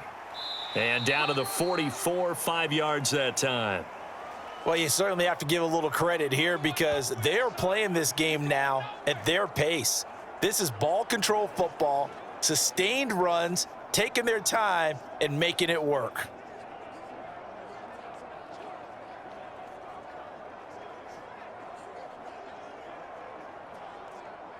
Working with 2nd and 5 now. Hey, let's get some penetration here. Running from the gun with Henry. And he's going to get stopped up quickly. Give him a yard down to the 43. Vision is so important for the man in the middle because his ability to look through all the clutter that's happening in front of him, diagnose a play, and then go make it and finish it, that's when the great ones know that they have the goods. Back to throw, Tannehill. Escaping the pressure right. And for the 4th time tonight, it's an interception. Picked by Tracy Walker. I know it appeared he was saying, hey, give me the football, I'm open, but I don't know if that's a pass that he should have thrown there. Well, I don't think we've ever met a wide receiver that doesn't think he is open or is about to be open. True. So when you throw your hand up in the air and tell your quarterback, hey, I'm available, he's trusting that you are. In this case, he was not, and it turned into disaster for them.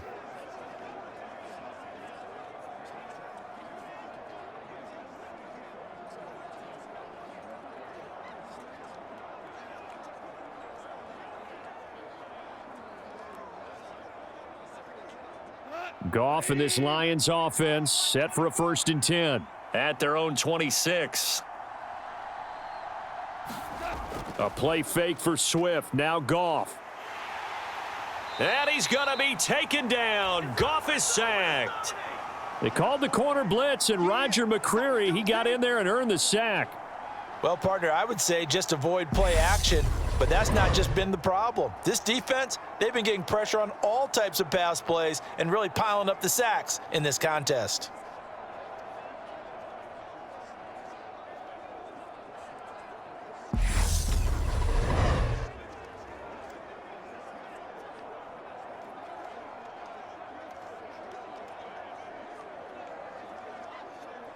Protection certainly going to need to be a bit better here on 2nd and 16. Another try after the 1st down sack. Goff. And that's hauled in by St. Brown over the middle. And they'll get 8 out of this before being stopped at the 28.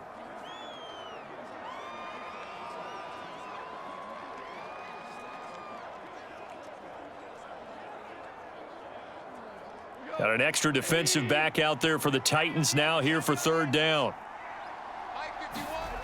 Goff now to throw.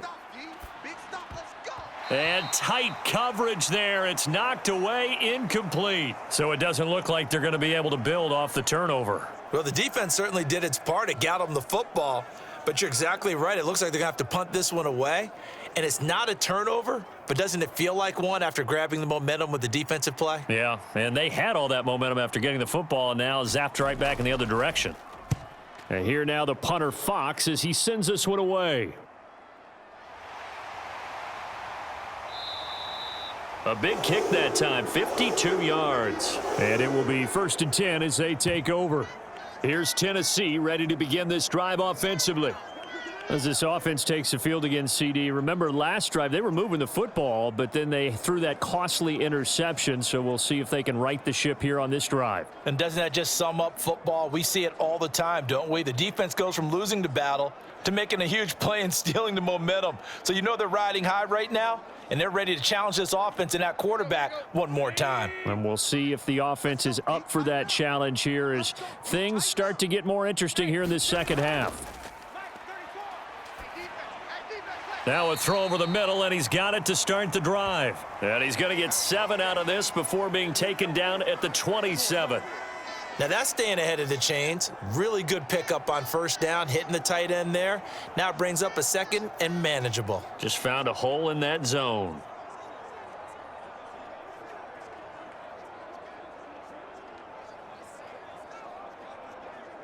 Operating from the 27 now. Here's 2nd and 3. A shotgun handoff to Henry. And he'll get it up near the 35, right at the 34 here. 80 yards on the ground now for Henry. He's got a 1st down. It's nice every now and then in this game not to see people overthink it. Just hand it to the old reliable guy. Let him pick up the 1st down. From the 34 now, here's 1st and 10.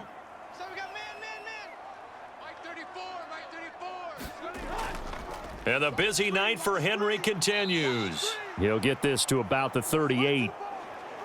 Well, you don't turn your nose up at a gain of 4, do you? They'll take that on first down. Playbook's got to be pretty well open on 2nd and 6.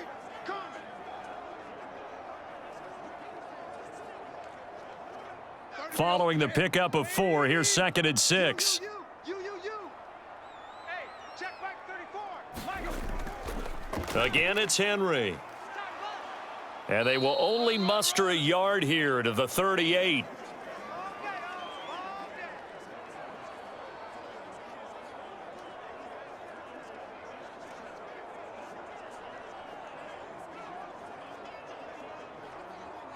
For the Lions, an extra DB in the game now here on 3rd down.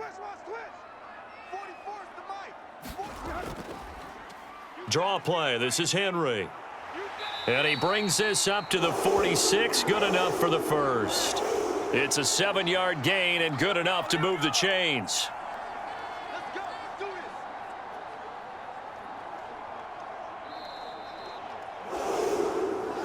Three quarters in the books. We'll return with more after this. This is the NFL, and it's on EA Sports.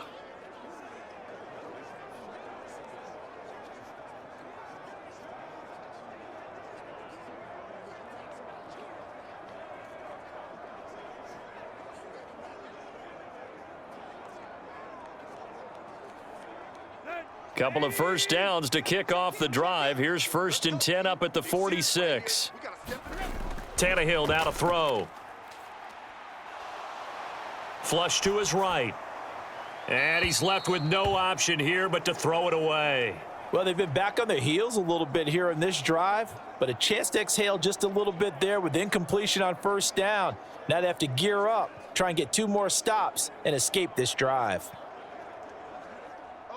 After the incomplete pass, here now is 2nd and 10.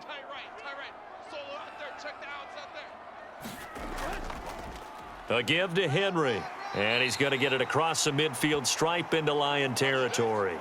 They get 7 out of that, so they're left with a 3rd and 3. I know the game's not over, but there's got to be a sense of satisfaction right now for the guy carrying the football a bunch today. 99 yards, and he has enough time to go over the century mark. Well, you got to give it to him again, right? Yeah, there's no doubt about it. You're not worried about losing yardage here. You're not worried about any of that. You just want to get him to the promised land for every runner, 100 yards or more in a game. And he will have a Titans first down. They needed 4. He doubled that. He wound up getting 8. And Brandon, from our time in college football, where receivers weren't running the traditional NFL route tree, one thing they did learn, find open areas, find soft spots, and set up and catch the ball. And I think we just saw that there. Yeah, we saw that indeed, picking up the first. So from the 39 now, they'll come up on a 1st and 10. A 20th carry now for Derrick Henry. This will be stopped about 2 yards shy of the marker. 8-yard gain, 2nd and 2. If you can keep getting gains like that, Charles, with the lead here in the 4th quarter, I mean, keep running it, right? No doubt about it, but what the offense coordinator has to do is understand. They're going to continue to stack the line of scrimmage. What runs do you have in your arsenal that'll work against a stacked box and continue to move the ball? Henry again on 2nd down. And he'll work it inside the 30 to the 29-yard line. 2 yards, good enough for a first. I think there's a fatigue factor that's kicking in defensively. You know the will is still strong, but I think the offense is starting to bend it just a little bit, don't you? Yeah, absolutely. It's looked that way. We'll see if they can continue this already strong drive. Quit talking about it and bring it. Now a handoff to Henry. Tracy Walker in on the tackle. That time they're able to bottle him up, but he's having a really nice game. I agree with that. Let's just go big picture, right? Every back that's in the Hall of Fame had carries where they didn't gain yardage or they lost yardage, but you stick with them, don't you? When they're having a good game, keep feeding them. Officially nothing on that last run. They'll try again, 2nd and 10. They'll try the air now with Tannehill. Caught by Woods. And he'll go out of bounds inside the 15-yard line. Tannehill finding Woods for the Titans' first down. And these guys certainly are not hiding what their intention is. They're absolutely showing it. They're definitely not going to sit on this lead here in the fourth quarter.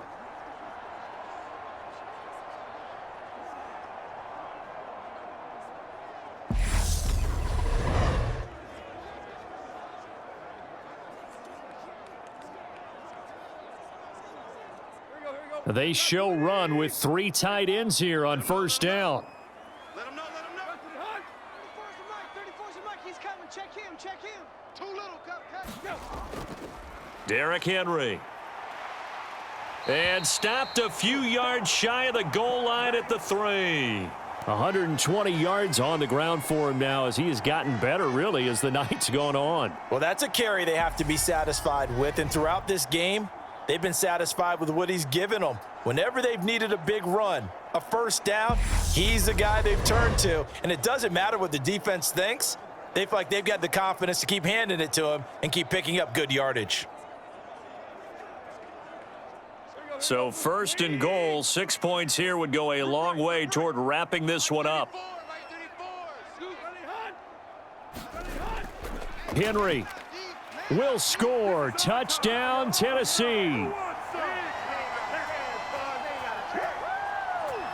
Some good running there at the end of the drive. He had the burst that set up the first and goal, and then one play later, he's in the end zone. Brandon, what I liked about that sequence is I'm not sure who made the play call, but they understood the situation, understood the momentum. A nice hard-charging run, give it right back to him, and let him cap things off.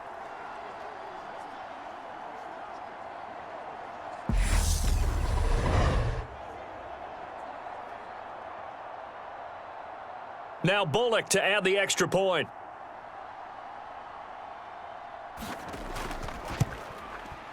It's good, and it's 21-10. That one was an extended drive, 14 plays all told. And Derrick Henry able to finish it off with a touchdown run.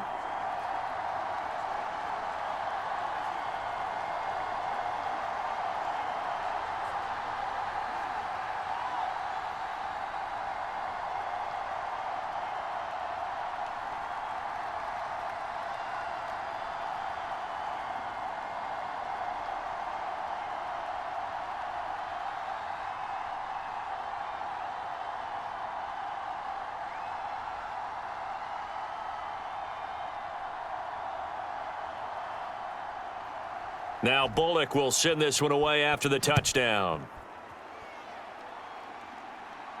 Taken in at the 3. And they will wrangle him down a couple yards shy of the 30.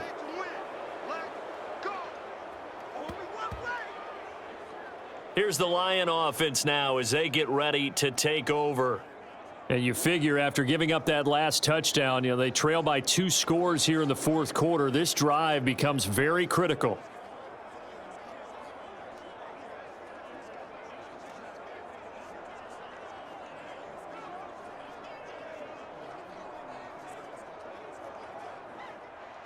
Goff and this Lions offense set for a 1st and 10 at their own 28-yard line. Back to throw, Goff. And the timing a bit off that time as that one falls to the ground. From the snap, he certainly looked like he knew where he wanted to go with the ball, but surprise, that guy was covered. So that took his attention elsewhere to no avail.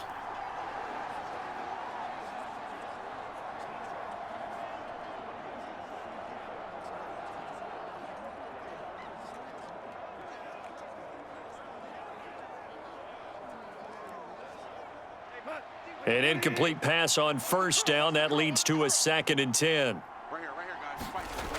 Goff now looks to throw. And he'll be hit as he releases it, and that'll fall incomplete. We've seen this quite a few times in this game. Offensive line unable to keep leverage, unable to keep people away, facing a lot of pressure. Fortunate just to get rid of it. One of the reasons they're down is that inability, though, to stop the pressure. We saw another example of it there. Throwing on 3rd, Goff. And this time he's got the hook up. It's complete. And he is stopped just short on 3rd down. Got 9 yards, but needed 10. I thought maybe when he caught, he'd have a good chance of getting that first down, but that's a nice job of holding him up and preventing him from getting to the sticks.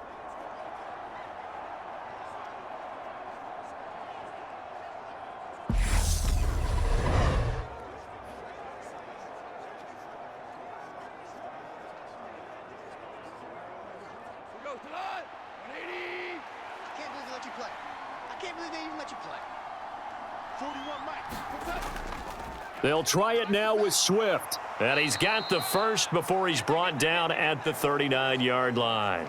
The time to pull out the stops is now, and they convert there on 4th down. At first glance, I actually wasn't sure that he got it, but he ended up getting it by about a full yard. He certainly did, but it took a little effort, didn't it? Took some nice push, a little crease inside, and some determined running to make sure that he got the first down. Goff on 1st down. He's going to get that to Swift underneath. So 5 yards here, 5 on the play, and it'll be 2nd down. Defensively, they're okay with that. Short little route, tackle him inbounds. Okay. All right, cliche alert. It's time for someone to make a play because they've got to have something bigger downfield. They can't just take what they give them. They've got to force it and make something big happen for them. From the 44, Goff. It's a short one here, complete to the tight end. Just a gain of a couple there. And now it's 3rd and 3. And right now, defensively, you love that, don't you? I mean, you'll give them that play. And they'll take it every single time. This is almost like nickeling and diming it downfield, and too much time's going to run off the clock. 7th play of the drive now as they come up on a 3rd and 3. Now Goff. And he'll be tackled about 2 yards shy of the line to gain. A 1-yard pickup leads to 4th down.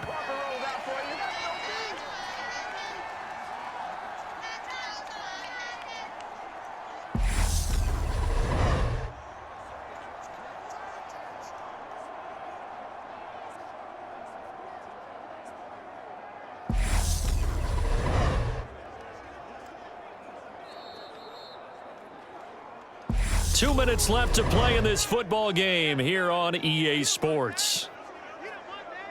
So the Lions in possession of the football as we welcome you back. They come up on a 4th down situation with things not looking particularly rosy.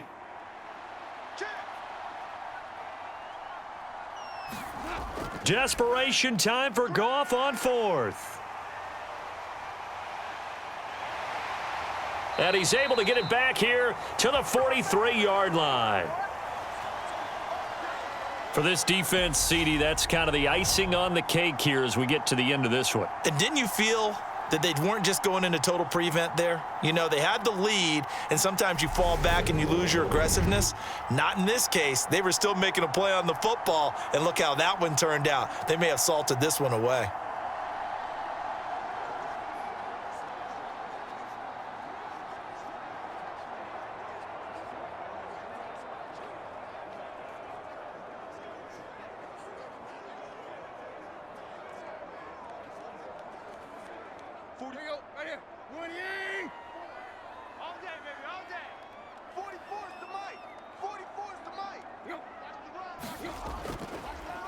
Tannehill going to turn and give this to Henry. Whistles now and a timeout.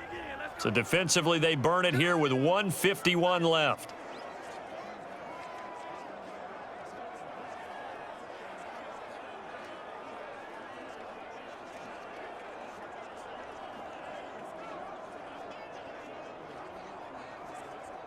You'd have to think likely another running play coming here, 2nd and 11.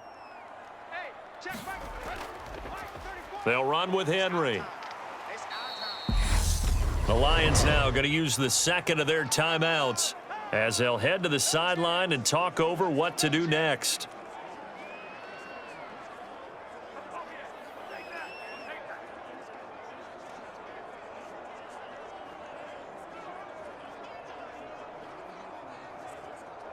And the Lions going with an extra DB here on 3rd down.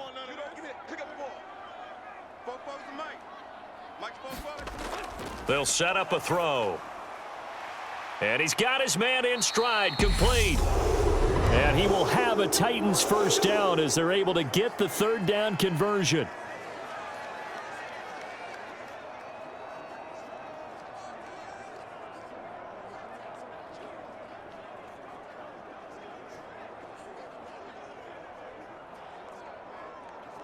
40. Lady! 44. Not today, you are. Not today. 44 is the mic. 44. Game in hand. The offense takes the knee.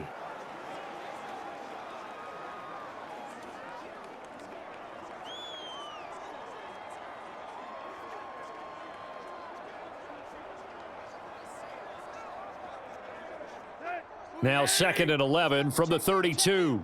Watch the run. Watch the run. Watch the run. Let's go, hey. Go, Mike 34. Mike 34. Running left, it's Henry. 5 yards on the carry there, and it leaves him with 3rd and about 6 yards to go. I guess the simple question, why not just take a knee there? I don't understand either why you would take any sort of a chance. We've seen it happen in the game of football. Doesn't matter whether you've watched high school, college, or the NFL. Some people get a little greedy, try to get that extra running play in, and it can backfire on them. They got to get to the 20 to keep the drive alive on 3rd down. Tannehill to a knee, and that ought to be the final act of this ball game.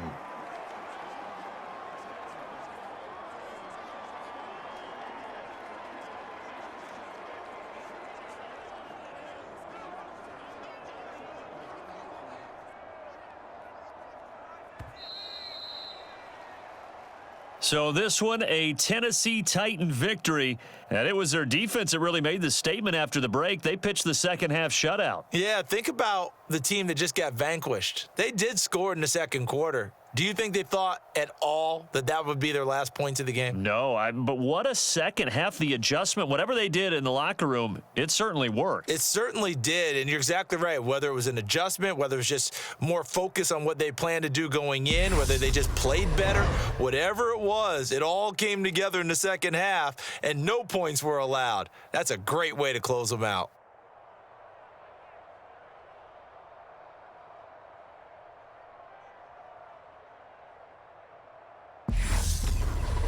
So that'll do it for my partner, Charles Davis, and the best darn crew in the industry. I'm Brandon Gaudin. This has been a presentation of the NFL on EA Sports. The Titans are winners here as we say so long from Nashville.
Tonight, from Lincoln Financial Field in Philadelphia,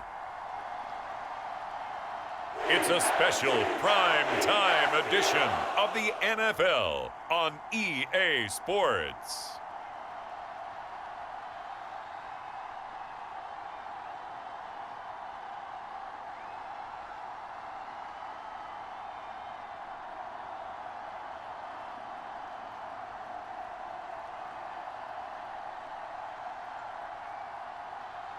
We'll see Jalen Hurts and the Philadelphia Eagles taking on Kenny Pickett and the Pittsburgh Steelers. It's the NFL on EA Sports as you take a look there at Lincoln Financial Field in Philadelphia, PA.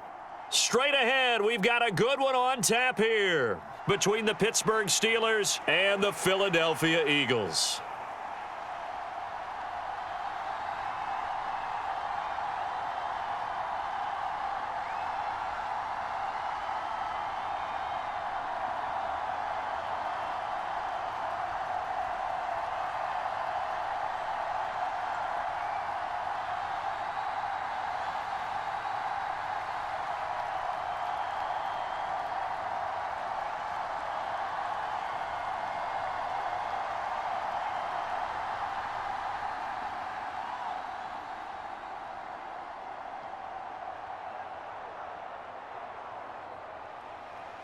It's an old-school battle in the Keystone State of Pennsylvania. The Eagles and the Steelers are underway.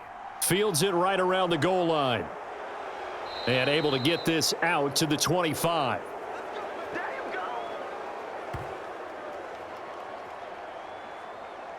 So the Steelers offense getting set for their first drive. And they will be led out by the youngster, the rookie, their QB. And when you watch Kenny Pickett play, you see a young man who got better every season in college and really blossomed in his final campaign, took his game to a new level, and made him a first-round pick in the NFL. He's the type of kid who can beat you with his mind, beat you with his arm, and occasionally with his legs. A tough, skilled performer. Kenny Pickett, he's got some moxie to him.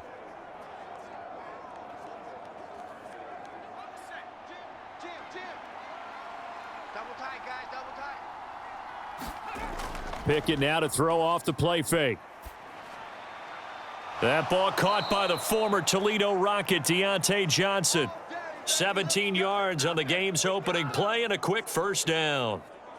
Never make the mistake that the slot receivers, especially the little guys like we're watching here, are just quicker than fast. A lot of them combine quickness and speed, and they catch a lot of footballs, as we just saw there.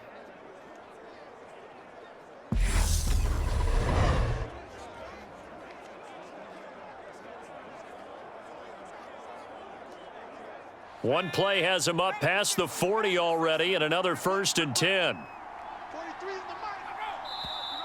And now some motion before the snap. And this will be our first penalty of the night's proceedings. So they accept the penalty, of course, and push the offense backwards a bit.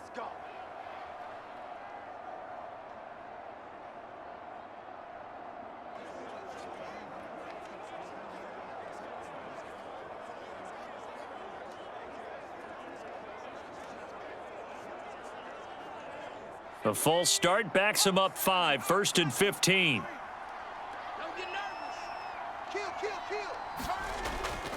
On the draw, it's Harris. And nothing doing. He's immediately taken down at the line of scrimmage. On the tackle, it was the West Virginia man, Kaiser White. As usual, the hallmark of a good run defense, linebackers making plays near the line of scrimmage. Absolutely nowhere to run there.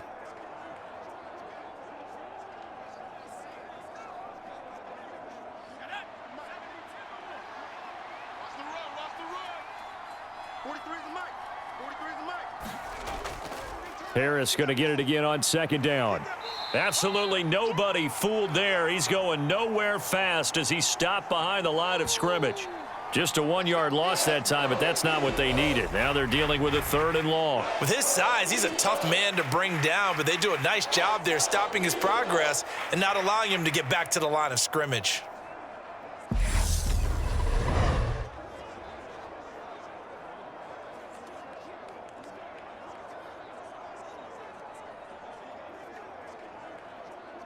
And some secondary help here for the defense in the nickel on 3rd and long.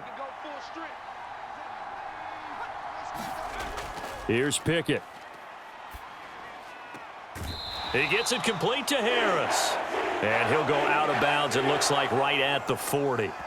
A gain of 4, not enough, and it looks like punt time on their opening drive as it's 4th down. That's certainly playing down and distance very well by the defense, isn't it? Take whatever you want underneath, by all means.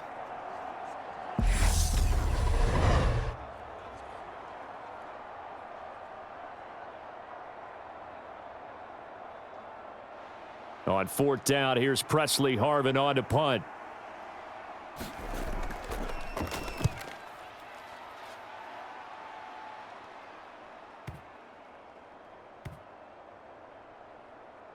And a great job on special teams to down it, as this will be marked out inside the 5-yard line. That is how you flip field position. That's an absolute bomb of a punt. Downs it inside the 5-yard line.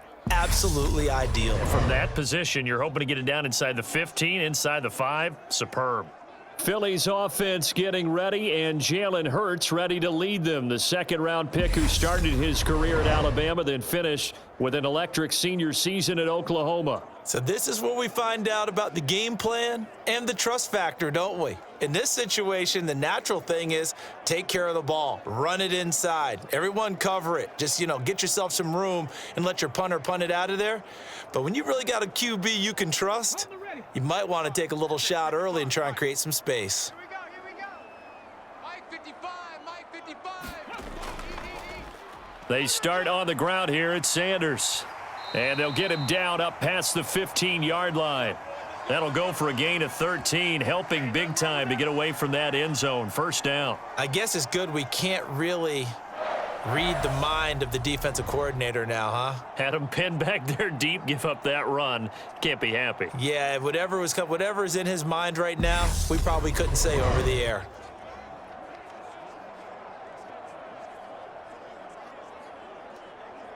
So a little breathing room now. 1st and 10 at the 17. Hurts sets up to throw it.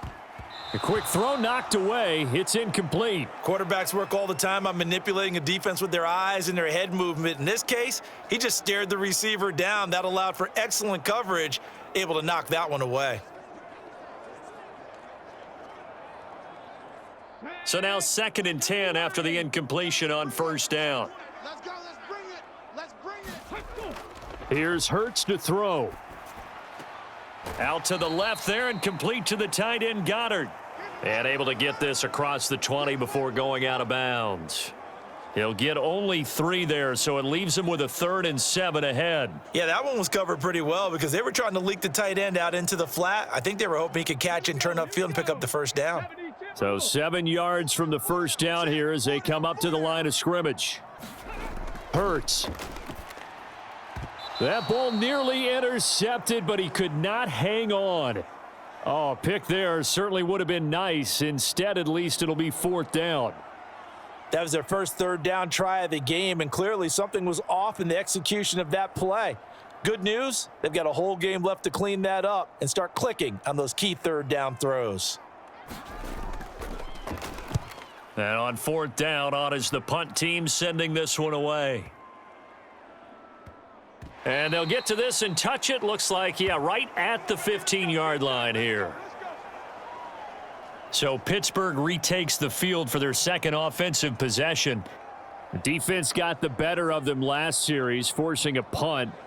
See if they make a few changes in the game plan here and try to get points out of this drive. 1st and 10.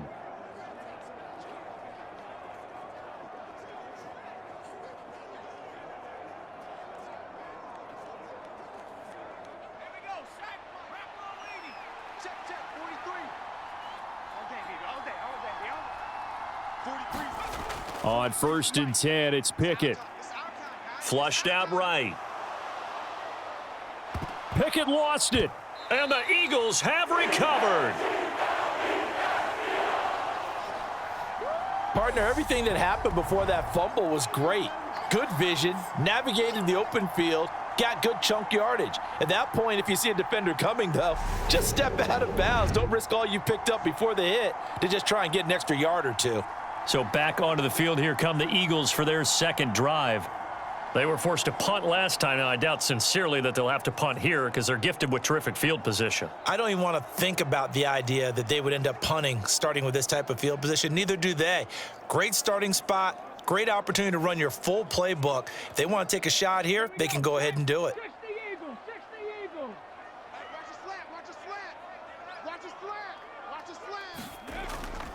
On 1st and 10, it's Sanders. An agile move, but not a huge gain. Dropped at the 25. Just a yard on the first down carry, so it's 2nd and 9. No doubt about it. A really nice job there by the defense, not allowing him to get to the perimeter. But that means your defensive ends, your outside linebackers, the guys that you pay big money to sack the quarterback, they also have to have interest in the running game as well. And they did a nice job there of holding the point of attack and not giving ground. And they are able to stop him, but he does take it all the way to the 2. 23 yards, the final tally. You have to ask the question, where was the help? Because it's a little surprising to me that he'd find that much room to run this close to the end zone. He doesn't quite get there, but he sets his guys up with a 1st and goal.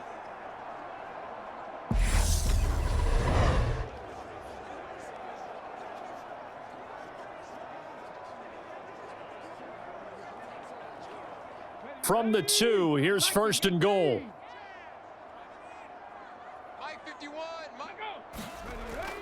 Sanders. And they'll bring him down after just a short pickup. It's a gain of a couple, and it'll be 2nd and goal. Good work there, holding him out on 1st down, and this is going to be a battle down here on the goal line. Can they hold their ground for 2, maybe even 3 more plays? Let's go now. Hawk 70, Hawk 70. They gonna need some therapy after this. Mike 50, Sanders again, and he's in. Touchdown, Eagles. It's a 1-yard touchdown run, and the Eagles use the early turnover to get on the board first here in this one. That almost looked too easy, and I think thanks goes to the offensive line for making it look easy. Yeah, I agree with you totally on that one. I'm not sure how much everyone understands the preparations that go into a game for an offensive line, because there's a reason that running backs and quarterbacks give them big gifts at the end of a season after a big year. The consistency and the continuity it takes to know each other and execute their blocks is pretty impressive. Elliott good with a PAT, and it's now a 7-0 game. A drive there of just 4 plays, and it was Miles Sanders who finished it off with a touchdown run.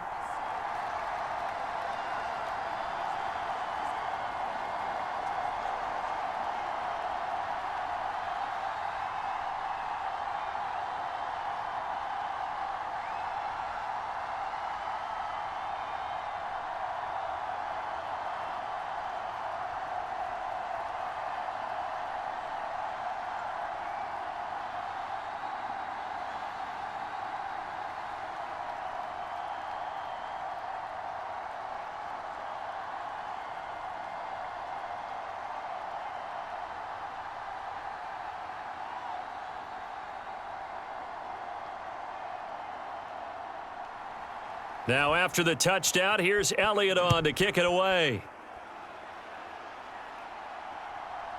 Here's Steven Sims on the return from his end zone. And he's up past the 20 to the 22-yard line. And Pittsburgh getting set to take the field.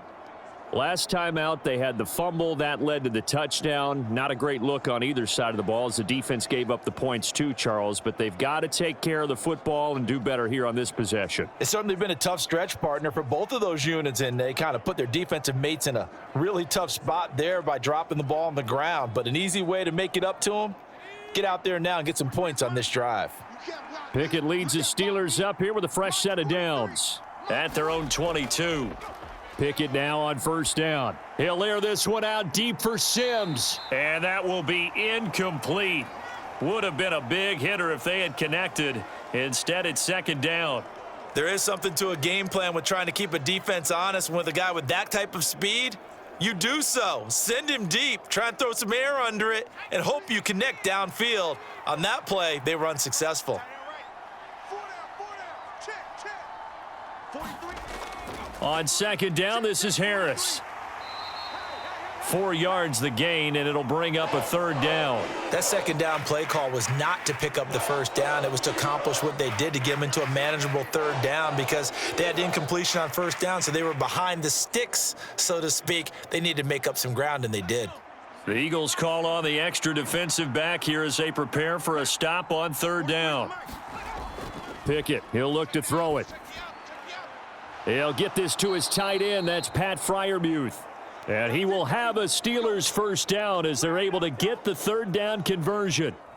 We often hear the phrase sure-handed tight ends, and he certainly fits into that category. Plus, he's got a quarterback who knows to look his way when they need a big pickup. And on this play, he finds him for the first down.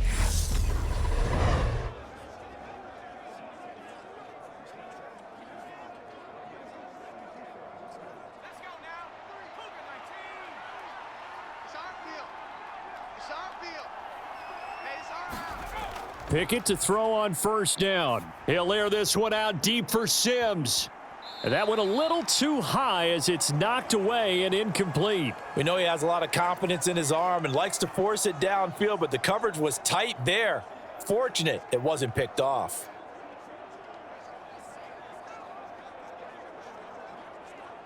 So after the incompletion on first, now 2nd and 10. Back to throw, Pickett. Throwing over the middle, and it's incomplete. Everything about that play tells you about today's NFL offenses and what they're asking out of running backs. You can't just be a guy who can run the football. You have to be able to catch it as well, and he didn't get that done on that play.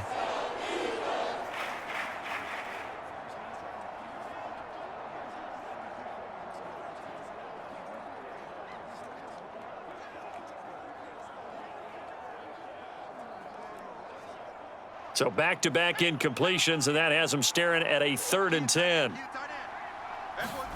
They'll throw again with Pickett. He gets it to Sims, complete. And he's able to get this one out closer to midfield across the 45. It'll go as a gain of 4, and it'll be 4th down.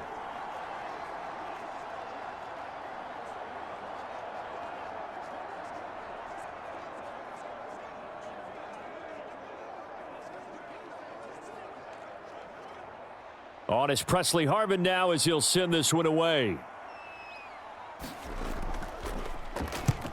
And he gets it away, a directional kick going toward the sideline. And this will be out of bounds at the what here? The 12-yard line. Philadelphia getting set to take the field. They've got a 7-0 lead in the football as well as they start out 1st and 10.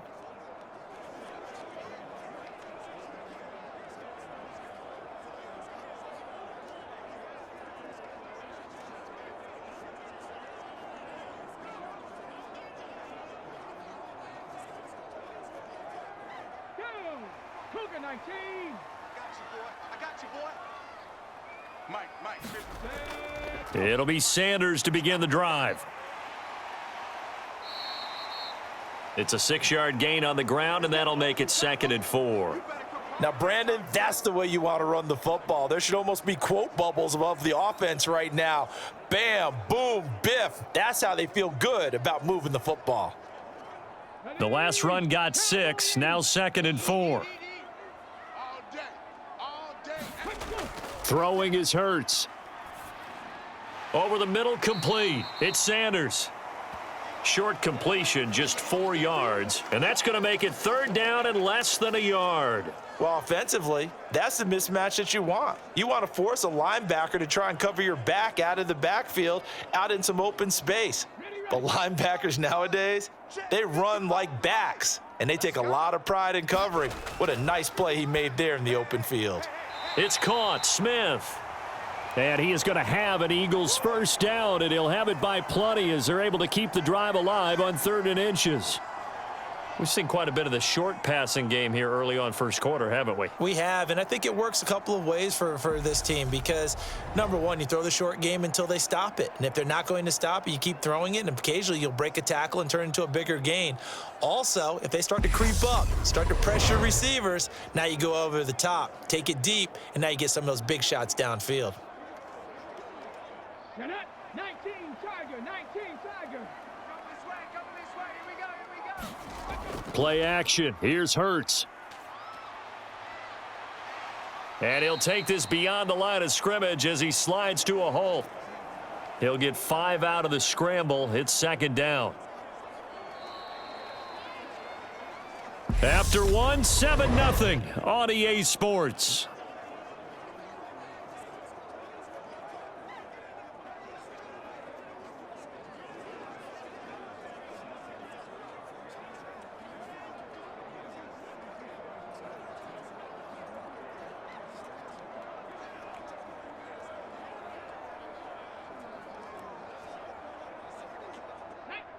Cardinal, 18 Cardinal. 55, double dog, that's the way. To throw again on second down. Hurts. And he slides and covers up at the end as he's going to be able to pick up decent yardage.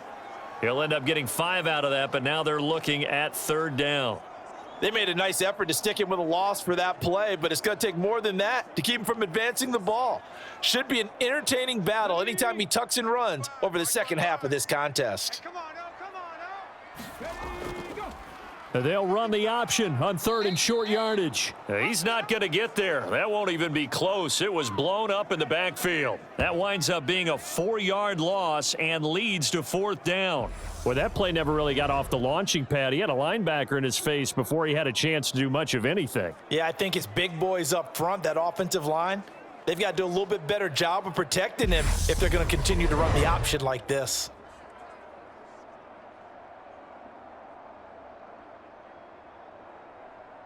Here's Aaron Sipos out now to punt on fourth down.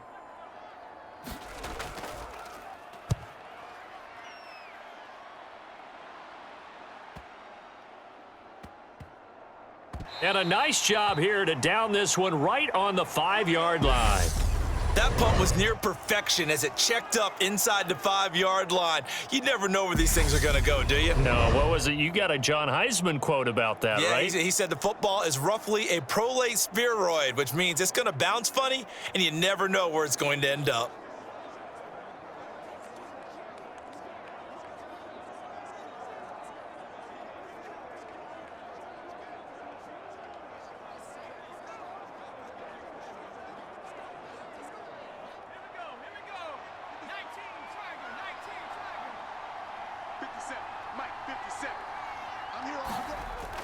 They turn to Harris to begin the drive. And he's going to take this up past the 10 to about the 11. He'll get a nice chunk there on the first down run, and it's 2nd and 4. I think they're ahead of schedule now after that run. They might be bold with this second down call after that type of a gain. 6 yards on that last play. Here's 2nd and 4. They run the play fake. Here's Pickett. Throw left side, going to be taken in by Harris. And he'll be a couple yards shy of the 20 at the 18. 6 yards the pickup, and that's a first down. Well, that was a pretty favorable situation there. What would you call that? Second and manageable? Smart play, too. Didn't force it downfield when he didn't have it. Just checked it down, let him get the first down, and that's exactly what he did.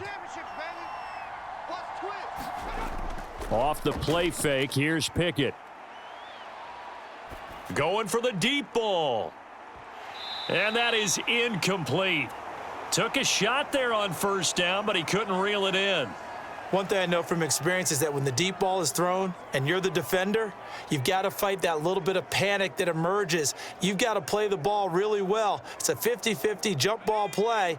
And guess what? They took a shot. How are you going to win it? And in this case, they managed to get it done. Pickett's throw complete to Freiermuth.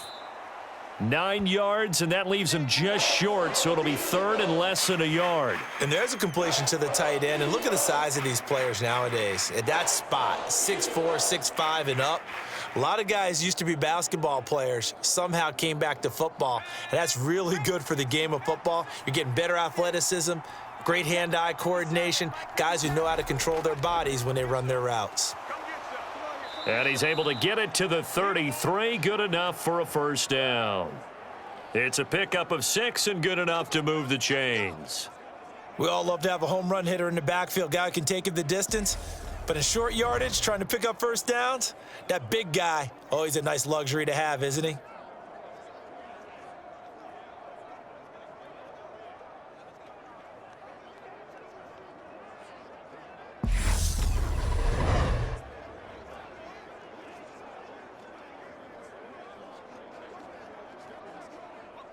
This offense finding its legs now. Here's another 1st and 10.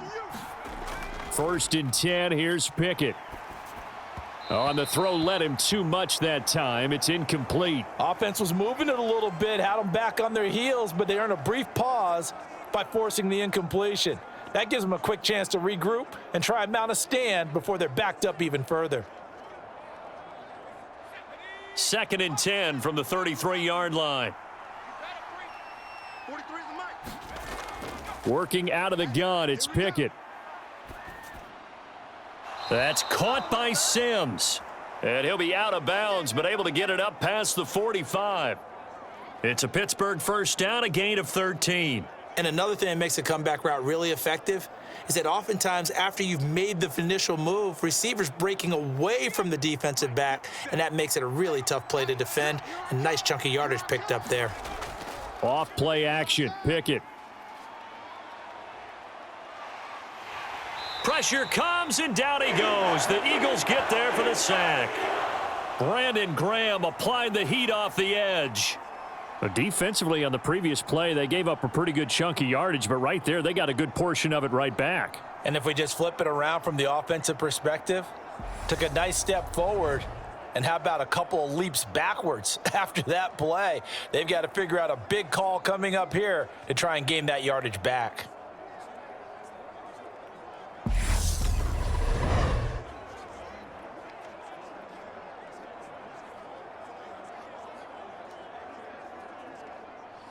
After the sack, it's 2nd and 19, and the road gets a bit tougher from here.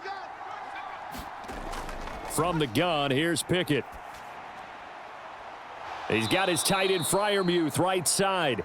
And out of bounds on the other side of midfield at the 45. A good pickup there, 18 yards as they get closer for 3rd down. Seems as if the passing attack's starting to heat up a little bit here in the 2nd quarter. You can sense and you can see the momentum because now they're reading their patterns downfield, they're understanding the coverages, and they're finding the open holes in the defense. Here's Freiermuth again. And he will have a Steelers 1st down as they're able to convert by plenty there on 3rd and 1.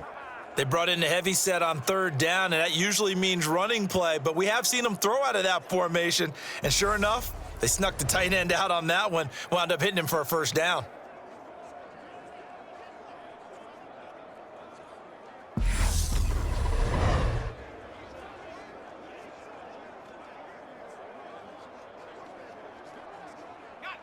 Line of scrimmage, the 37 on 1st and 10. A run with Harris out of the shotgun. And tough sledding. He'll get maybe a yard. Stop short of the 35. Sometimes you're aligned perfectly and the play comes to you, and sometimes you got to cover some ground to go make the play, as we just saw there. We saw a great example of perseverance right there on that play. Got to be careful. They might want to throw one over his head as this game progresses. We got 4. We got 4. Again, it's Harris on 2nd down. And he's going to take this close to the 1st down marker as he stopped at the Eagles' 29. And he's able to get most of what he needed on the carry there. 7 yards on the gain, and it's 3rd and 2 now. This drive is turning into an extended one, and the guy carrying the ball, he's becoming more like a body blows guy. Every carry is putting some damage on the defense. So after a while, I'm not too sure how many guys are going to want to run up and tackle him. So they need 2 yards here on 3rd down. Remember, they're already 2 of 2 on 3rd down conversions on this drive. Pickett sets up play action. And it's going to be incomplete. He was able to catch it there on the right sideline, but out of bounds, says the line judge. And it's going to bring up 4th down.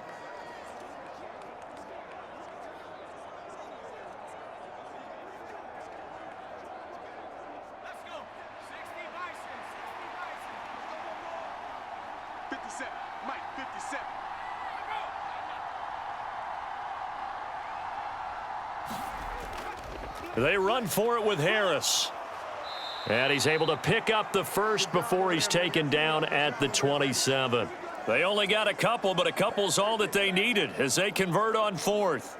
Remember, that was fourth and a full 2 yards. There's a big difference between that and fourth and maybe 6 inches or a yard. Yeah, you're exactly right, because when it's that 6 inches, you just fall forward and you pick it up, right? You just go quarterback sneak. But having to move bodies, that means you actually have to execute. Because And he's going to go down here, a sack. They push him back to the 34. Javon Hargrave, the D tackle, getting the sack. Well, obviously the pass rush gets the glory and the statistics on this play, but the coverage, they deserve a ton of credit too. Denied open windows, erased the quarterback's targets one by one. Everywhere he looked, someone was covered. Only a matter of time before someone got there to bring him down.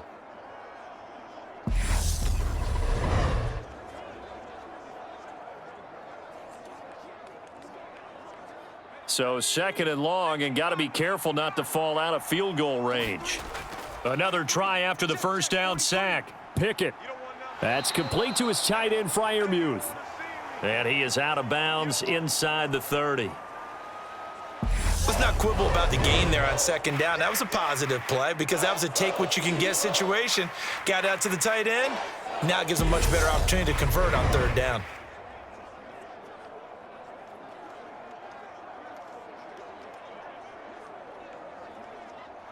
We'll see what they have drawn up here. A little bit behind the line. 12 yards needed to gain a first down.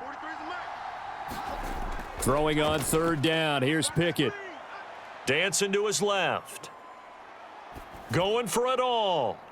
And caught in the end zone. Touchdown, Steelers. Steven Sims, 29 yards. And the Steelers are an extra point away from tying the ball game here in the final minute of the first half. Showed some of his improv skills there, getting flushed out of the pocket but still able to make the throw for the score. So that means he's not a method actor? No. Because with the improv means break character when you need to. And in the NFL, when you have those guys chasing you, sometimes you have to break character in a big way. But I love the fact that he stayed downfield, kept his eyes up, and made the play. How many rookies do that well? Boswell good with the extra point, and that is going to tie our game as we approach halftime.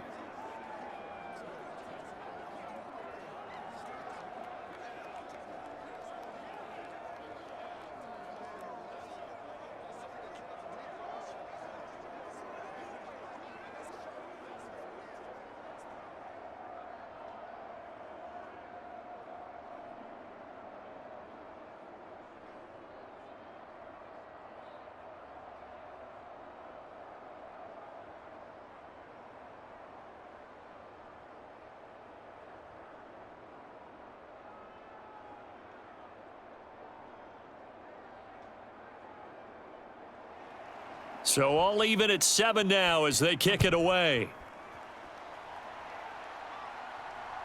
From a couple yards deep, he'll bring it out of the end zone. And he'll be tackled just shy of the 25.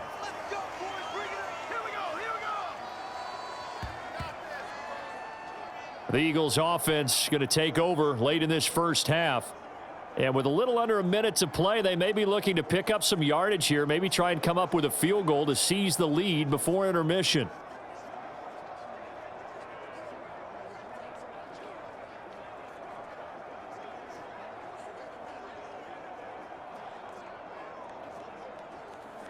Let's go. Bronco 80. Wild Bill. Mike. On 1st down, Hurts. He'll get this one complete. That's A.J. Brown. The Eagles going to take the first of their timeouts as they get the stoppage with just under 50 seconds remaining in half number 1.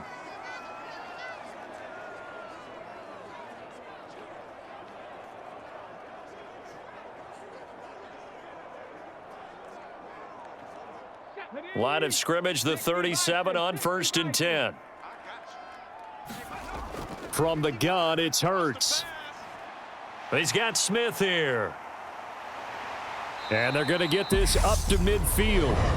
Now another timeout called for by the offense as they'll stop it with 40 seconds remaining in this first half.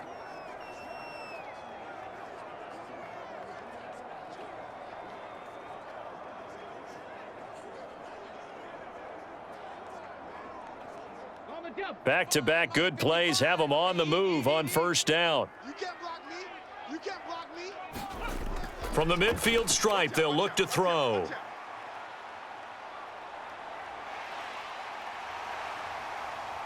And he'll go down, but not before getting this inside the 30. Big yardage there on the scramble. It gets him a first down. They asked him to take charge and get them to a spot where they could at least attempt to kick before the half, and he does just that. Didn't trust what he saw downfield, so he took it upon himself to get them into field goal range using his legs. That's coming through with a play they needed in a big spot. And Hurts able to show off some of that elusiveness as he slides to the ground there, and in the process picks up the first down.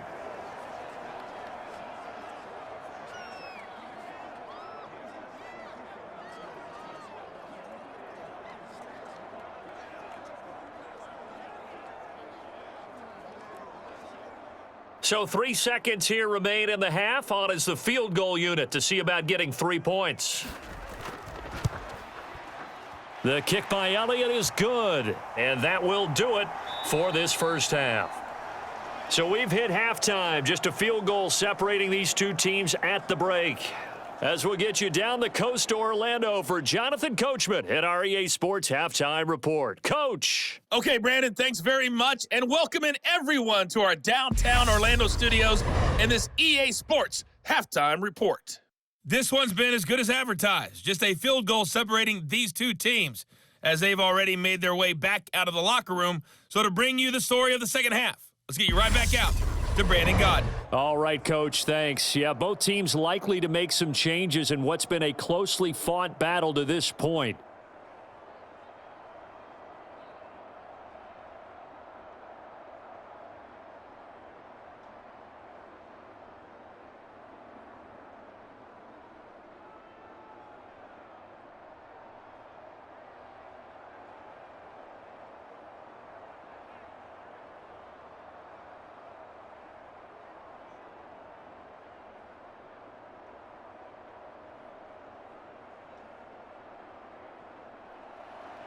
So the Eagles with the lead, and they're going to get this football first as the third quarter gets underway.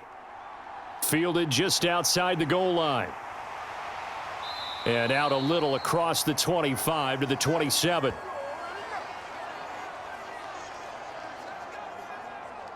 Out come the Eagles now as they'll go on offense first here in the third quarter.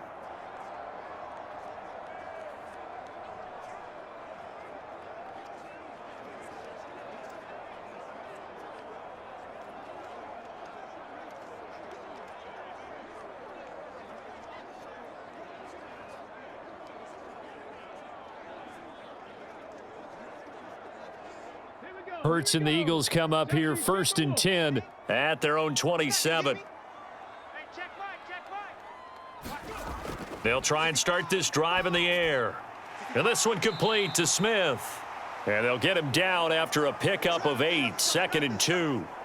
They'd love to just strike back with a touchdown right here, and if it's a long play, so be it. But the main goal, get a couple of first downs, run some plays, run some clock, allow their defense to get a chance to catch their breath, settle down, and relax a little bit after they just gave up a score. It's a second down run with Sanders, and it's been like this all night long. Nowhere to run as they stop him behind the line. 2 yards the loss, and now they go from 2nd and 2 to a tough 3rd and 4. And plays like that are exactly what this defense needs here early in the second half to give it a little spark. I think their halftime adjustments, what they talked about, maybe it was just a little inspirational speech. Who knows? But looks like they're ready to go.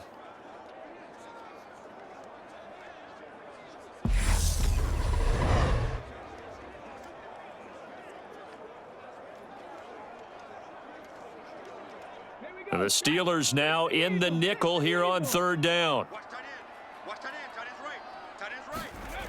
Now they'll throw here out of the gun. And he'll be taken down, but he does have first down yardage.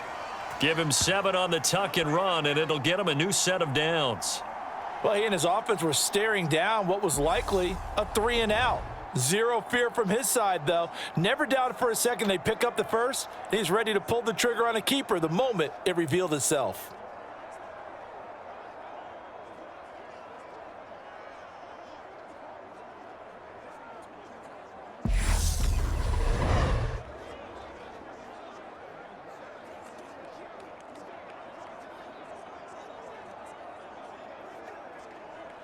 So from the 39 now, they'll come up on a 1st and 10. Mike, 55. Hurts a handoff to Sanders. Knifes his way forward here, but just 3 yards on the play. 2nd down. In the first half, he was held in check on the ground, but despite that lack of production, they still have the lead. Yeah, and they've got to feel fortunate about that. If they could actually get production from their lead horse, that would help open up this offense and widen this margin too.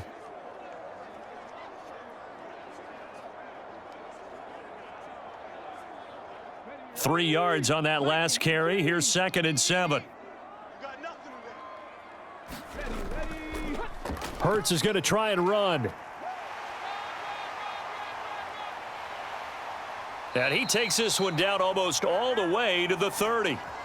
A big-time gain there on the keeper, using his legs to hurt him. 1st down. Well, I tell you, there is no antidote for speed, even at the quarterback position, as he keeps it himself and turns it into good yardage. And it still takes time for a defender to react, even as quarterbacks carry the ball more and more in today's NFL.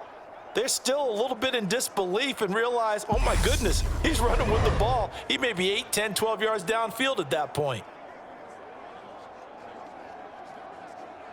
Operating out of Steeler territory now. Here's 1st and 10. Down at the 31.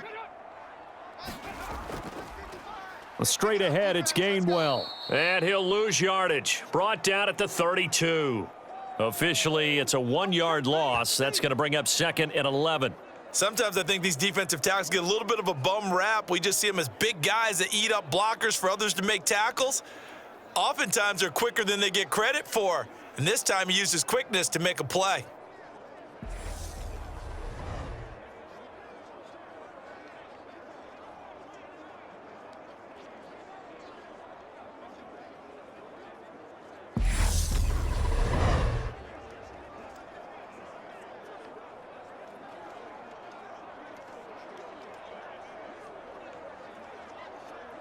Maybe just a slight detour on what's been a strong drive. Here's 2nd and 11. Get ready. Mike, 55. Throwing from the gun, it's Hurts. And that one going to be off target and incomplete. The coverage keyed in on him since that last completion his way. He earned a little more attention on that route, and that made it a lot tougher to get a clean throw his way.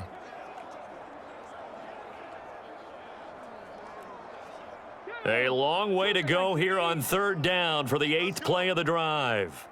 Mike, 55. He'll look to throw. Check. And he works his way past the line of scrimmage and then slides to a halt. He'll wind up getting 4 yards there on his own, but it also brings up 4th down. I'm actually looking at this play with defensive eyes here, partner, because they were still laser focused on him after his earlier exploits on this drive. I think they went back to the well just a little bit too soon. He got across the line of scrimmage, but they certainly weren't giving up much more than that.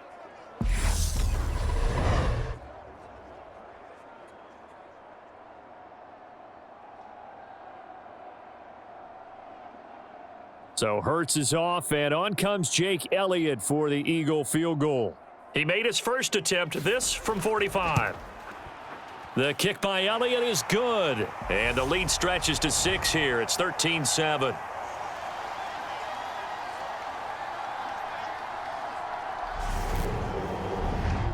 Well, looking at it from a defensive perspective, that keeps the deficit very, very manageable. You know, all things considered, not a bad job on the defensive side. I would say that you've pointed out something pretty good right there, and that is you actually have both sides happy with that exchange. You know, happy in quotes, of course.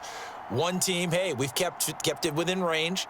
The other side saying, hey, we put points on the board and did stretch out the lead. Let's see how this one turns out. Yeah, still bottom line, though, 3 points for the opening drive of the 3rd quarter. After the field goal, here's Elliott to kick it away. Taken in at the 3.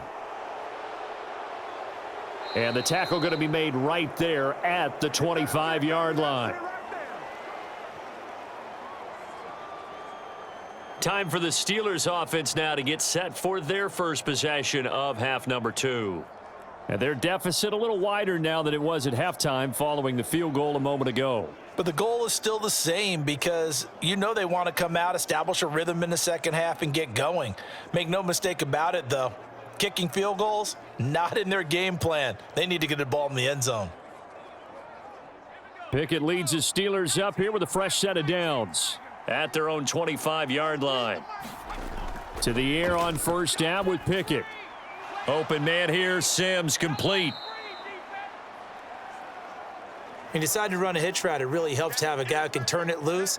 And, boy, he rifled one in there on that one. Not much run after catch, but it worked really well.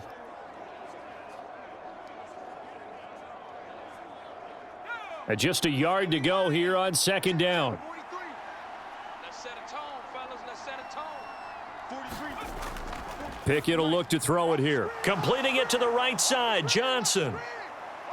And getting this just shy of midfield, they'll spot it at the 49.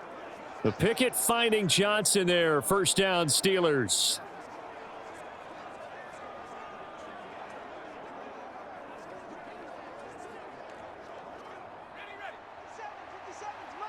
Let's go, defense. Let's get out the field, defense. 57. Pickett. Again, it's Johnson. And they're going to get this down to about the 37. Couple of first downs right in succession, and this is an offense that could really use a good drive, and they're off to a fast start here.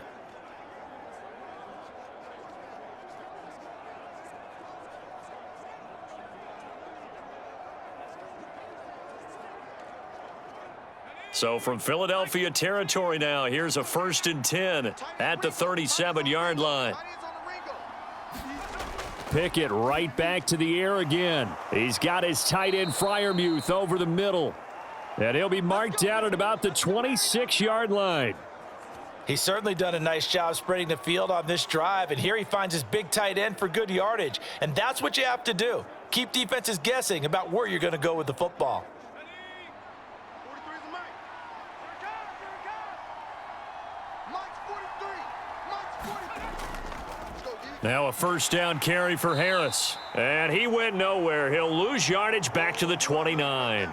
Hassan Reddick coming through with a stop there and a tackle for loss to boot. This defense is just flat getting after it. They have not given up much of anything in the run game.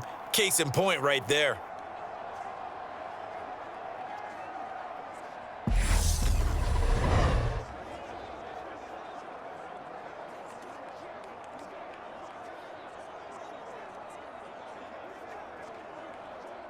They'll have to deal with a 2nd and 14 now after the loss. 43 is the Mike, boy. 43. Pickett back to throw. You're not ready. Johnson's got it complete. And in for the Steelers touchdown. Deontay Johnson, 29 yards. And the Steelers are an extra point away now from moving out in front. Well, they were down 6 at intermission, but they quickly erased that deficit, and Charles, now they've got a chance to take the lead. And while being down 6 points, obviously not an insurmountable lead, tying a game up, that just relaxes a whole team, doesn't it? And now when you add the extra point and you go up, you really feel good about what you've accomplished. Boswell for the extra point.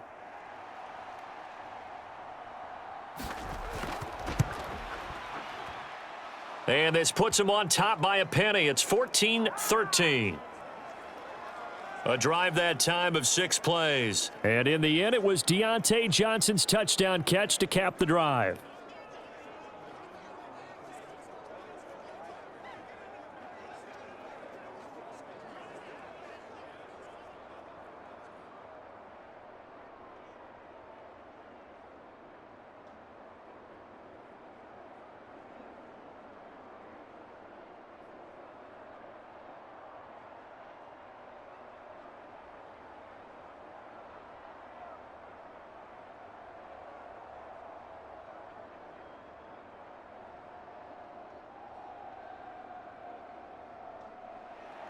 Boswell now to kick it away after the touchdown.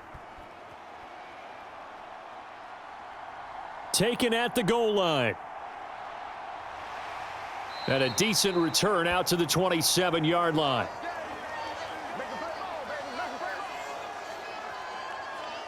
Here's the Philadelphia offensive unit now as they head out to take over possession. And really, Charles, not much of a surprise that they're losing. They just haven't been able to get much of anything going in the pass game. And as you well know, in today's NFL, if the passing game isn't working, usually not much else is working either. You're exactly right about that, partner. And I know that right now the easy answer would be, hey, let's run the football. But that might not be everything you need. So despite the fact that they've struggled throwing it, they've got to find some type of a play, multiple plays, that puts the ball in the air and allows for them to have some success. And not a lot of daylight, not really any daylight inside, as he's going to be stopped right at the line of scrimmage. Brings up second down.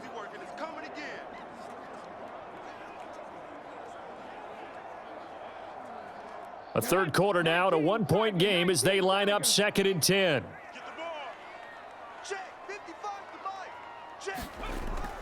Out of the gun, they'll look to throw. Looking right side, and that's complete to Watkins. And he'll be tackled right on the chalk of the 45. The catch and run, good for 18 and a first down. Quarterbacks love slant routes because the receivers are breaking right into their line of vision, and receivers love them as well because they're getting the ball on the move and able to catch it and try and get upfield and gain additional yardage.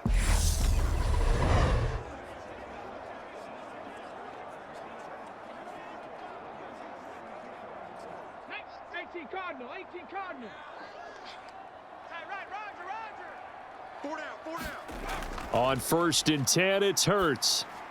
He finds his tight end, Goddard. That's complete.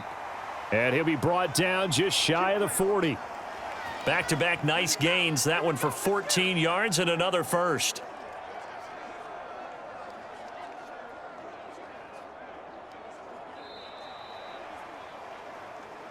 We have played 3 quarters. You are watching the NFL on EA Sports. And welcome back. We are in the city of brotherly love, Philadelphia. This one's still anybody's ball game. It's a 1-point difference here as we begin the 4th quarter of play.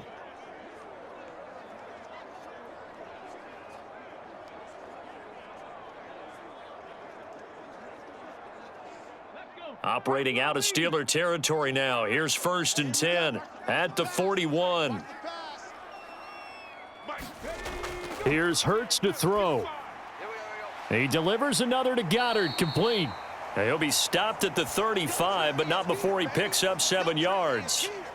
One thing I think that's safe to say defensively, the tackling's been really good. And because of that, it's been very, very hard for them to move the ball because you're not getting the benefits of run after catch. They're tackling them almost on the spot. That means you have to run extra plays, harder to move it. From the 35 on 2nd down, Hurts. And his throw's going to be incomplete.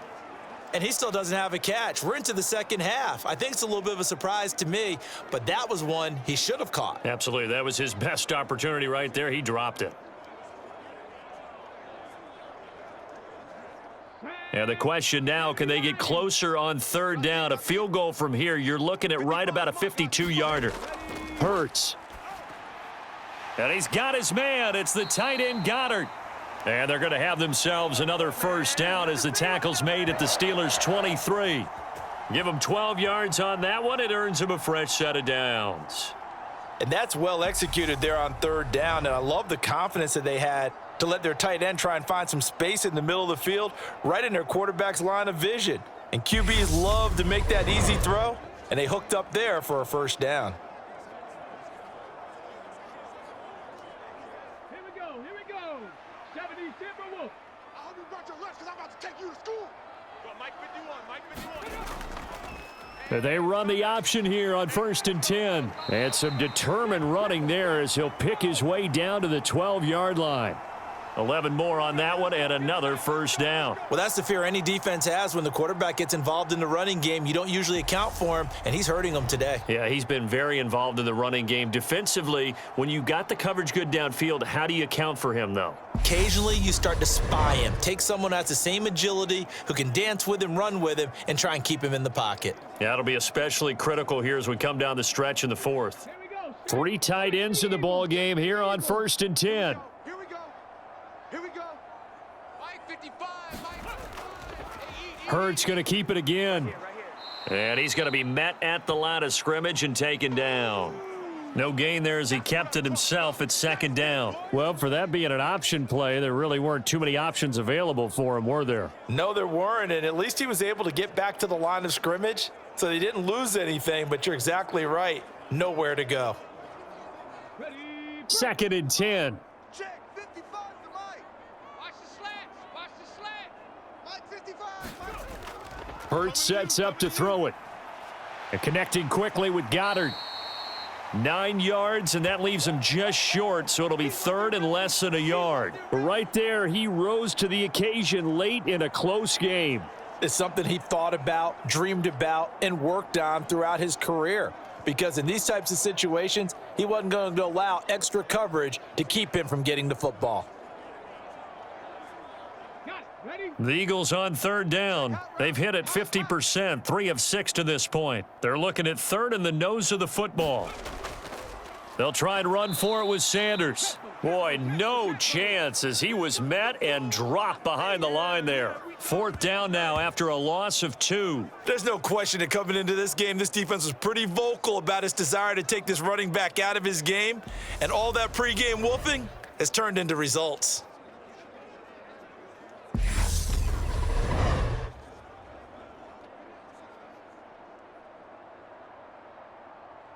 So a big kick coming now for Jake Elliott. This for a fourth quarter lead. The kick by Elliott is good, and they have taken the lead here in the fourth quarter.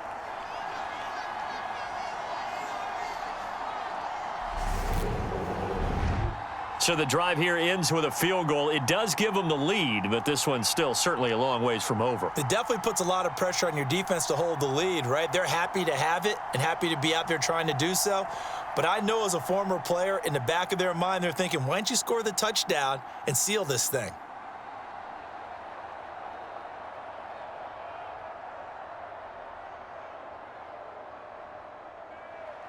After the field goal, here's Elliott to kick it away. Here's Sims now from his end zone. And he'll be stopped right around where he would have been had he gone down to a knee, maybe a yard shy of there at the 24. And Pittsburgh getting set to take the field. And now they find themselves trailing following the field goal. Still a good amount of time in this fourth quarter, but this drive very well could determine the outcome of this ball game.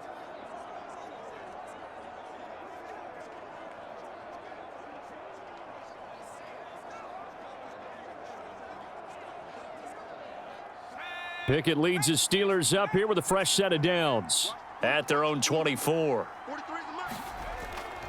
Harris will start the drive out. And not much there. Maybe a yard up to the 24. Seems pretty obvious defensively a key was stopping the run game. How have they done it so successfully? To me, it seems that these guys really did a nice job of paying attention during the scouting report meeting. And you know, Brandon, when they do those, they talk about the top plays that these guys like to run. The best runs for the top running back, those are the ones you focus on and want to take away. And they've done that pretty successfully in this game. Nothing open downfield, so he'll throw it away. Tell you what, partner, after he ices down, he's going to need a nice long soak in a hot tub after this one. He's been under duress the entire game. Yeah, once again, hit as he throws. Fortunate that one wound up incomplete. The offense on third down tonight, they've hit 4 of 7. This is 3rd and 9. Pickett now from the gun here. Eagle pressure, too much this time. Down he goes. That sack courtesy of the effort of Hassan Reddick. Well, that was an interesting little chess match there because the offense went empty set. No running backs in the backfield, so they're trying to get people out into a route pretty quickly. But guess what? The defense sees that. They go ahead and move themselves into a blitzing situation and come right after the quarterback. They had more guys there than they could block.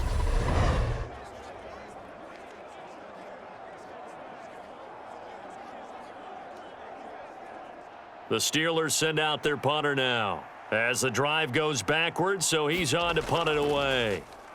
He's averaging just under 50 yards a punt as he gets this away. We'll call that a 49-yard punt with a return of just 2. And the Eagles will have it, taking over 1st and 10. Now this offense back out and set to go for their next drive. A little less than 4 minutes remaining, and the margin for error is small with this slim lead.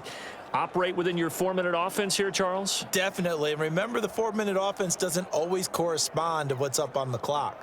What they need to do is play a little bit of keep away right now. Run the clock down, make sure their opponent doesn't get the ball back. Their dream scenario, get enough first downs and make them eat up their timeouts so the game ends when you're kneeling down with the football. They'll start on the ground here on 1st down. And they get him down, but not before he takes it across the 40-yard line. A gain of 11 to kick off the drive, and it's a quick 1st down. And when do they start thinking about burning these timeouts? They've got all 3 still defensively. To me, you have to start right now. Here's the time, and that means you've got to stop them on defense, not give up the yardage, use your timeouts in order to get the ball back and try and score yourself. But now is the time to start using those timeouts. And keep in mind, it'll also stop the clock at the 2-minute warning. Hey, ready? Right there in the middle, 55. Hey, defense, let's go. Pick it up, D. They'll throw on 1st down with Hurts. Throw right side, caught by Goddard, the tight end.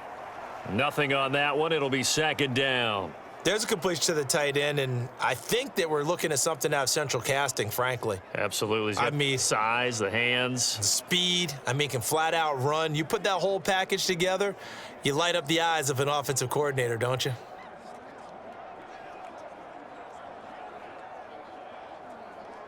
Ready? Liking 18. Watch the slant, watch the slant. Back 55, back 55. Ready? Sanders here as they run out of the gun. And he'll take this for about 4 up to the 46-yard line. And this is an absolutely big 3rd down that's been set up here, partner, and there's no other way to put it. The defense has to get a stop here if they have any hopes of winning this game. Has to. You said big 3rd down. I'd put the word big in capital letters here. Let's go now. Coming up to the line, and they will need to run another play here before the 2-minute warning. Here we go again. Here we go again. Mike, 55. Check. On 3rd down, he'll drop to throw. Over the middle here to Brown. And they're going to have themselves another 1st down as the tackle's made at the Steelers' 39. Philadelphia picking up the 1st on a gain of 15. So it's Eagle football here as we get you reset. They've got a 1st and 10 as they look to try and finish this one off.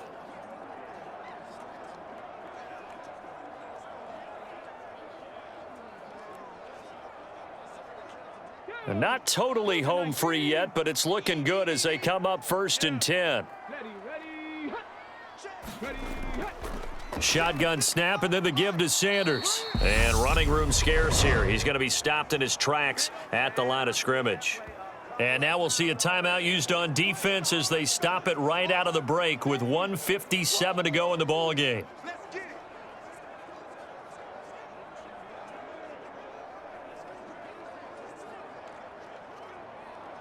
Another running situation on the doorstep as they come up 2nd and 10. Hey, check right. Watch it, divide. They'll go again with Sanders. And he's going to have to protect the football and take his lumps here at this stage of the game as they stop him behind the line.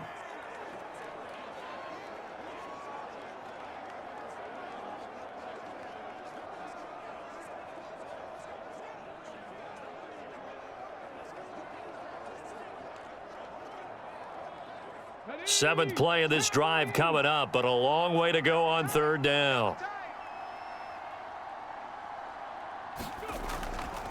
Up the middle they go with Sanders.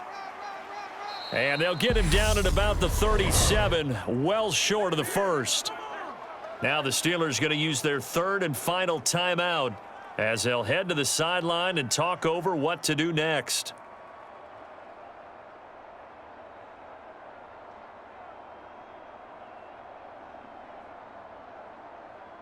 So on 4th down, out trots the kicker in a big spot here.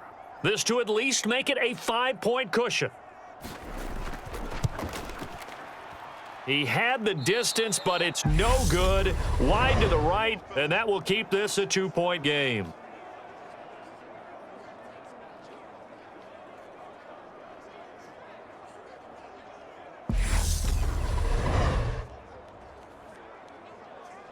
So here's Pickett and the Steelers. Down 16-14, a minute 44 to go. How will this thing pan out? We'll watch as they come up on first down. Had a chance to give themselves there some important wiggle room, but it went awry. Yeah, let's do the simple math here. And you know, for me, it has to be simple. Instead of this thing kind of giving them that wiggle room you talked about, now we're talking about possibly losing a ball game because they left the door open. Now Pickett. Eluding the pressure right. That's caught by the 6'8" tight end, Zach Gentry. And he takes this one down almost all the way to the 30. That one goes for 24 yards. And that's a nice throw right there. And I'll tell you what I've seen in recent times and actually watched a presentation in the offseason from a college offensive coordinator that showed about 10 different drills that he runs with his quarterbacks to show them how to get out of the pocket, how to get comfortable when they're doing so, and to make plays under that type of duress. That's an example of what we're seeing in the colleges delivered to the NFL. The passing game in rhythm right now for Pittsburgh. There's another first down. They got exactly what they wanted there. Out route, catch, get out of bounds, stop the clock. And I have to criticize defense here because you know the situation. You want to keep them inbounds and have the clock run. So I'm sitting on the outside portion of the field and not letting them throw an out route. Throw anything inside and I'll make the tackle. An out route, that's not the way you're supposed to play it. Harris running straight ahead. And he'll get him inside the 15 down to the 14-yard line. It's a 6-yard pickup, and it gets him to 2nd and 4. I think we can safely say that those types of plays are the backbone of this offense. We know not every run's going to be a big hitter, but you know they'll take that type of result on each and every attempt. Pickett trying to get his guys up quickly to the line of scrimmage. Looking to throw here. Pickett. And this is caught. Touchdown. And they've taken the lead here in the final minute. What a game this has been, and what a drive that was, Charles, to take the lead here late in the fourth quarter. And, partner, that's a job well done by everyone, from the players to the guys calling the plays. And if I may introduce just one downside to the mix, might be a little bit too much time left. Enough on the clock for a final last-ditch effort to try and steal this win away.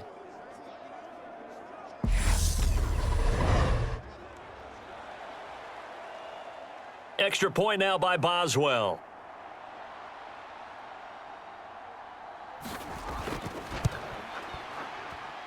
He's got it, and it's now a 21-16 lead. Just a 4-play drive that time. And it ends with the Steelers finding the end zone.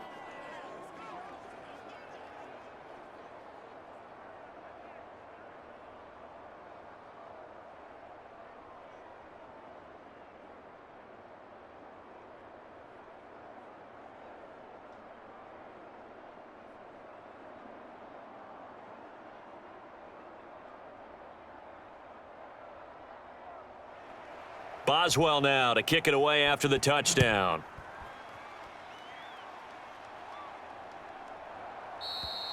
And with time a factor here late, he'll just take a knee and they'll put it out to the 25. So now it's the Eagles' turn, trailing by 5, 40 seconds to go. Now they've got to travel the full 75 yards, and time is obviously a huge factor here. 1st and 10.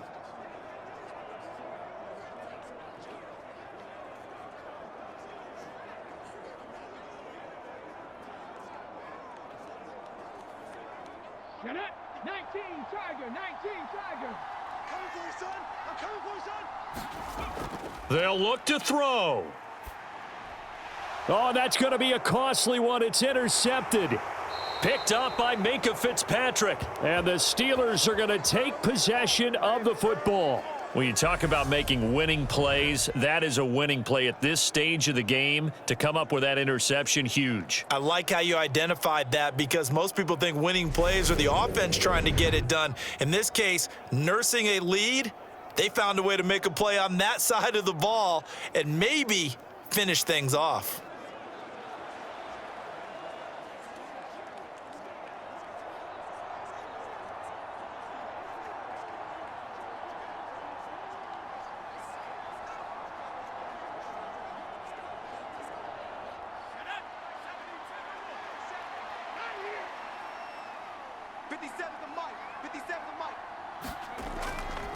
On the give, this is Harris. And this has been a recurring theme tonight for sure. Nowhere to run.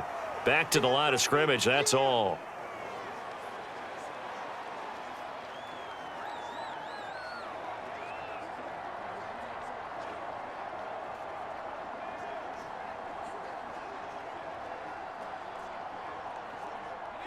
So after the run for no gain, here's 2nd and 10.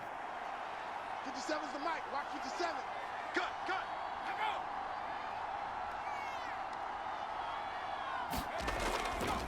Now here's another carry for Harris. And he'll get it down inside the 20 to the 18-yard line. Now the Eagles will use the second of their timeouts as they'll stop it with 27 seconds showing on the clock.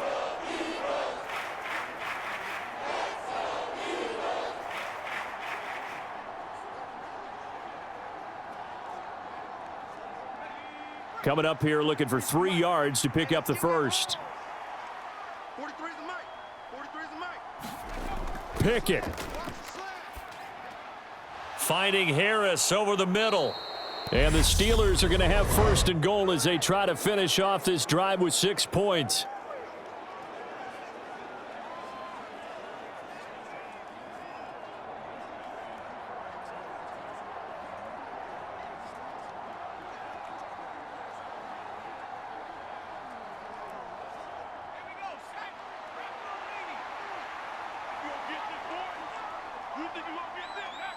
And the knee is taken for the Steelers out of the victory formation. Yeah, it's fun to kneel down in front of your home crowd, but when you go on the road, that band of brothers attitude, right? Just us against the world and get it done. How happy are they? I remember a coach at a previous stop telling me, you get a win on the road, doesn't matter the opponent, get out of there like you stole something. And they did in this one.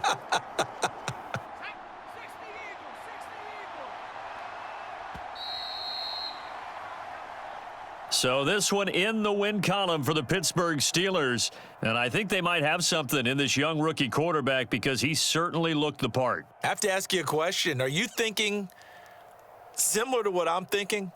That these rookie quarterbacks, they come in more prepared than ever before? Year after year, they just seem more comfortable from day one. I think you start really young now. These quarterback coaches, they play against a better competition. They go to camps across the country. Then they play big-time games in college.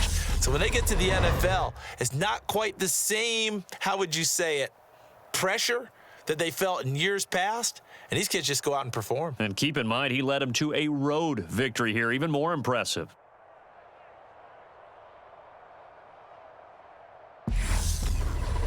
So that'll just about do it for Charles Davis. I'm Brandon Gaudin. You've been watching the NFL on EA Sports. For more, log on to easports.com.